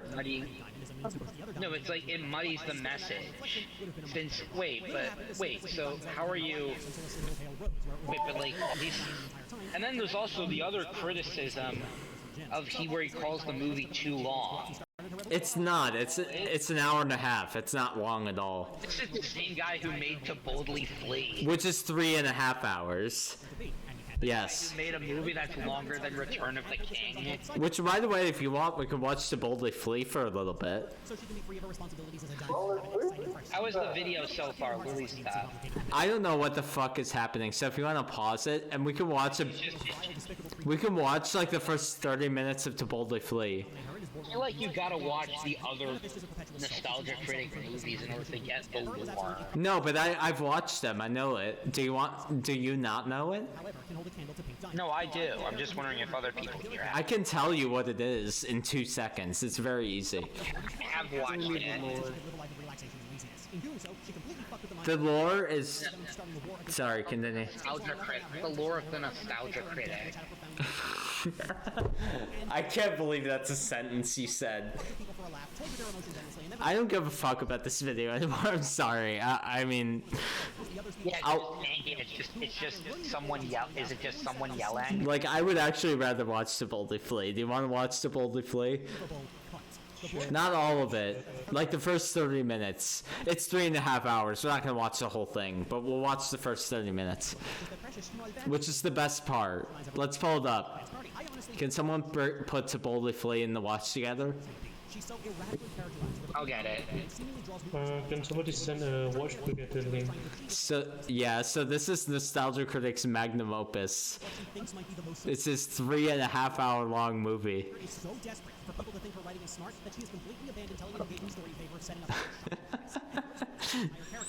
Oh, this entire character is a complete rejection of the previous arc in which the fucking character manifested the diamond. Am I not summarizing the video pretty well just by doing that? Yeah, it's just kind of like this big. This fucking. What are some other dumb takes that the critic has had? That The Matrix Reloaded is awful only because of the fact that it has like highbrow shit in it. It's awful. Oh, are you playing it? Okay, play. Channel Awesome. His takes on like the Matrix sequels, because there's problems with those movies. I'm not gonna deny it, but like his critiques of them are really stupid. But we can see his. Meanwhile, he criticizes the Wachowskis for being pretentious. Releases a 3.5 hour long movie. Oh, and by the way, this is meant to be a continuation, a sequel Yeah, to another that is a sequel of another movie that is also about the golden age of critics ending as Nostalgia Critic transcends. Like, it's so much more pretentious than anything the Wachowskis have done. Anything. At least they didn't cast themselves in the movie. Yeah, I mean, yeah, The Matrix is a trans allegory, but it's also... They probably did it with, like, Resurrections in particular, but... Yeah. But also the Wachowskis at least didn't, like... Oh, I realized I'm in fast motion. What? Imagine if the Wachowskis casted themselves as Neo. It would be really fucking stupid, and that's why they didn't do it. Because at least the Wachowskis, even though they made dumb movies, If they made a Doug Walker biopic, who would you see playing Doug? Lana Wachowski. You know what's a choice I heard for someone like for Doug Walker in a biopic? Yeah. Edward Norton. But Edward Norton's way too good an actor for Doug. Because Edward Norton's actually good. I would watch him. Meanwhile, Quaker Oats. Who would you see as it playing Chris Chan? Like an actual Hollywood actor? Yeah. I don't know. It's hard to say. I only picture Chris Chan playing Chris Chan, to be honest. Maybe they could get Jano Samuel to direct. Yeah. Oh my God. And Frederick Knudsen. Frederick Knudsen too. A collaboration between them. Yes. Frederick Knudsen feature-length film Chris Chan. Chris Chan the movie. Apparently he's no longer in prison. Yeah, but also they still have they still have like a also look at the plot hole. You see how big it is? Yeah, that's literally it's literal. That guy with the glasses.com production. It's so fucking stupid, dude. A Doug Walker film. Yeah, a Hideo Kojima joint. At least Kojima didn't cast himself as Snake. He did cast himself as the voice of God, though. Okay, to be fair, yeah, okay. In Metal Gear Solid 4, he's the voice of God. Would you consider like Kojima pretentious? No, Kojima's way better. I like Kojima, unironically. So. What about Doug is on the level of David Cage? No, Kojima's way better than David Cage. Way better. Doug is on the level of David Cage. Oh, I was gonna say, come on. Kojima is like a hair above David Cage, and I'd actually watch it. I like his stuff. Whereas Doug Walker is, yeah, he's like a pretender. Oh, by the way, you see that guy Justin Carmichael or whatever his name is? Yeah, that's Jew Wario, who's a pedophile, yeah. Yeah, groomer. Yeah, groomer. Sorry, not big difference. Covered it up. Yeah. I think I'm not sure how old she was, but yeah. Oh yeah, Doug covered it up. I'm very familiar with the whole drama. I know all about it, so. Because Rob Walker was a... Oh, it's Metal Gear. Also, cameraman was Doug Walker. There's Doug Walker as Zod. Yes. Apparently, Doug, according to people who worked there, Doug Walker was like in that as a director. Oh, of course he was. Because he doesn't know shit about directing. Directing's fucking hard. You have to go to school for it, honestly. Not necessarily. What? What do you think is the other cringiest Doug Walker moment? I'm trying to think of when I first lost faith in him. I used to love him as a kid, yeah? But the problem was... What? Based on the concept by Rob Walker, written by Doug and Rob. What? I made this movie. This is Mike Machado.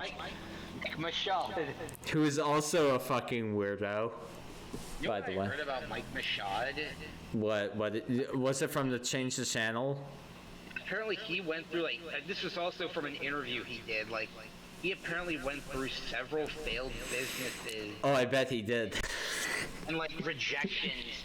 Like, he worked at, an electronic store, but, like, he was electronic, like a cashier at a Meanwhile. He went through several failed... I actually, you know, Doug is one of the people, is someone that I honestly kind of feel sorry for. Well, yeah, but also, you know what's really funny is this amazing shot composition. He's out of focus. I can critique this movie as somebody who's made, like, short films. I can critique this. Yeah. And because Doug doesn't want to be in this role anymore. Well, he didn't. This is the proof that he didn't. It's a tragedy. It's honestly like a Shakespearean tragedy. That's why I actually like To Boldly Flee to an extent. I don't like it as a movie. I like it as a statement on Doug Walker's like person. It's kind of similar to how I view High Guardian Spice. It's a statement on Ray's person. Are you familiar with the review must go on? Yes, I am. I'm very familiar with all of Doug Walker's stuff. Yeah. There's an analysis of the review must go on that kind of analyzes it.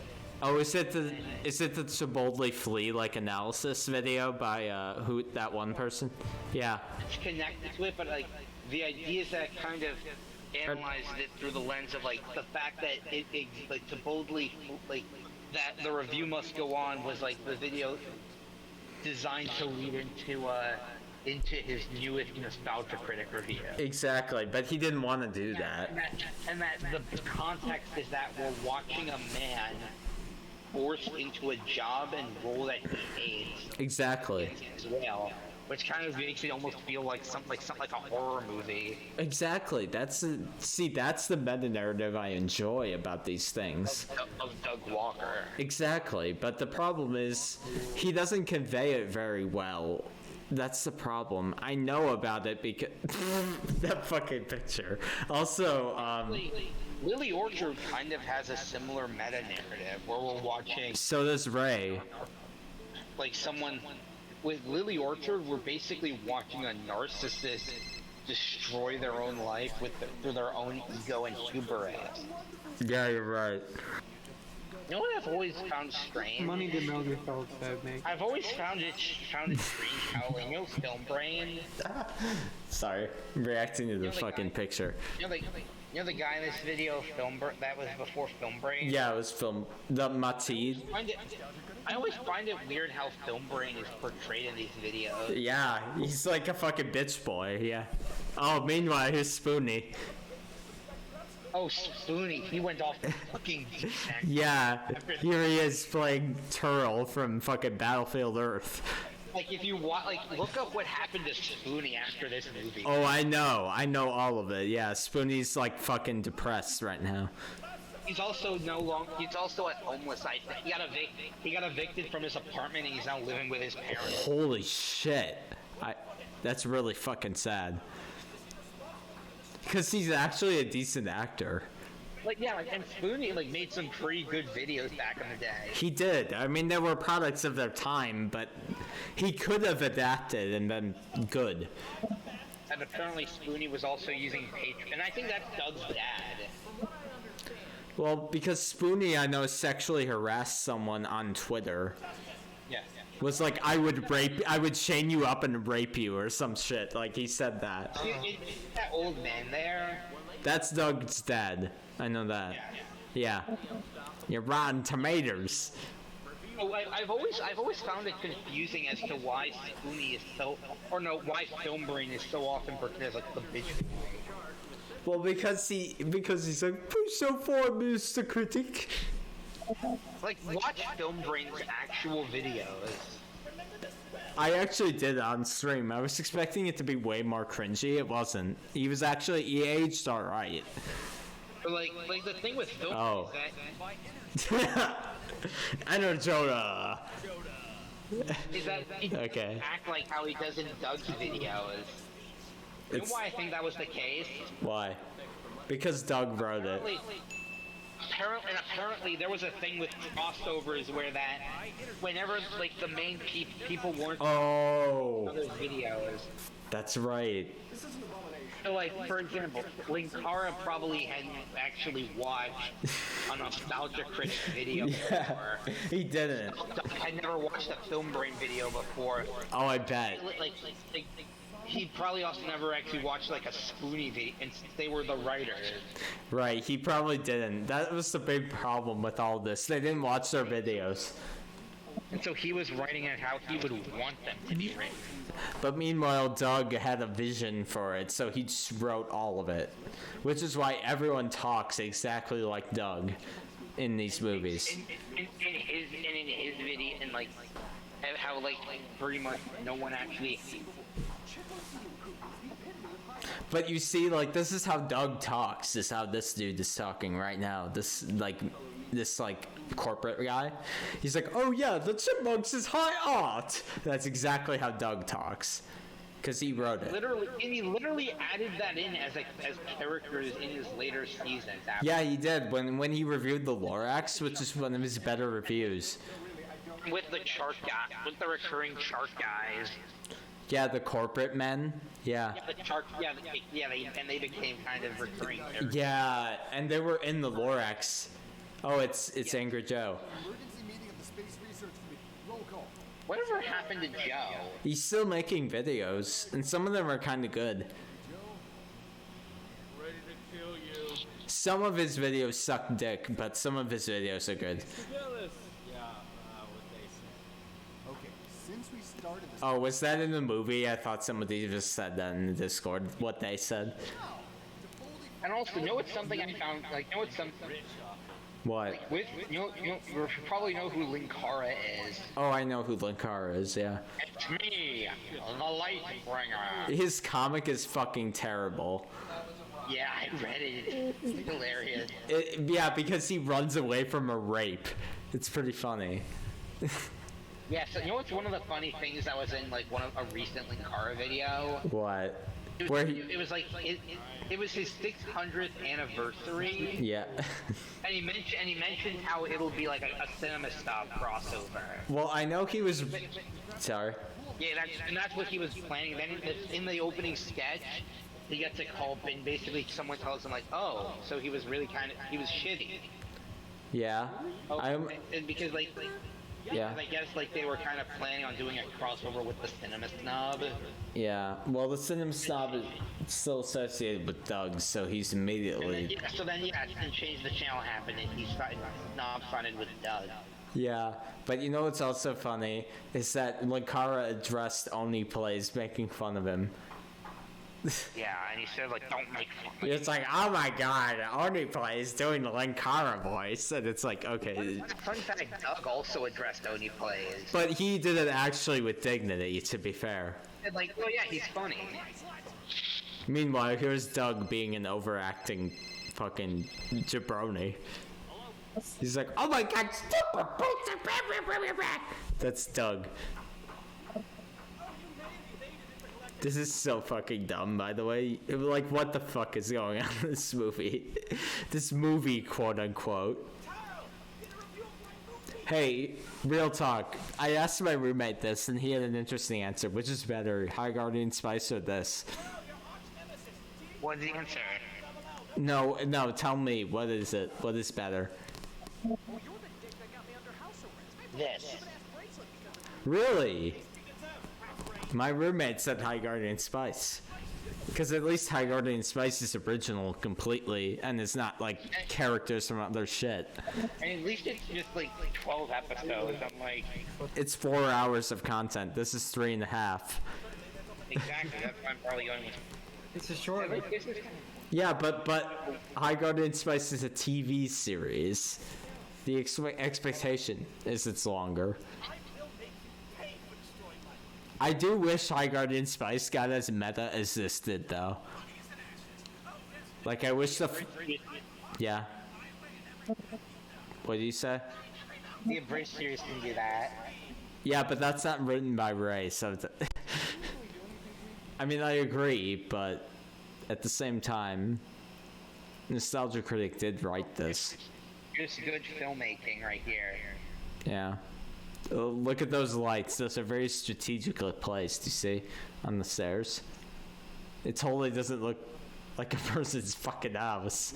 What are some videos you've seen of Spoonie? I've seen, like, his video where he did Final Fantasy VIII or whatever, and he sung... That was his breakout video. Where he sung, "We are really gay, we are super gay," or whatever the fuck.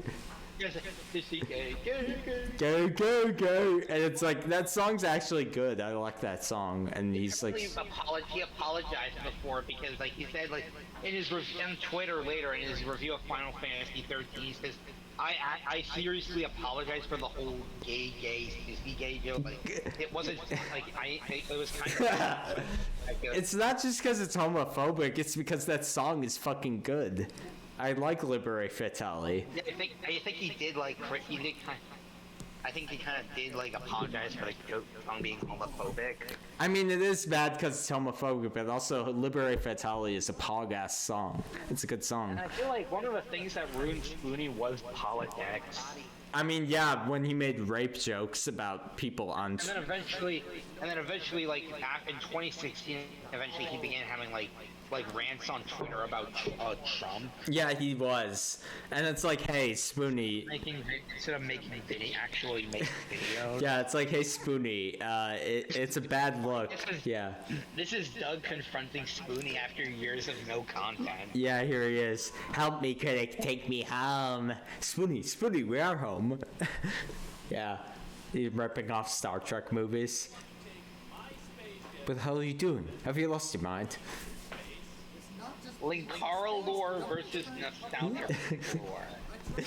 All these fucking dipshits in this fucking movie. I'm sorry. I'm sorry. Not all of them are dipshits. I'm making fun of Doug, principally. Come on, you're the only reviewer I know who has a spaceship. And Linkara, to be fair.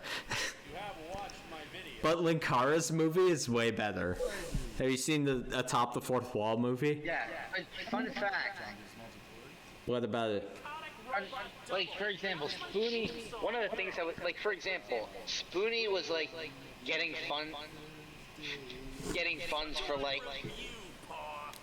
What do I review? Yeah? Did you just say lamps or something? Yeah, because the joke is that he didn't watch his videos. And that's actually a running gag in a bunch of other Linkara-related videos. Which is really weird because people didn't watch people's videos. Yeah. For example, in like, you know, the Blockbuster Buster. Yeah. When they did in one of their crossovers with each other, the joke was that, like, basically Linkara, like, Eric, like, the Blockbuster Buster brings up, like, oh, wait, haven't you watched my vid? Like, they haven't watched each other's videos, and Linkara asked them, what do I review? Yeah. Oh, it is. He says lamp. Yeah. But he reviews fucking comics, obviously. Yeah, so, like, one of the things, I guess, is that Spoonie was using... Also, this is clearly the critic's house because those masks are in his other videos. That is the point, because this is still the basement from before. Yeah. Penis. What? So, like, with Spoonie, he had a Patreon. It's fucking... Yeah. Oh, and that was a whole controversy because Mike Machad did not like them having Patreon. And apparently, like, Spoonie was going to be using the Patreon to fund his movie.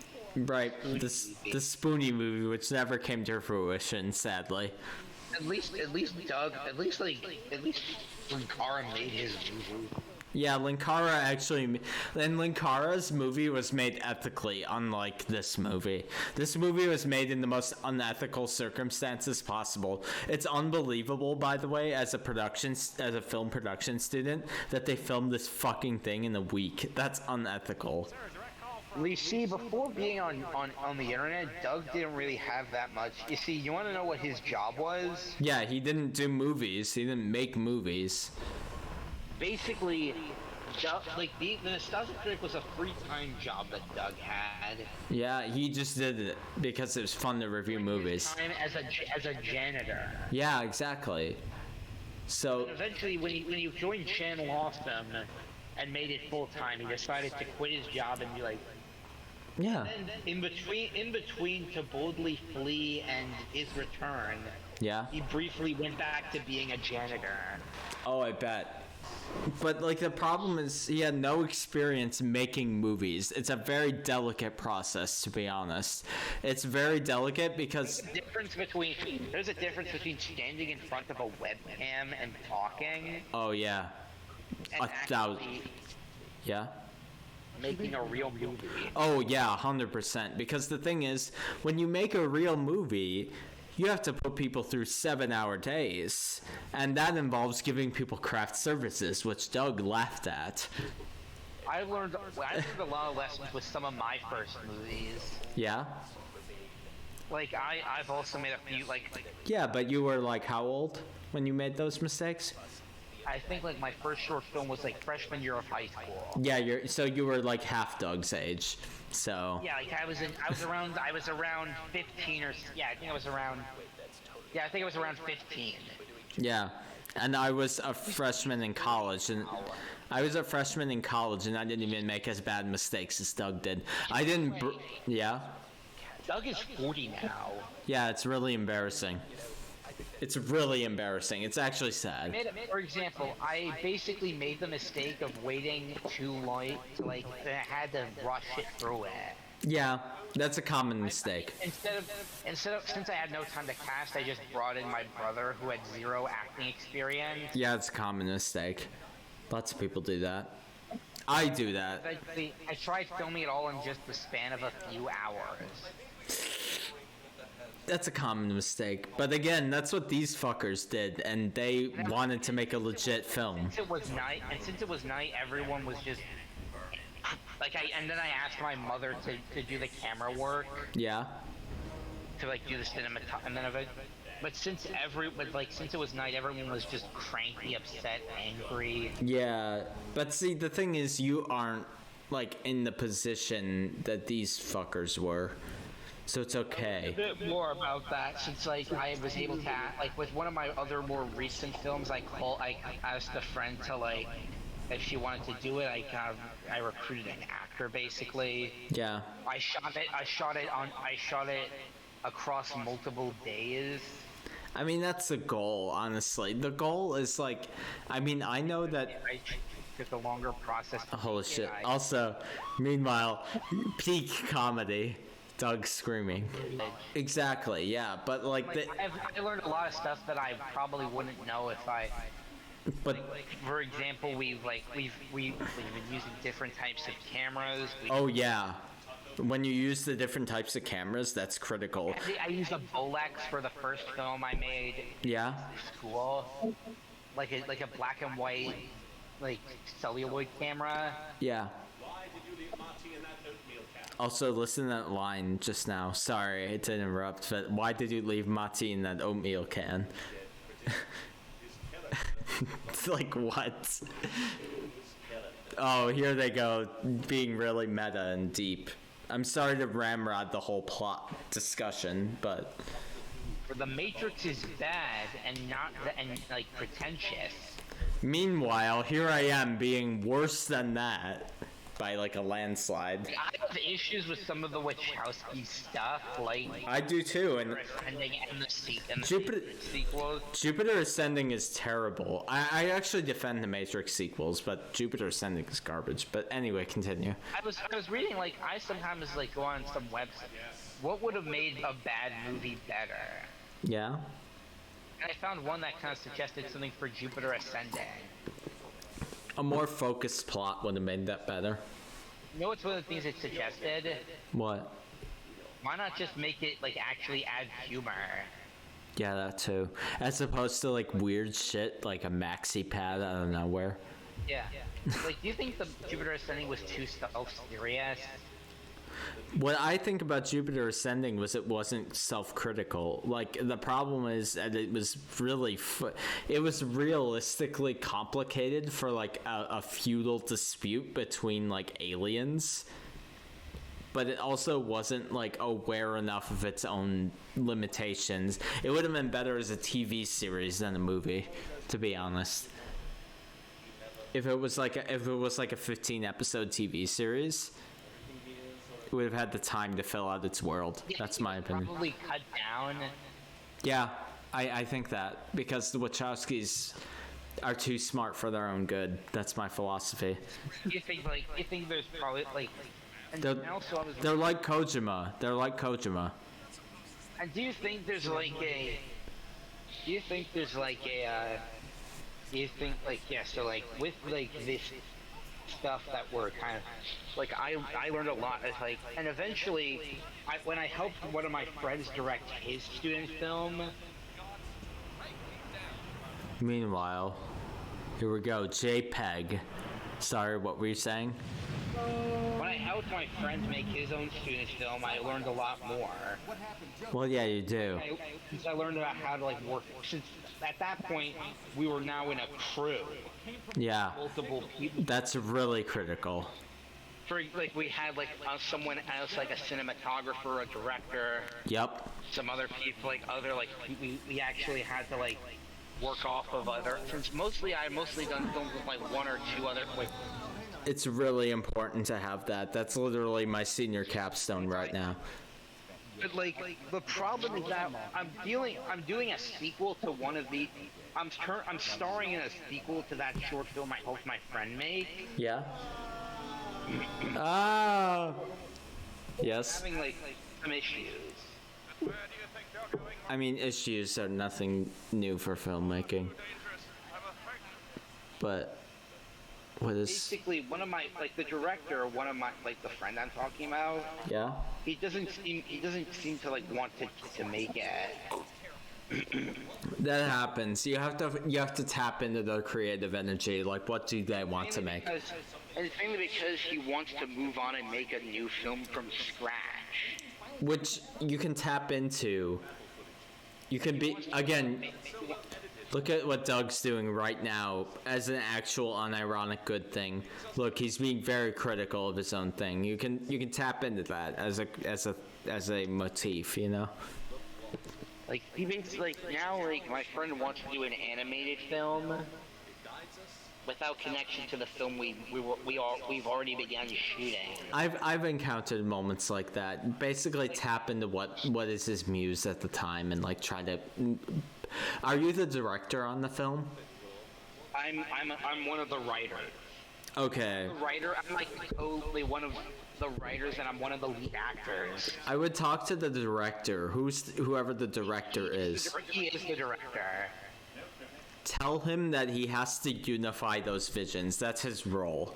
That's what you do as a director. He's not good at criticism. That's the biggest sin of the director, to be honest. For example, I hate to be glum about it, but that's the biggest sin a director can do. As somebody who wants to be one and has made that mistake, yes.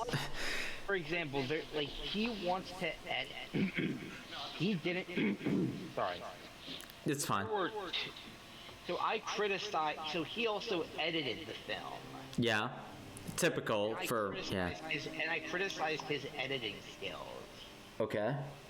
What did you say? Some cases, things like including contradictory scenes from alternate takes that didn't match the actual plot. That's basic continuity. He shouldn't take that personally. Yeah. Missing sound effects. That's bad. Scenes that are supposed to have music but are just silent. Mhm. Well, that's not even directorial. That's just editing skill. I'm criticizing. I think to be fair, he needed to get it in for the deadline. So. By the way, yeah. What? Sorry, continue. I was interrupting. The issue is that he views his edited version as the official version. Yeah, that's a tough situation. But I will say this, as someone. Again, remind me, how old are you? 19. Okay. As somebody who's been through the ringer on this, that's all a good experience. Take it in stride, as hard as it is, because I went through that too. And like basically, one time I told him that and we basically turned into a big fight. Yeah, that's also a good experience. I hate to say it, but like, I mean, it sucks when you're in it, but like, it's a good experience to go through, like a shitty. And then there's one time where I basically he gave me a pretty good idea for a movie. Yeah. And then I told him to like just the idea sounds good, the script sounds good, just change the title. Yeah. He didn't like that. He was insistent on keeping the title the same. That's not a good sign because the title is the most arbitrary thing of all that. The title has to be this. Oh, speaking of titles, Final Fantasy. But real talk though, just keep at it. Keep pushing him on that because he'll get better and you'll get better in receiving and giving critique. And then we'll just like, get into fights, and then he said like, last time it happened, he threatened to like walk off the production. Tell him that that's like the most. Don't say it like this, but from a dispassionate perspective, think about it this way. That's the most bitch thing you can do as a director. If someone critiques you and you want to fucking walk off, that's super that's super beta, you know? Don't say that. Don't say that. That's not what you want to say. But you want to say, like, really? Are you going to walk off because of this? You know, that's the implication you want to give. Like, are you serious? You're going to give up because I critique you? The only scene that he shot for this other movie is one that's probably getting cut because of script rewrites. And what you should tell him, not what you should tell him, what you should imply is that, like, are you really gonna give up because this one thing didn't work out? Like, really? I think his YouTube channel got deleted. Well, that's a whole different thing. But this is just my general advice, yeah. Remember I mentioned his edit? Yeah? That got deleted along with his channel. Why did it get deleted? He made it using his high school email. Well, that's not anyone's fault. That's just the email expired, yeah? I think he just got pissed that his work is gone now. Well, he should have saved it to his hard drive. That's also, like, that's not the email's fault. But I don't know why he wants to like act like that crime did that, like this, like he, like it was his cut of, because it was me and someone else's idea. We wrote it. Also, if he really wanted it that bad, he should have saved it. Like, there's stuff that I didn't save that I was like, that I lost, and like, it was my fault. I acknowledge it was my fault. Like, I didn't save it. That's what happens. You should know that about your email. By the way, we're coming up on like the actual one good scene in this movie. This. I'm not entirely sure what's going on. It doesn't matter. This scene's dynamic pacing is good, though. Not here, but it's in like 2 minutes. The way it's edited and shot is actually weirdly professional. And my roommate agreed when we watched this on here. Look. Like, what? What's your name? Spoonie? And a different name comes up. Here. Answer something different. Like, is this not kind of interesting? If it was made by an actual director. But like, is this pacing not good? This is actually good. Yeah, this would actually be much better if it was made by a director. But again, like, the pacing is good. The pacing is there. Like, look. A real movie. I mean, okay, not this dumb shit, but more good pacing's coming. Don't worry. It's in the next 5 minutes. Hellishly slutty colors in the meanwhile, Lindsay Ellis, who's a premier leftist, by the way. Fun fact, Lily Orchard hates Lindsay Ellis. Oh, of course. She got canceled recently, Lindsay Ellis. I remember Vosh talked about it. Even before that, she accused Lindsay Ellis of not being a true leftist because her videos were sponsored. Even though she literally critiques every fucking thing. Which goes against the ideas of socialism. It's so fucking stupid. This is why I'm not a leftist, by the way, because this fucking shit drives me up the wall. Also, by the way, here comes the actual good pacing. Here it comes.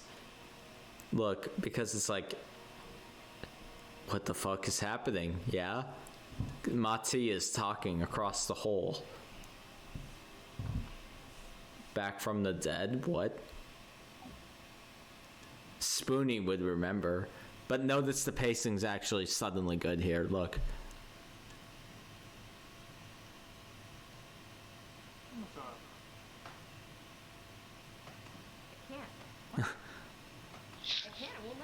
See what I mean? Like, what? Why'd you leave me to die? It's so weird how it suddenly gets interesting. Look. Now suddenly, like, math. No one understands.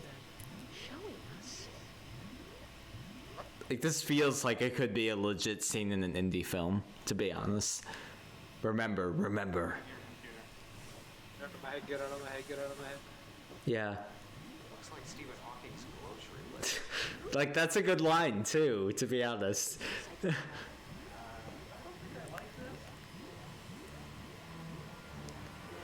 Also, Lindsay Ellis, holy shit. Pre-canceled Lindsay Ellis. She is legitimately cute, to be honest. It's the site of a pre-canceled Lindsay Ellis. And pre-canceled Spoonie.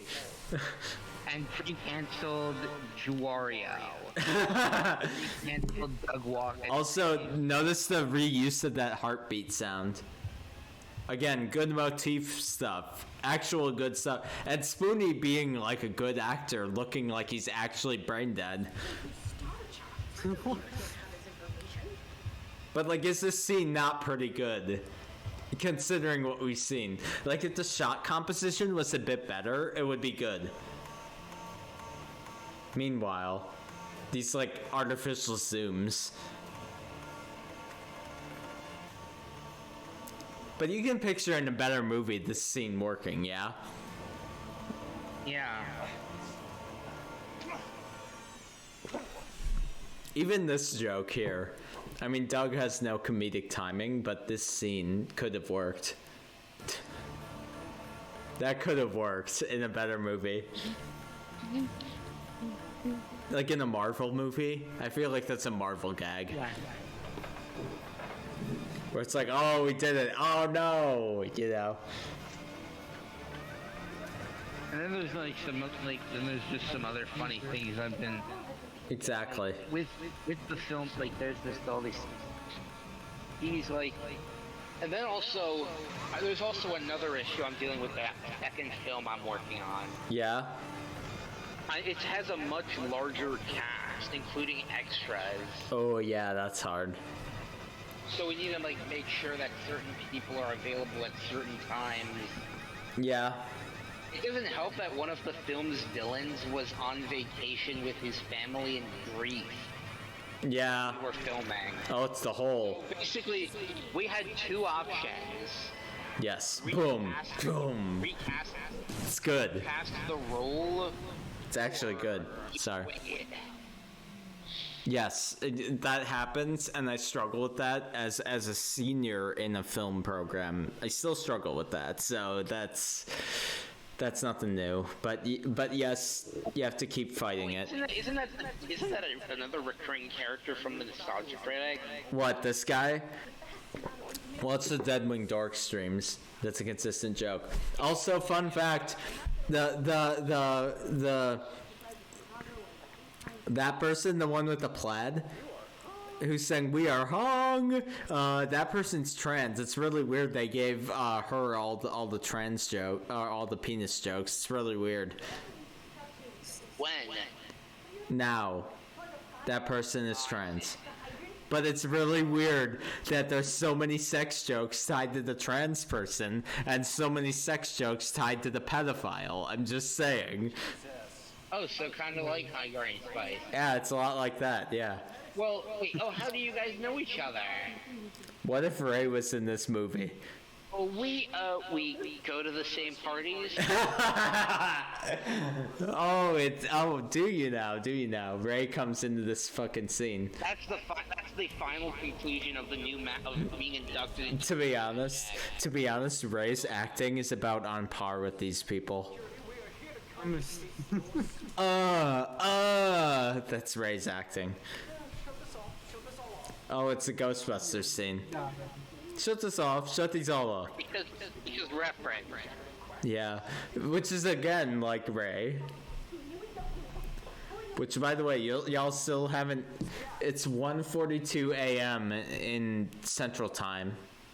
Yeah, and I think it's pretty late for me too. It's very late for me, but I am up to singing. Oh, yeah, I'm slowly falling asleep. that's fine because this fucking movie is fucking. But imagine if we had to watch the whole thing. We're 40 minutes in and it's 3 hours long. Still in the first act. Yeah. Oh my god.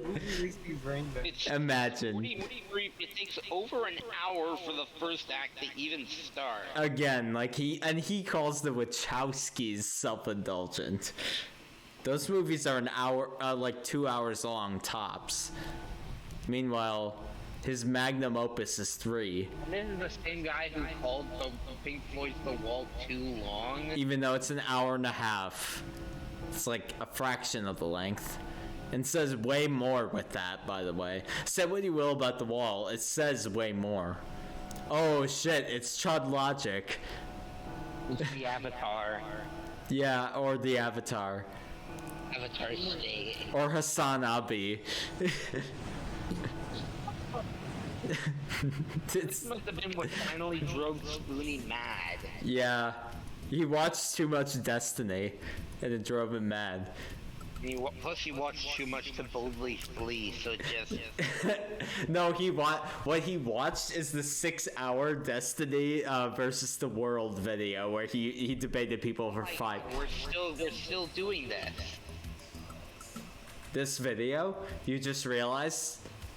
No, like it's still going. It's still just, it hasn't even started yet. What, we're only a half hour in? 40 minutes in? Yeah, like we're just actually starting. Which, by the way, this is not a completionist run. Whenever you're done, I mean, I'll continue my stream probably, but I'll probably finish it off with like some video game. I don't know.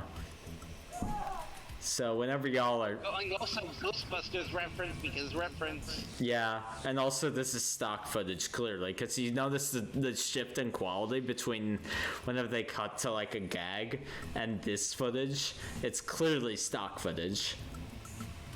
Yeah. Like, you think they Is that Red Letter Media? I think that was. Fuck you, Doug, for having Red Letter Media. Also, this music doesn't fit at all. Rising Violin, track number 4. My favorite. It's in every movie. Nice. So, as you can see, the plot hole has... Oh, what a good joke, guys. Was that really funny? Yeah. Star Trek portals. It's very funny. Uh-oh. It's Mechakara. Which, by the way, reminder, there's a very cool rape scene with Mechakara and Nostalgia Chick.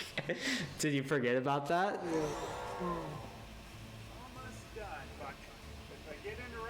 This movie's weird in that way. Oh, it's the sad panda.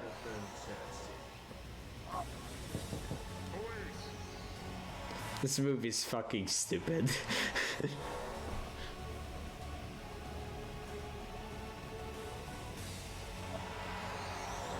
Holy shit. Oh, it's it's Joe Vargas. And Obscure Slupa. Am I the only one in this call, by the way?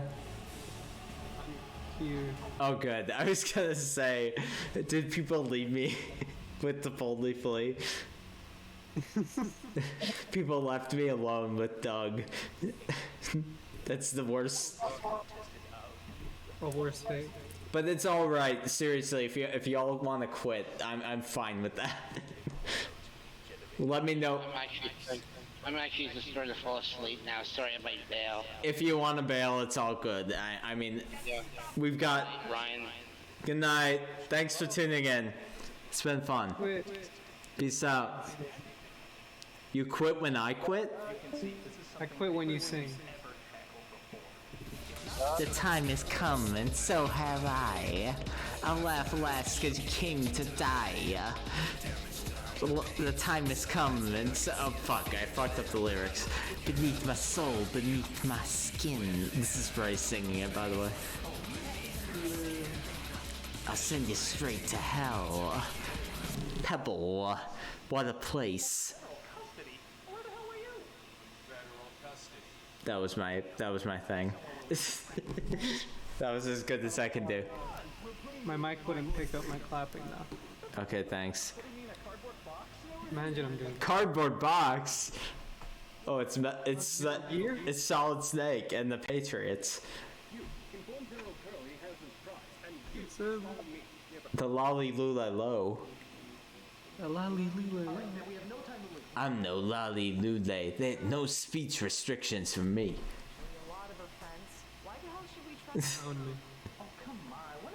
I really feel like Doug watched like Metal Gear or Twin Peaks and was like, I could do that. That's what this is. I can do Twin Peaks. I'm as good as David Lynch. Which, by the way, fun fact, David Lynch's YouTube channel is Pog. Have you seen it? No. He literally gives the weather every day. He's like, if you can believe it, in LA, it's sunny, blue skies. That's what he does every day. I tune in. It's great. Look up David Lynch Theater on YouTube. That's his channel. I've watched it already on YouTube, so I'm not going to watch it again, but it's good shit. He actually puts short films on there, too.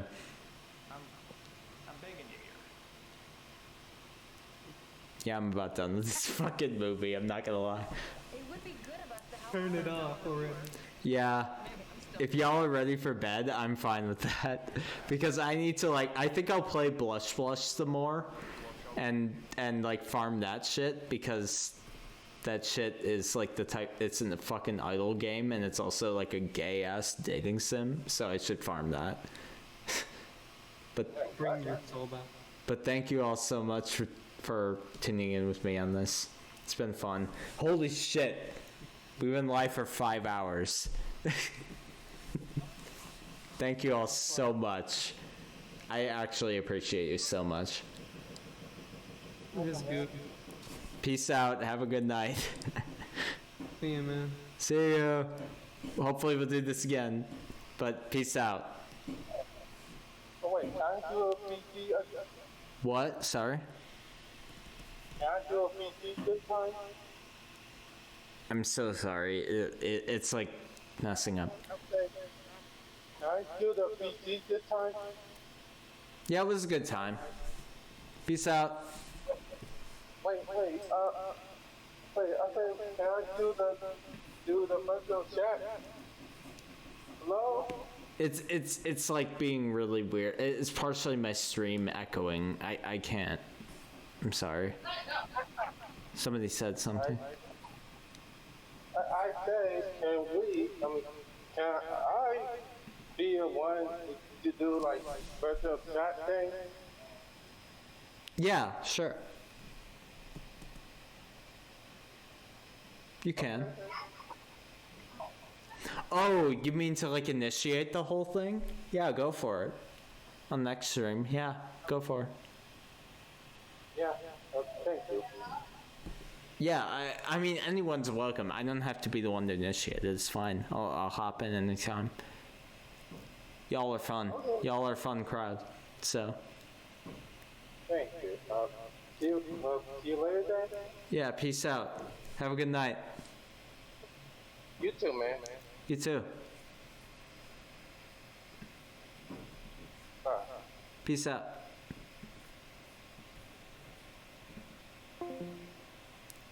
Alright. I left. That was fun, but at the same time,